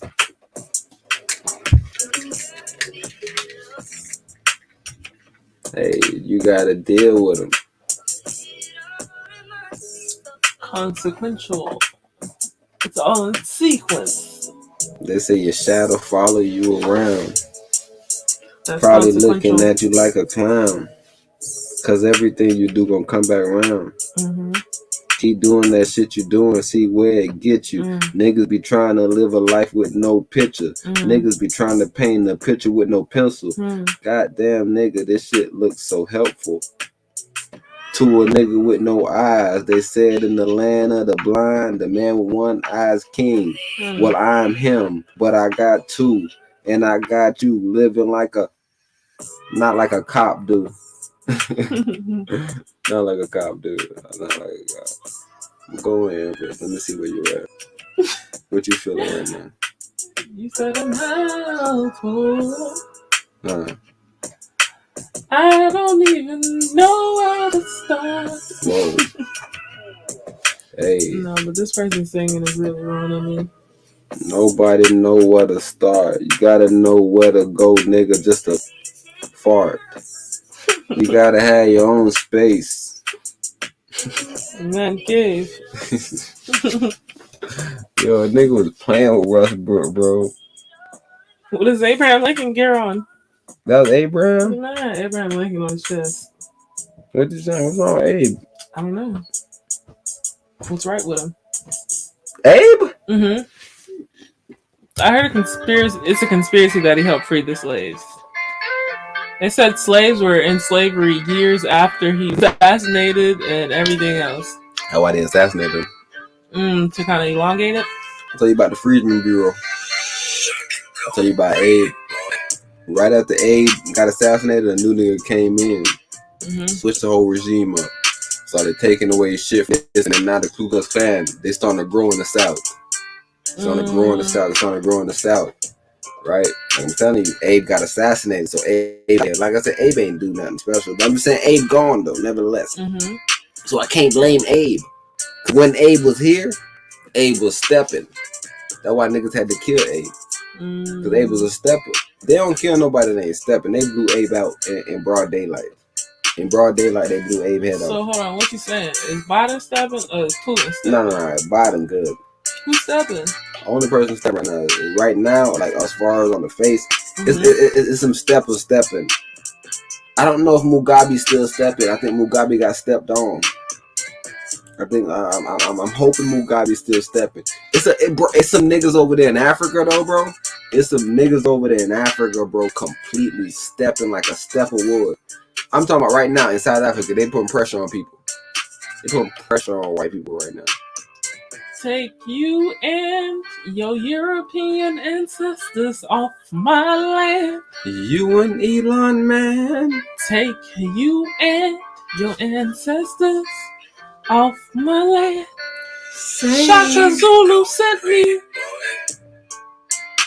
Y'all boys tried us in the 1950s. And y'all trying to right your wrongs. But this is the end of the road of that pandering song. These are the same. That song. It gotta go home. Cause nobody is falling for it. It's the same. Y'all still ain't paid them reparations. These are the same. Y'all gave all that COVID money out. It probably would have not happened if y'all gave it out sooner. I just gave out 800 million. Not enough. To the Ukrainian children. Haha. Not enough. You thought it was for you, but it's not. I gave it to someone way over the pot. I don't care about you or your people. Guess what? I'm just trying to get even. That UVC is coming for thee. You better stop talking all that hot stuff. UVC coming for you because you're black. Because you're black. And your skin gonna heat up. Because you're black. If you're black, your skin gonna be hotter than the white person's skin. But you're gonna burn all that cholesterol. If you're black, that means that you literally the whole entire universe. Ooh. So the worst thing that can happen to you is that you go back into the universe. The worst thing that can happen to somebody that's absent of color is everything. There's nothing good that I could think of right now. The earth for color. In the realm of possibility where someone absent of color could homogenate back into the greater good of the people. I don't think so. Niggas can't be me. Niggas try to be white. I tried to be black as I could be. Niggas can't be me. I try to be as black as I could be. Melanie Mick. Niggas can't be me. Melanie Mick. I try to be as black as I could be. Those folks are Melanie Mick. Black as fuck. They lacking in the melanin. Black as fuck. That's why they can't stand the sun or your brethren. Whoa. Because they lacking. Yeah, that melanin. Yeah, they lacking. They need that melanin. Hey, I said they lacking with the melanin. Seeing a girl dye her skin really, really brown. Cabrona. Oh, I laughed. What a clown. Cabrona. Hair was red. Cabrona. Like you sisters. Cabrona. That be tripping. Cabrona. In the ether. Cabrona. Shot so low. Cabrona. It's on their head. Cabrona. They tripping. Whoa. They might as well be. I ain't gonna do it. I ain't gonna do it. That was me. But y'all need to get back in y'all spots. If that was me. Seems like the return of the masters. Return of the crack is upon us. The return of the crackpot. And you need that melanin. Brown paper bag melanin. Whoa. You better look like the dirt, cause you melanin. You better look like the dirt. You better be having some type of dark, nutritious matter in your melanin, because they might take your melanin with that diabetes friend. They're gonna take your melanin. You know they selling them. Melanin, I heard it's worth some money on the market. Little do you know, you cost some millions, maybe trillions. I don't know, the way we going missing. We gotta be worth something in this mission. Whoa.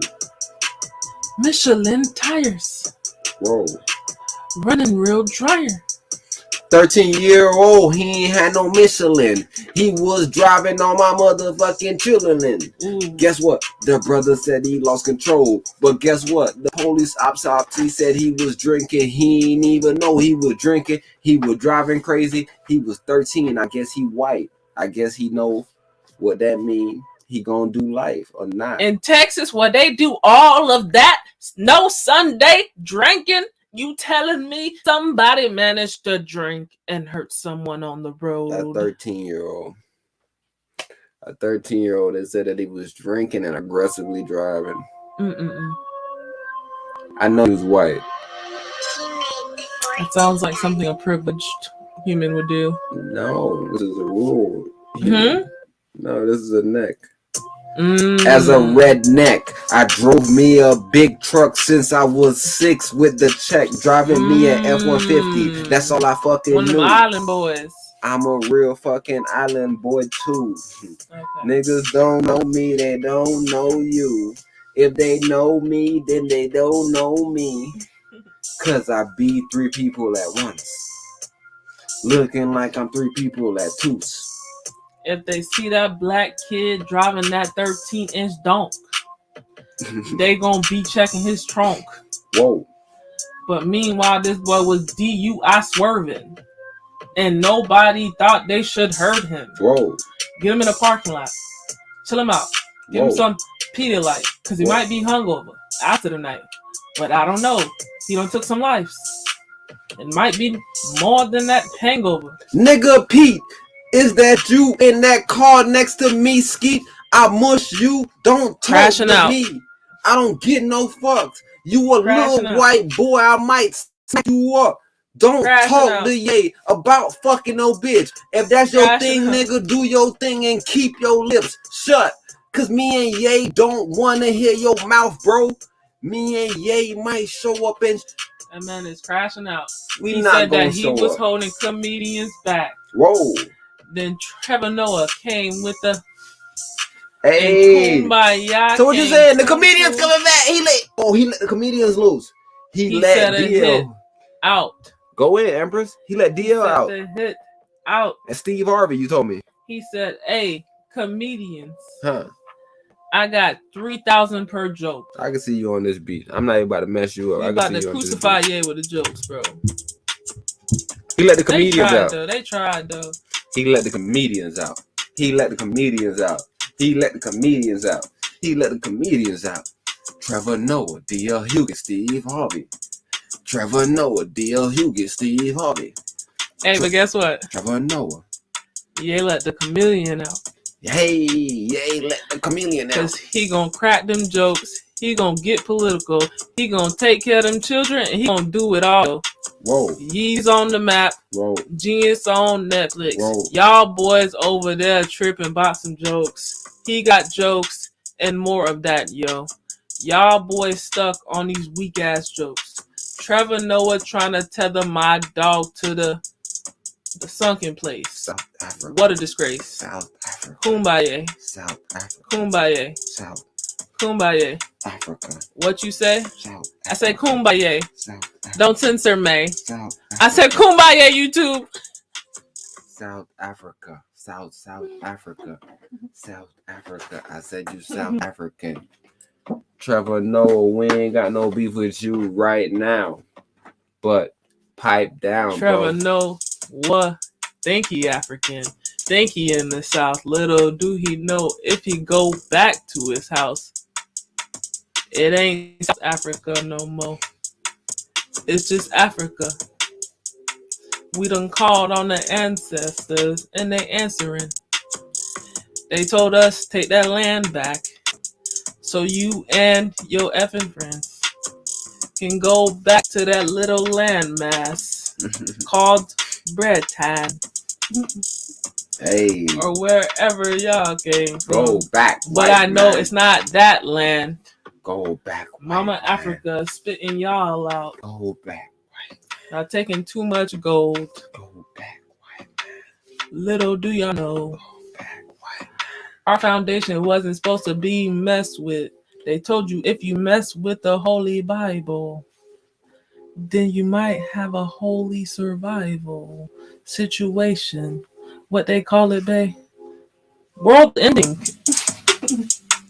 But little do you know that your world is so tiny and minute. You'll be sad if Gucci run out of your stupid shoes. So your world is over.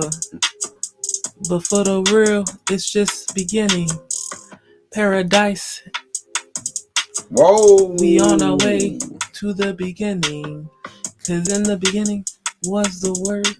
In the beginning was the end. You look so scared. For you, my friend. It You was might all need written. to go to church. Hey. The world is ending.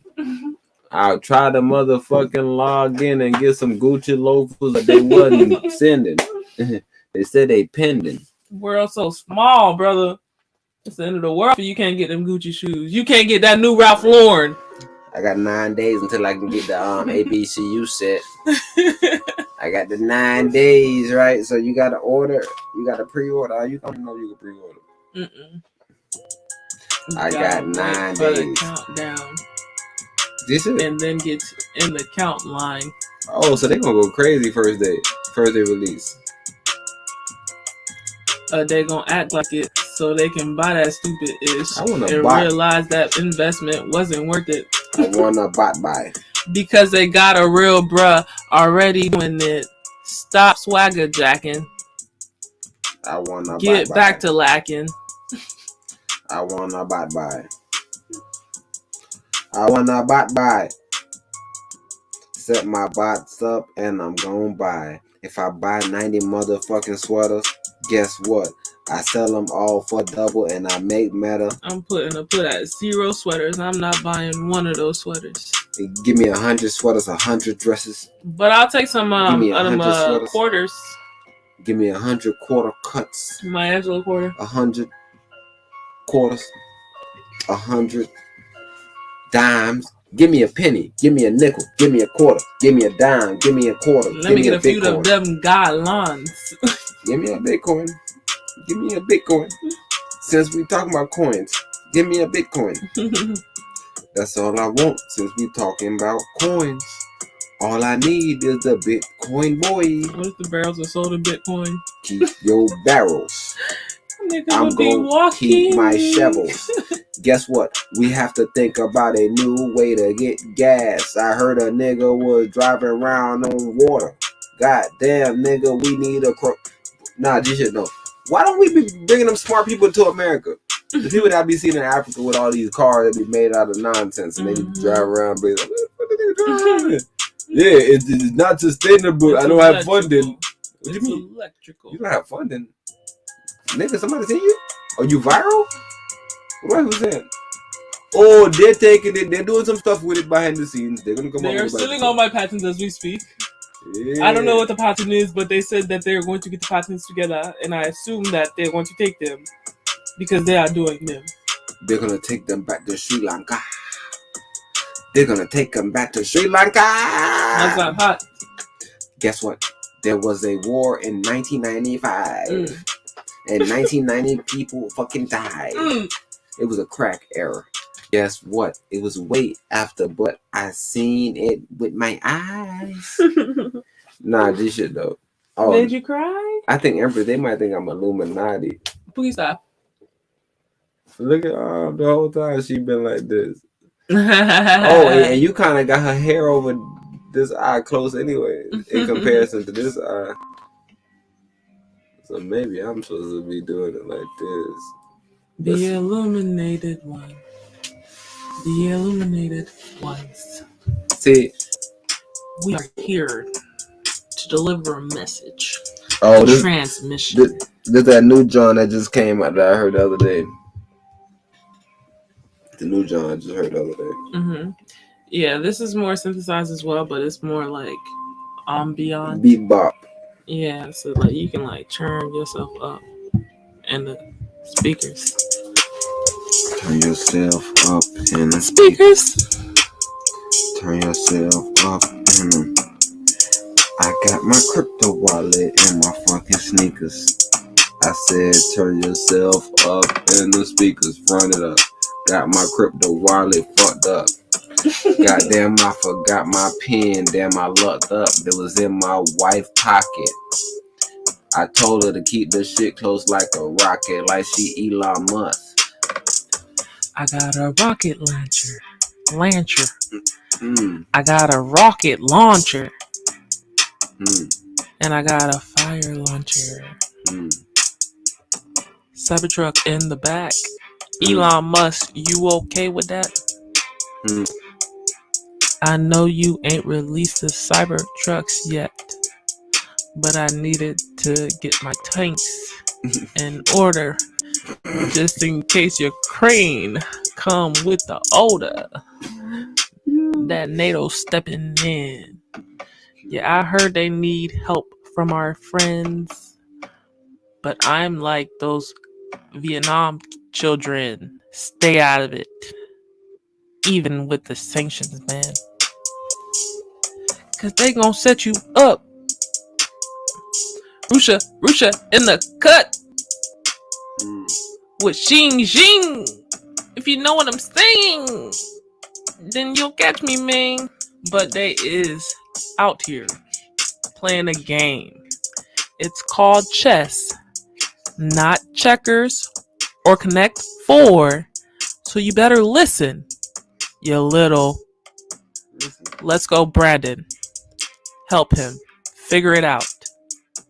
Biden, you're short on time. Figure it out. You heard Donald Trump. Maybe you didn't. YouTube took him down in less than 24 minutes. But he's on my site though. I got his whole interview for the low. If you wanna buy it from me, yeah, that's fine. I'm gonna charge you $1 million fucking dimes. I need my money. I need my money when it's sunny, when it's raining. I got my crypto and it's never fucking draining. But guess what?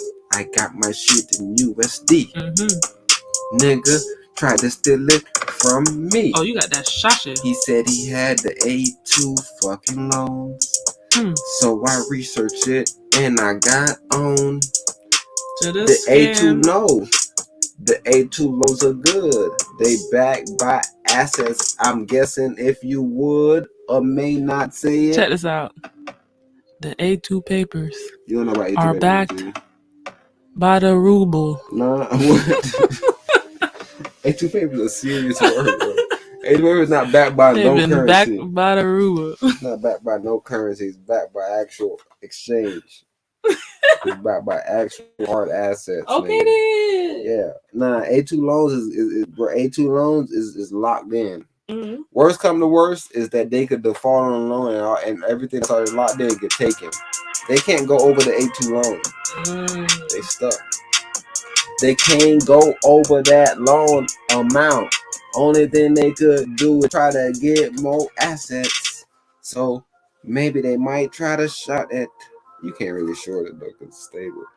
So maybe they make some money and then they go trade some Bitcoin and make some bags.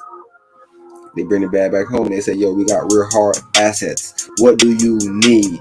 We're going to give you $300K for the 3 mil lead. All I need is 3 mil right now. But guess what? Give me 300 mil. I got 3 mil for you and for you. So that 300 what about mil the guy for with the too. crystal, dude? It's like 300 mil from YouTube. Every time I talk to you, I'm a pimp like a pimper. Niggas wanna know why I fucking simple. I'm a fucking simp.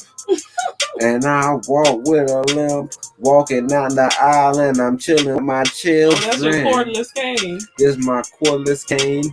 Everybody try to fucking know my name cause I be tripping. Nobody know me. Nobody knows me. Nobody knows who I really am.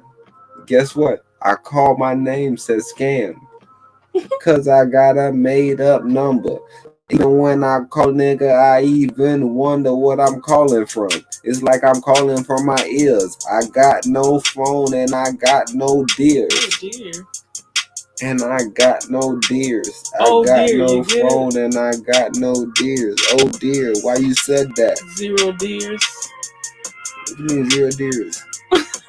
You ain't got no deers. You tripping, man. And I You said, tripping. oh dears, because it's 0 and 1. You think you going hard. You trying to have algorithm like you got bars, but you don't. Only person got bars is me. I'm like a joke. I got all the fucking bars. I'm like the fucking car lot with the cars. I got them all. And the price is going up. And I don't get no fucks. If you got hard assets, guess what? You in luck. Because you can sell them right Tomorrow's now. price will be today's price.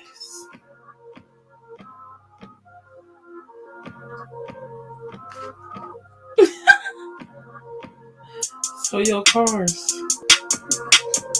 they ain't gonna be worth much. Why? Because inflation. Inflation? Gonna hit you and your neighbors. And the car dealership with they brand new cars gonna go out of business.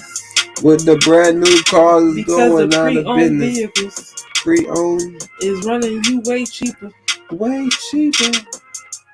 So you gotta consider it's cheaper. The overhead cost cheaper will make you a boss. Cheaper. And I'm talking about the anagram. Cheaper by a dozen. You sorry son of a tech. Cheaper by a dozen.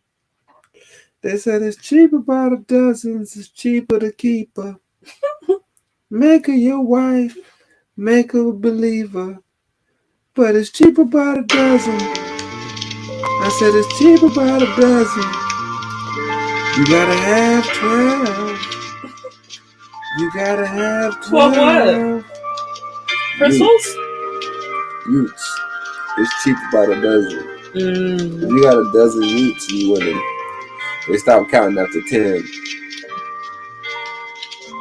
What will be like? After 10, you got free utes. After 10, you got free utes. After 10, you got free utes.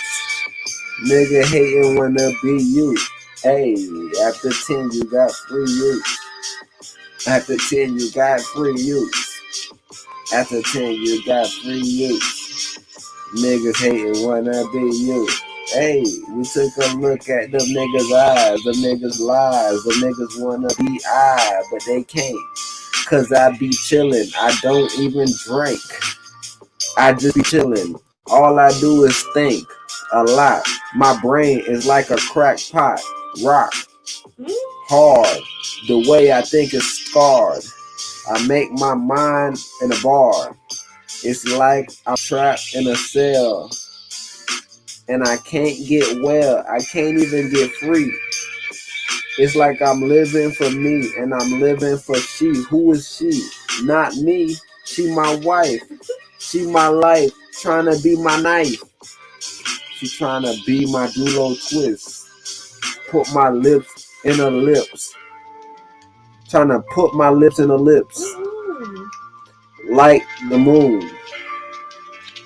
Like the moon. She trying to ellipse me too. But yeah, she trying to put my lips in her lips. She trying to black them out. I'm not trying. That's just law. Yeah, I'm saying I can't say nothing. That's what I'm saying. She blacking my mouth out. When she rap, she don't even curse. I don't even think about a hearse. I don't even wanna fly. Everything I say is a fire. I don't want to be lying on our Anchor channel when it says Cleaner explicit. You explicit? I don't want to have to press on explicit. Oh. So that's why I try to stay in between the lines of this explicit vision.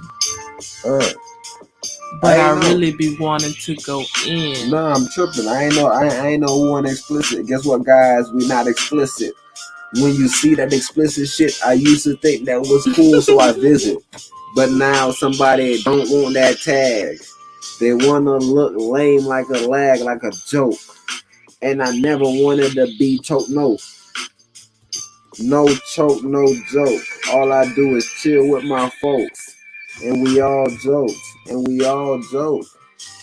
And I joke with my wife. For 30 years, I'm enjoying my life. And I ain't even make it there. All I could do is just share my time with y'all. And my growth to fall upon the young youths. I guess what? I took a scoop and made a scoop into a scoop. Now a scoop in scoop with 3 scoops. The ice cream now. Who is you? You wanted 3 different colors. I got 3 because I got 3 lovely ladies under my lovers. No, I wouldn't say my roof. Or even in my coupe. I got 3 little ladies in my little coupe. I'm driving around fast like a little boot. You're too tall for that. So I gave it back. Tall for that. That's why I gave it back. Tall for that. That's why I gave it back. Get you a SUV. I had a bunch of whips in my days. I gave them all away. I was way too tall. I seen it every day. When I got out, I got down. One day I had to lay flat like a clown. I had to wiggle myself out. Niggas was mad looking like a scout. You too smart for that. God damn. What's wrong with that brother? He working for the man? They thought I was sneaking, trying to be a spy. I told them the car's small, I can't lie. My wife told me not to get it, but I'm in it, so I can't do shit but live it. So I'm sliding out the whip like a worm and shit. You too tall for that. Everybody clowning me at the site. Stay in your league. Clowning me. Let the little portions stick to the little people. Okay. They all got jokes till you 5'2", jumping out something 6 with a. Hey. Get your shit lifted.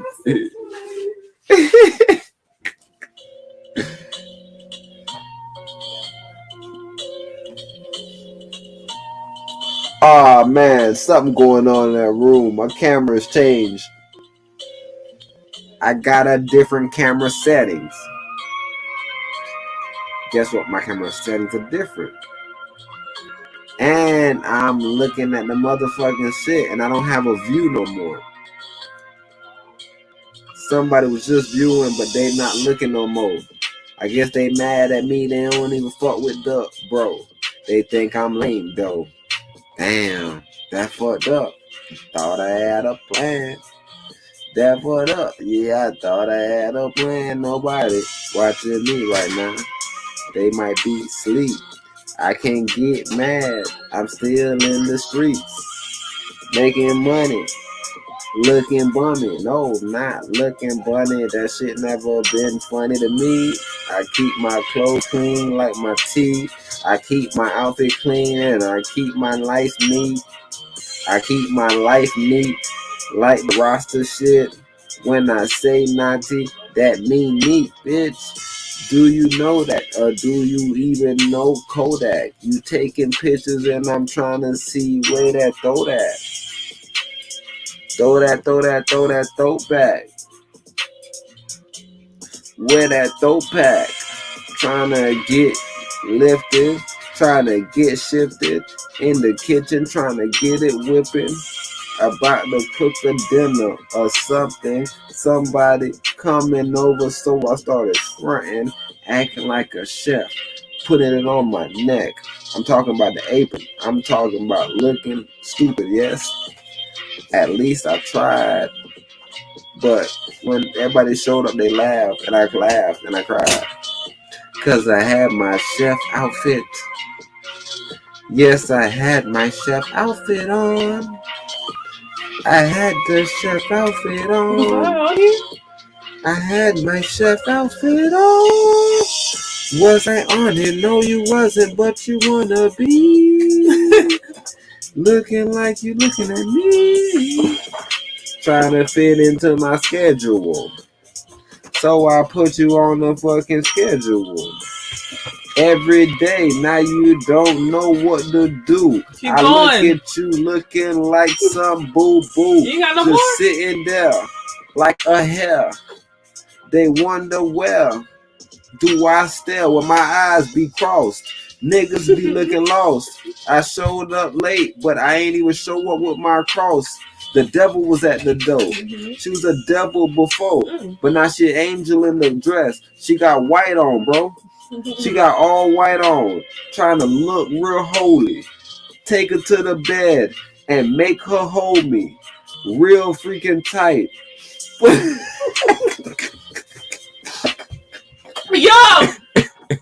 Fudge! Yo, you almost got called by a whole nother pronoun just then, brother. What?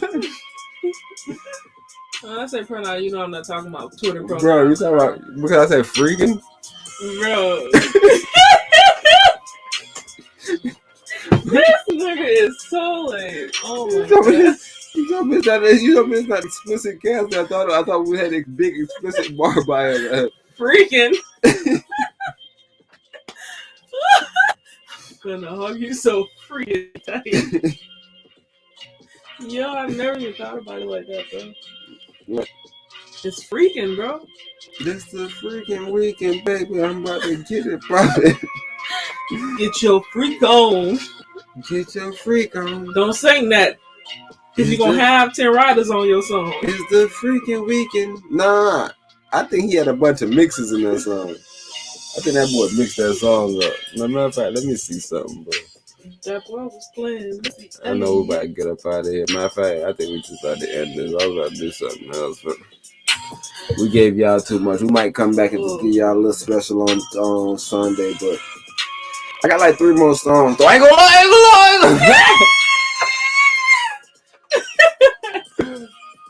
somebody want me to trust them. Okay, here go freestyle. They want me to trust this computer. Check me out. They want me to trust this computer. Alright, my bad, I fucked up. I got you. Okay, go ahead. They want you to trust this computer to play with your medulla. Hey. Is that a neuron link? Hey. Elon Musk tweeting again. Yeah, he playing with Putin in them brains. The man challenging them to single fights. What you call it? Single combat. The man insists that his fire-throwing torch is gonna win him this fight. Little do he know that man don't ride bikes, but bears on memes. So he's a serious thing. He's seen the Soviet Union before it was a thing. He's a serious killer. Nah, but what you said though, it said they want me to trust this computer, play with my medulla, turn me to a school shooter. Showed up late, guess what? Hooter. They seen me at Hooters with a lot of bitches. They said, yo, he's not a simp, he's a politician. No, I'm not. I'm an incel. They thought I was a politician that night. And I'm here to help you stay out of jail. Nah, Call me your lawyer. They thought I was Order simping. doctor. They thought I was a simp empress, but I was a politician. I just had all my females around, all my female compadres.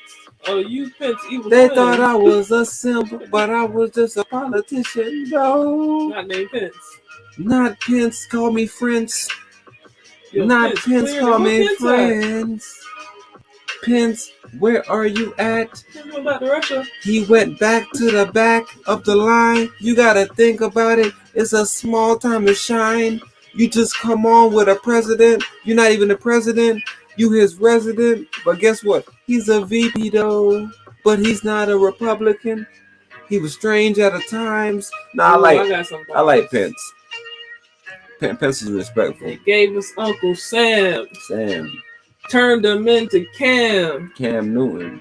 That's short for Kamala Harris. God damn. I've seen so many black women perish. So happy to see a black woman. Little did they know she was Jamaican and they was ADOS. They wanted to fight her, but they couldn't shake it that it was a black woman. They know they was next. They switched up.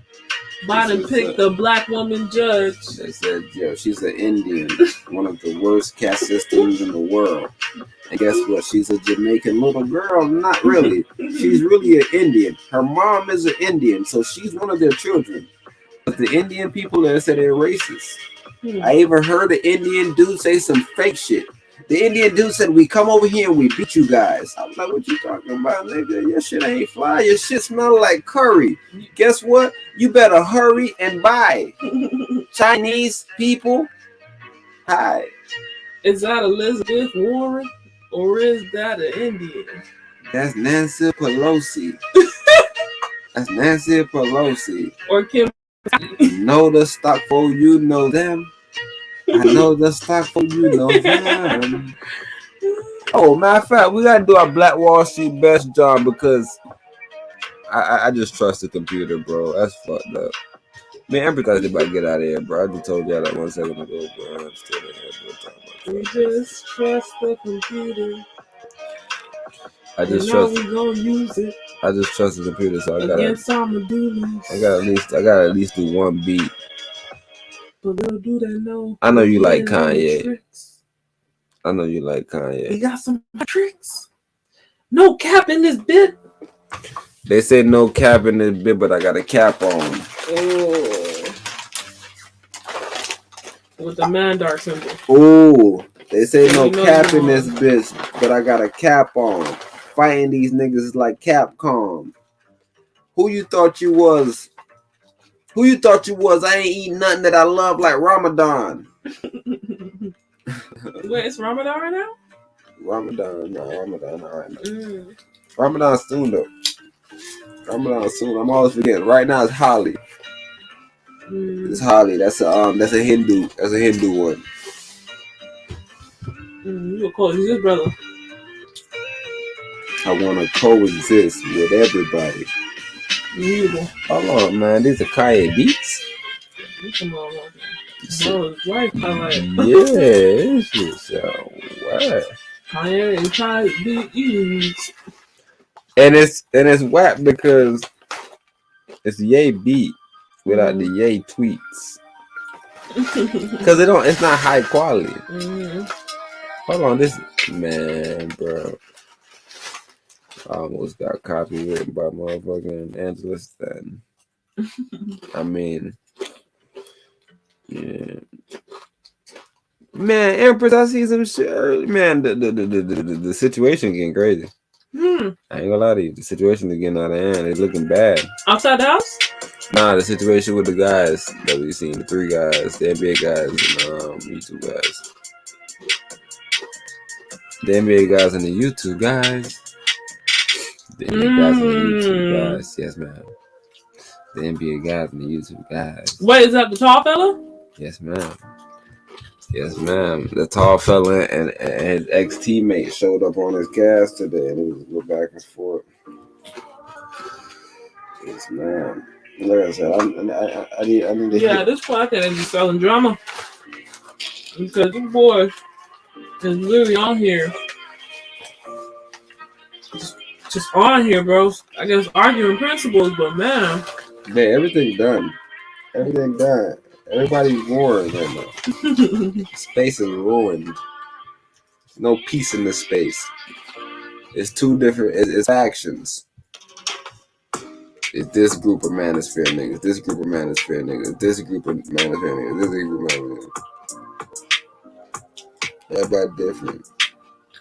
It always starts off so good. Then they lose their footing. They lose their purpose. They start telling niggas shit that ain't doing. Shit that they ain't doing. You should have been telling us about how you supposed to knock them trees down. Or that machinery. Or how to clean up some mildew. Something more productive than telling us the same shit our daddies and mommies did. Go be a doctor or an engineer, but you ain't do that. So why do I do that? I ain't been exposed to that, my dear. But some of us figure it out, but most of us don't. And you can see why we in a drought. Whoa. Babies ain't coming out fast enough. We really tripping. Dragging ourselves into a drought. Man, I was reading an article, man. There was somebody saying that the first time I even heard of a widow was black woman. They said they was in college, you know. And then the point of the article is they were stressing out like our man died so young. Like they were saying like nigga, a lot of our men will have a lot of compensation to be given to their family if they even live to the age of conversation, but they die so young that they never even make it there.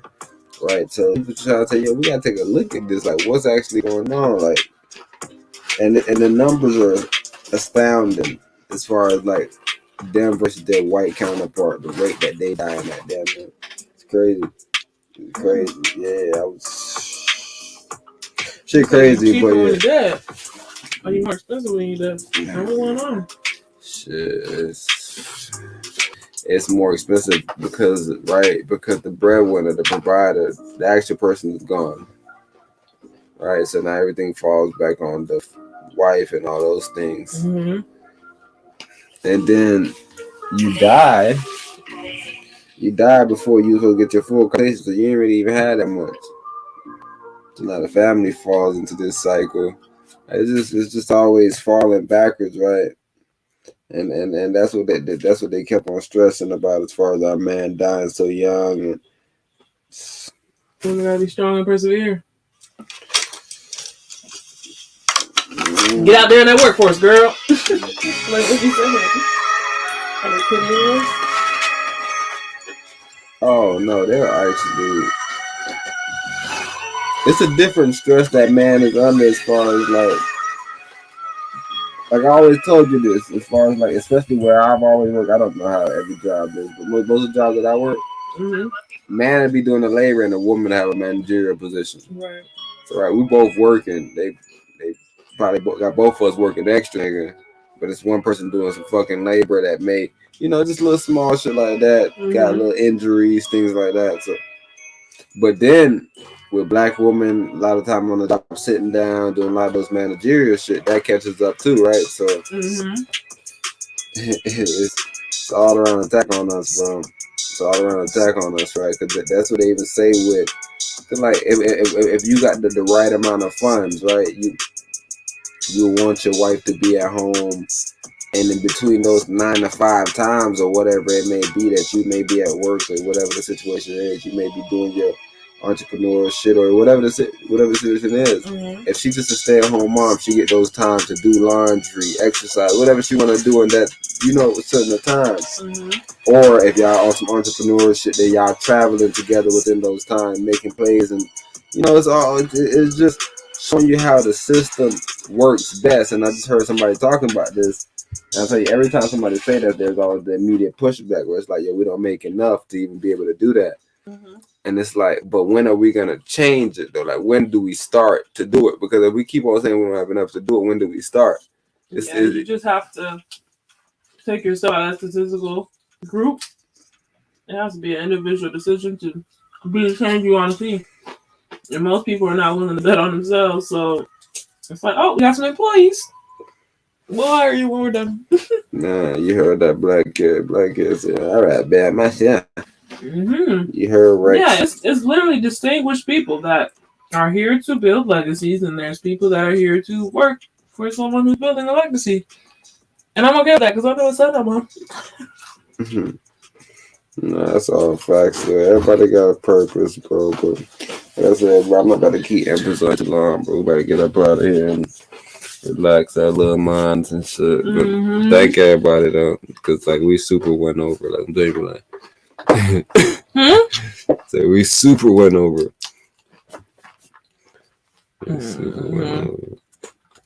Time flies when you're having fun. Yeah. Hold on.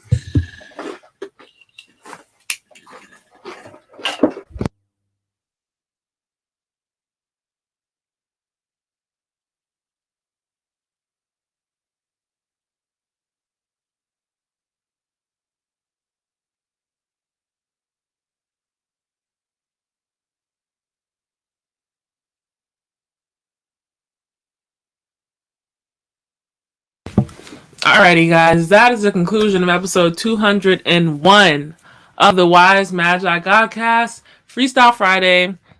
I hope you guys enjoyed it. Again, remain black, BLK, balanced, logical, and knowing. It is a mentality that we are here for, not the color of the skin.